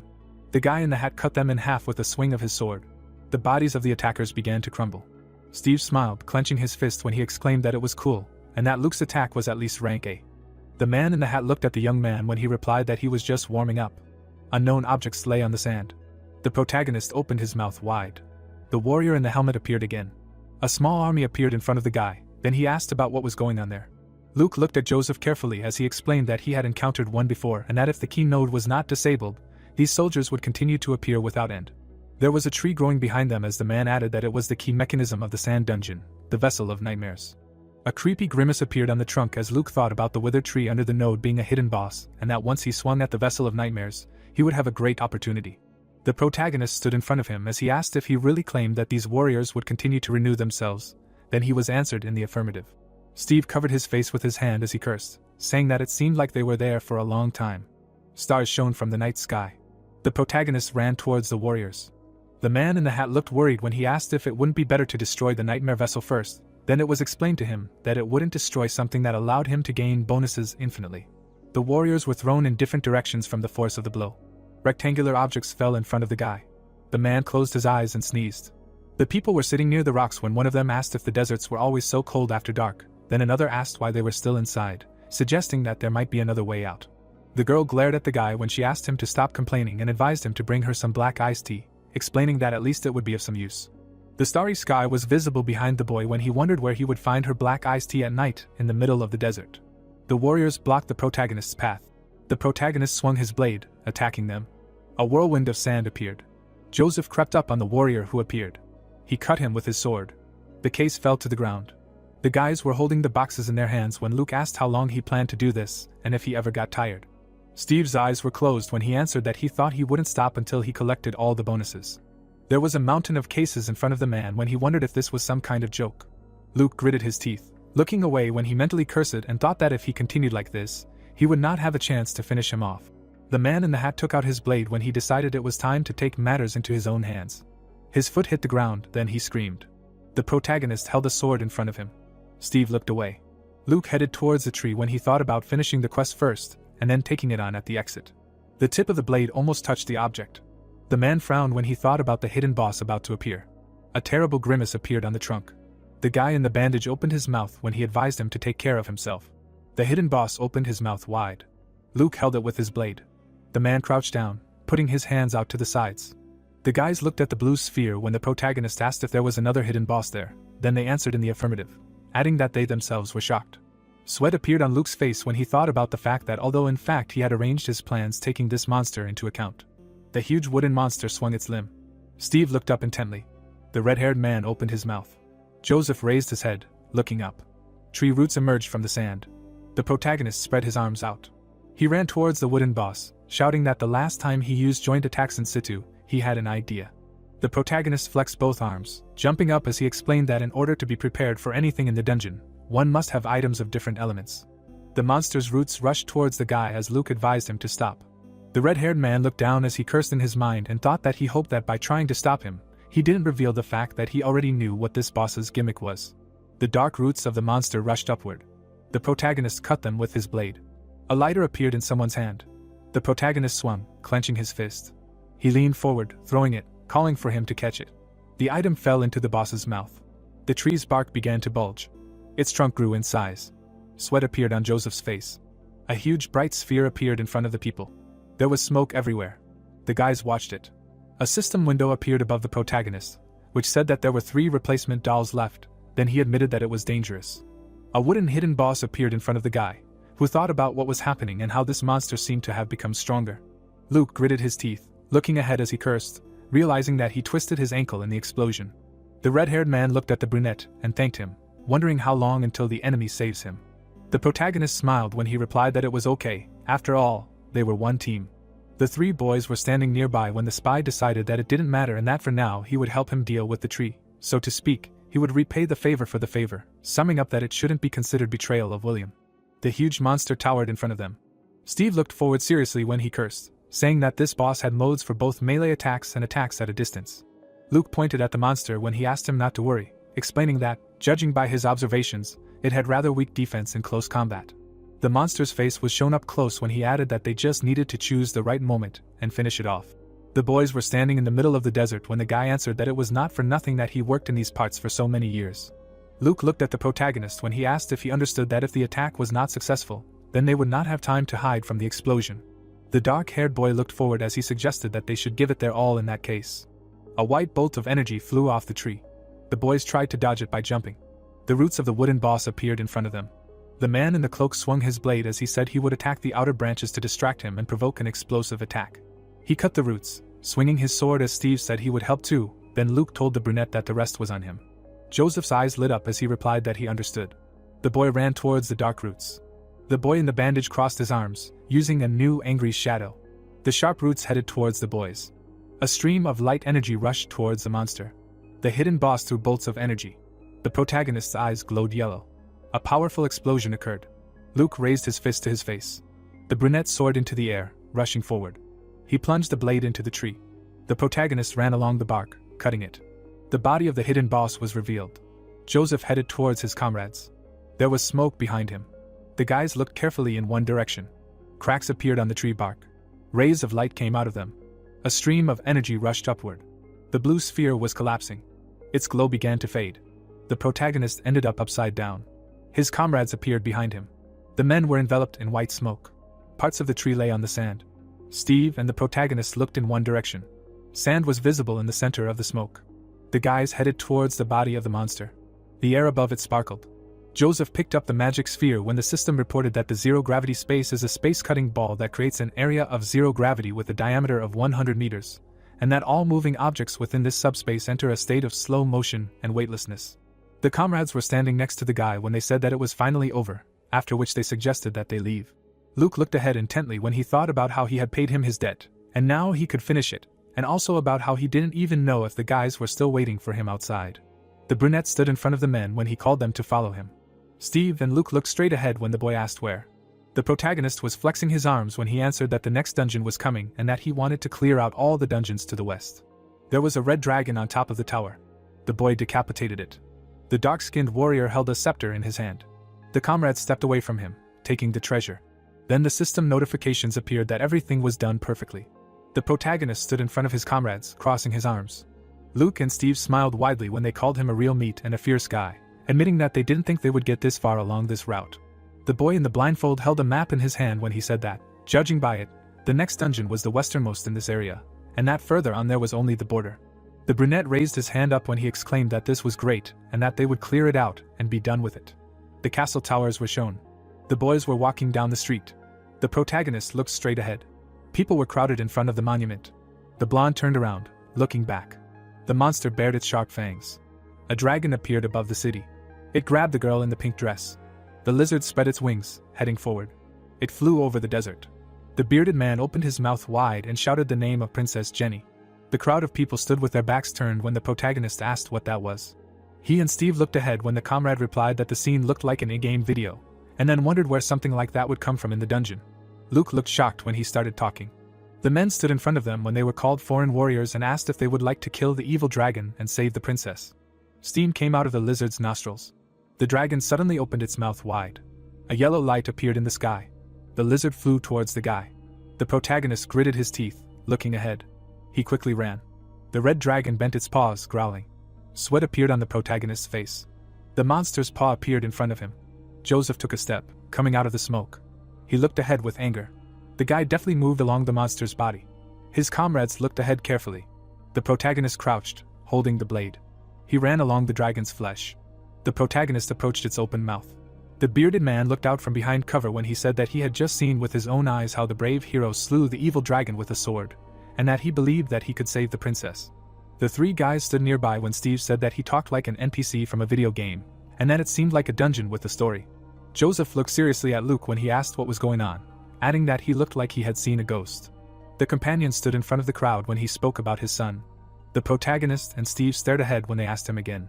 Luke closed his eyes, crying when he explained that many years ago his son went exploring the western dungeons and has been missing since then, and that all these years he has been scouring these dungeons looking for his son. Kane looked at him and said that he did not know him. The red-haired man looked surprised when he asked him again, saying that he was his father.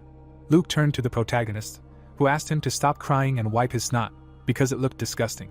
Kane handed the man an object and offered to wipe it with. There was something white in the bag. When he asked what it was, he assumed it was a cookie. The bearded man opened his mouth and explained that it was not a cookie, but a compressed magic carpet. He walked up to the fountain with the monument. A red carpet appeared over the water. Joseph stared ahead. A view of the city opened up. Frowning, the hero wondered where such a strange phenomenon came from in the dungeon. The man stretched his hand forward. The man frowned and screamed. Closing his eyes, Steve asked that he must have gotten something wrong. How could a non-player character in the dungeon be his son? Putting his hand to his face, the protagonist thought that they really did look like non-player characters. Apparently, when he cried bitterly, he was simply uttering a line set for him. A view of the settlement opened up. Standing in front of the hero, Steve asked what he was doing. Stretching his hand out to the side, Joseph said that he was just an indifferent character. Therefore, he did not react to his actions. He simply uttered preset lines. The man looked ahead in bewilderment. Raising his hand, the guy said that it was still strange that he was behaving like this. Everyone they had met in the dungeons before interacted with them somehow. Frowning, the hero asked if he had ever heard of such a thing. Buildings appeared, and he heard that no, he had never heard of dungeons with a plot. Looking to the side, the protagonist said that they would go, first kill the local boss, and then maybe figure out what was going on here. They were flying on a magic carpet. Suddenly, a drone appeared from behind the arch. It was watching them. A view of the desert opened up. People were lying in sleeping bags. The girl stood up, hearing the notification. The guy frowned. Looking at the squad, he said that he told them to deal with Joseph, why he never received news from them. Looking straight ahead, the girl replied that she did not even know how. Frowning, William asked why they still had not done this. The view of the building opened up. It was heard that the thing is that Brother Klaus entered the dungeon with them but they never came out. Gritting his teeth, the guy added that they still haven't come out. The three of them are having fun cleaning out dungeon after dungeon or something. Stretching his hand forward, he said that he needed to read the message. He would contact them later. Putting her hands on her hips, the girl asked that they were definitely keeping an eye on the entrance. Were they sure they didn't come out? Gritting his teeth, the man said that it wasn't his turn last night. Frowning, the guy said that yes, he hadn't slept, he had all the time. Clenching his fist, William said that they were a bunch of idiots, they had already reached the westernmost dungeon. Stretching his hand forward, he added that they should go after them, finish off Joseph already. The squad moved forward. The car suddenly rushed forward. She jumped up. Looking to the side, the girl asked if she could handle it alone. Walking forward, she added that it could be very dangerous, she did not have to follow her. Frowning, Kate said that she and Joseph had been friends since childhood, so she could not come to his aid. A view of a high-rise building opened up. The man was sitting at the table. He was looking at the tablet. It was said about the incident in the western dungeon. Suddenly a message appeared that the entire group was destroyed. Joe's eyes widened in amazement. Clenching his fist, he said that since everything was not so simple there, he would have to go himself. The man exclaimed in surprise, hearing that he would advise him not to get involved in this matter. Standing behind him, the stranger said that it was better not to make any sudden movements, he was just getting better, there was no need to aggravate the situation. To which Joe replied that what was he even counting on, that he would just put up with it. Holding the knife to his throat, the man said that whether he would resign himself or not was not so important now. Stretching his hand to the side, he added that however, taking the man by the shoulder, the stranger said that they should not explore the western dungeons. He would insistently ask him to recall his people. Standing behind him, Joe shouted that anyone can freely explore the western unattended dungeons. This is a general rule for everyone. No one has the right to impose such restrictions. Looking to the side, the man asked what that means. He will not give the order to his people to return. Looking straight ahead, he added that perhaps a good reason for their return would be the news of his death. Suddenly, Joe activated the body enhancement. He swung his fist sharply. The man snapped his finger. The man's eyes widened in amazement. Suddenly he was cut into pieces. A view of the blue sky opened up. The hero was sitting on the carpet of the plain. They sharply sank down. Falling down, the protagonist said that after completing the dungeon, the NPCs should update. Perhaps after that it will become clear whether the shorty was his son. A view of stone cliffs opened up. Frowning, the man thought, damn, he had to infiltrate them as a spy, but in the end, they were standing in front of a tunnel. Looking at the map, Steve asked that this was apparently the dragon's cave. A glow appeared in the distance. It was heard that, apparently, the boss's element is fire. The protagonist clenched his fist tightly. They examined the dungeon. Joseph opened his eyes in bewilderment. The girl was tied with chains. She was unconscious. Smiling, the man asked that they just had to free her, and the dungeon would be completed. Frowning, the hero replied that it was unlikely to be that easy. First they would clearly be trapped. Standing near the lava, the protagonist added that she was hung as bait. It is not yet clear whether she is alive, and the enemy is nowhere to be seen. The man took a step forward. The rock fell into the lava. It slowly melted. Looking straight ahead, Luke said he was right. He hurried. Frowning, Steve asked if she was alive. The princess was unconscious. Suddenly, a rock hit her head. The hero threw the rock up. Looking at it, the guy asked what he was doing. She was a tied-up hostage, and he was throwing rocks at her. Looking straight ahead, the protagonist answered that she was just an NPC. He was just trying to wake her up. Suddenly, the path began to fall down. She fell into the lava. Joseph looked at her in confusion. The monster raised its paw. Its eyes lit up brightly. The dragon flew up. Smiling, the hero said, "Here comes the boss." Suddenly, flames appeared from the dragon's mouth. He abruptly released them. The people opened their eyes in amazement. The protagonist began to run away from the flames. They jumped up. The flame hit right in front of them. The lava went down. The hero stood in front of the cliff. The rocks under the man's foot cracked. Suddenly he started falling backwards. Steve stretched his arms forward and shouted for help. The protagonist extended his hand to him. He grabbed the guy abruptly. The dragon looked at them. Luke looked at him in fear. Gritting his teeth, he thought, okay, he'll consider himself returning the favor. Suddenly a tornado appeared in front of him. The guys flew up. The protagonist fell to the ground. Smiling, the guys thanked him.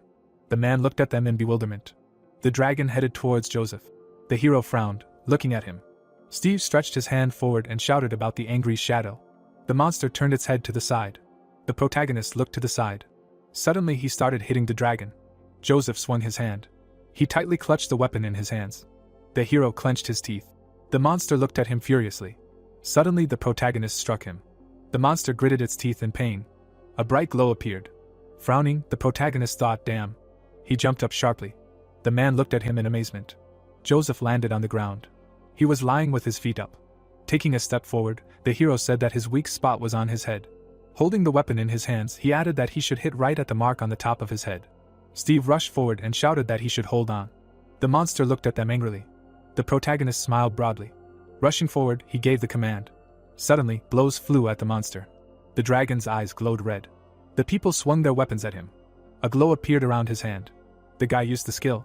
The dragon's head suddenly trembled. He looked to the side. Swinging his weapon, the protagonist shouted that now. Luke looked down angrily. The monster was hit hard twice. Blood was coming out of its head. Suddenly it started to disappear. The monster fell to the ground. It started to crumble into small particles. The particles were flying in the sky. Looking straight ahead, Luke asked if it was over, to which Steve added that it was really that simple. Frowning, the hero thought, why didn't the reward appear? The box was on the ground. Looking at it, the protagonist asked what it was. Lightning appeared around the box. Joseph threw the box aside. Suddenly, smoke appeared around the box. It started to burn. The people looked away, hearing a cry for rescue. The princess screamed, her eyes wide open. Rushing forward, Luke replied that they would save her now. Frowning, the hero thought that something was wrong. Standing in front of the girl, the man said that she was safe. Looking straight ahead, Jenny laughed. Suddenly, she transformed into a snake. The protagonist looked at him in surprise and thought that was it. The people froze in amazement in front of the monster. They quickly jumped to the side. Joseph extended his hand forward. He swung it towards the monster. The creature smiled widely. The hero looked at her. His gaze froze in surprise. The monster stuck out its tongue. The creature stood in front of them. Suddenly, its head shrank. The girl smiled widely. Lowering her head, she laughed. Sitting on the ground, the man asked what was going on here, to which the protagonist replied that she looked crazy. This must be the hidden boss. Steve looked at him in surprise and asked how he figured that out. Standing behind him, Joseph replied that all the previous dungeons included two types of constituent elements. Firstly, monsters, and secondly, rewards. All normal dungeons consist of this. Standing in front of the girl, he added that in this case, after killing the dragon, which they considered the boss, they did not receive a reward. It should not be like this. Frowning, the guy said that now it is clear why many who wandered into this dungeon never returned from here. There is an additional trap. Looking straight ahead, the man thought that the boy was a good boy. Without him it was possible to die. Standing in front of them, the girl laughed. Suddenly, she swung the chains. Raising her hand up, the princess said that it is curious, he is the first to guess her true nature. Smiling, she added that she is amazed that he was able to advance so far. Gritting her teeth, Jenny said that now he will have to engage in a fight with her. Raising her hands up, she laughed. Swinging the chains, the girl asked that they are ready to die. She frowned angrily. The protagonist looked at the chains in surprise. Suddenly, a blow flew at him. Joseph put his hands out to the sides. He slid along the ground. The girl puffed out her cheeks. Suddenly, she spat poison. The poison flew towards the fighters, to which Steve said, "What an abomination, it will distract her." The guy frowned. The man looked at the slime in amazement. The liquid flew at the guy. Steve screamed, his eyes wide open. The people froze in bewilderment. Frowning, the guy asked that this liquid was toxic. Looking at him, the hero exclaimed. Luke looked angrily and thought, damn, now he is in debt to this fat man. Looking at the hero, he added that he should fight Jenny. The girl hit the ground with a chain. Looking straight ahead, Steve said that he should not do anything stupid. Stretching his hand forward, the protagonist asked why her chains. Standing in front of the girl, he added that they were of different lengths. Frowning, the man said that now was not the time to be distracted by that. Standing behind the hero, the guy said that he was right. He thought there was a reason why one chain was short and the other long. Putting his hand to his face, he added that the long chain was used for ranged attacks, and the short one for close combat. With such a set, she can be classified as a strong boss. Frowning, Luke said that he would be able to neutralize her attacks from a distance. Standing next to him, the hero replied that he could hold her off in close combat. But what should they do when she starts injecting poison? Clenching his fist, the protagonist said that he had an idea. Standing in front of him, the girl replied that their discussions were pointless. Anyway, they were all going to die here today. Frowning, Joseph said that he expected him to take her attack with the long chain, to which the man responded approvingly. Suddenly, Jenny swung her chains. She clenched her teeth angrily. Luke swung his sword. A typhoon appeared in front of him. The chains got stuck inside him. Raising her hand up, the girl asked him if he wanted to engage in close combat with her. The protagonist crouched down on the ground. Suddenly, he rushed forward. Frowning, the girl shouted for him to die. A blow flew at Joseph. Smiling, he said that at least he could compensate for the damage with a substitute doll. The girl looked at him in surprise and asked again. Raising her head up, she shouted that he was so naive. That was not all. The hero was holding a bag in his hands. He bent down to the ground. The protagonist swung his hand sharply. Jenny opened her eyes wide. Luke frowned and said that it was the same. Joseph was standing near the fountain. A magic carpet appeared on the water. Smiling, the man shouted about it. The guy looked forward happily. Jenny frowned in pain. She stretched her arms out to the sides. The hero swung his weapon sharply. Beams from the blows appeared. The protagonist slid along the ground. Particles appeared around the box. Joseph turned around in amazement. Frowning, he asked what it was. A glow suddenly appeared from the box. The people looked at it in amazement. Suddenly, the ground beneath them began to collapse. Gray smoke appeared around the people. A passage appeared in the distance. The hero opened his eyes in surprise. The doors began to slowly open. They stood in front of the passage. Entering inside, the protagonist asked where they were. He looked ahead in bewilderment. The monsters were in capsules. Bubbles were flying around them. Running up to the capsule, the man shouted about his son. The guy closed his eyes. The hero clenched his teeth. Standing in front of the window, he asked what kind of dungeon this was anyway. Standing behind him, Steve said that the border of the westernmost dungeon should end here. So where did this door lead them? The man turned his head to the side. Suddenly, they heard a loud scream. Luke fell to the ground. Suddenly, his eyes widened. Crouching on the ground, the protagonist asked what was wrong with him, to which the man replied that he seemed to remember something. Putting his hand to his face, he added that many years ago, this was a region with dungeons for free exploration. A river appeared. It was heard that the territory under the country's control ended here. People were standing on a mountain. It was said that but then the country's military took over this place, and the research stopped. The man was holding a device in his hands. The girl was lying on the ground, It was heard that the military made this dungeon experimental, for which they used local residents. Lowering his head, Luke said that this was an artificial dungeon, to which the hero asked who was capable of doing such a thing. Frowning, the man replied that the first military commander of Country X, a rank S hunter. The car drove forward. Looking to the side, the girl asked why the signal was so bad here. You can't even send a message home. People looked at the illustration. With wide eyes, Kate asked what those three were doing there. Sitting behind the wheel, Amanda asked again that maybe they were streaming a walk in the desert. The car passed by the people. Gritting his teeth, William asked why they had lost them. Flexing his fists, he added that they were such idiots, they couldn't even handle such a simple task. The guy shuddered and asked what he was doing here. The device moved forward. It was heard that they had already found his experimental site. He had failed the task. The young man's eyes widened. He shouted that no, he was asking him to give him another chance. Suddenly, the hologram disappeared. Frowning, the girl asked what was going on. Suddenly, the guy was pierced through. He was tied up by the device. William gritted his teeth, hearing that he had already given him new power. Looking at him, the hunter said that they needed to kill everyone in the experimental dungeon. The people looked at him in fear, hearing this. The guy stretched his arms out to the sides. Standing in front of him, the girl asked what this meant, what the three of them should do now. The people were standing near the capsules. Steve closed his eyes and said that everything was very bad. They had wandered into a secret military territory. They needed to get out quickly. The protagonist looked at him and asked if this wasn't a great field for research. Suddenly, an alarm sounded.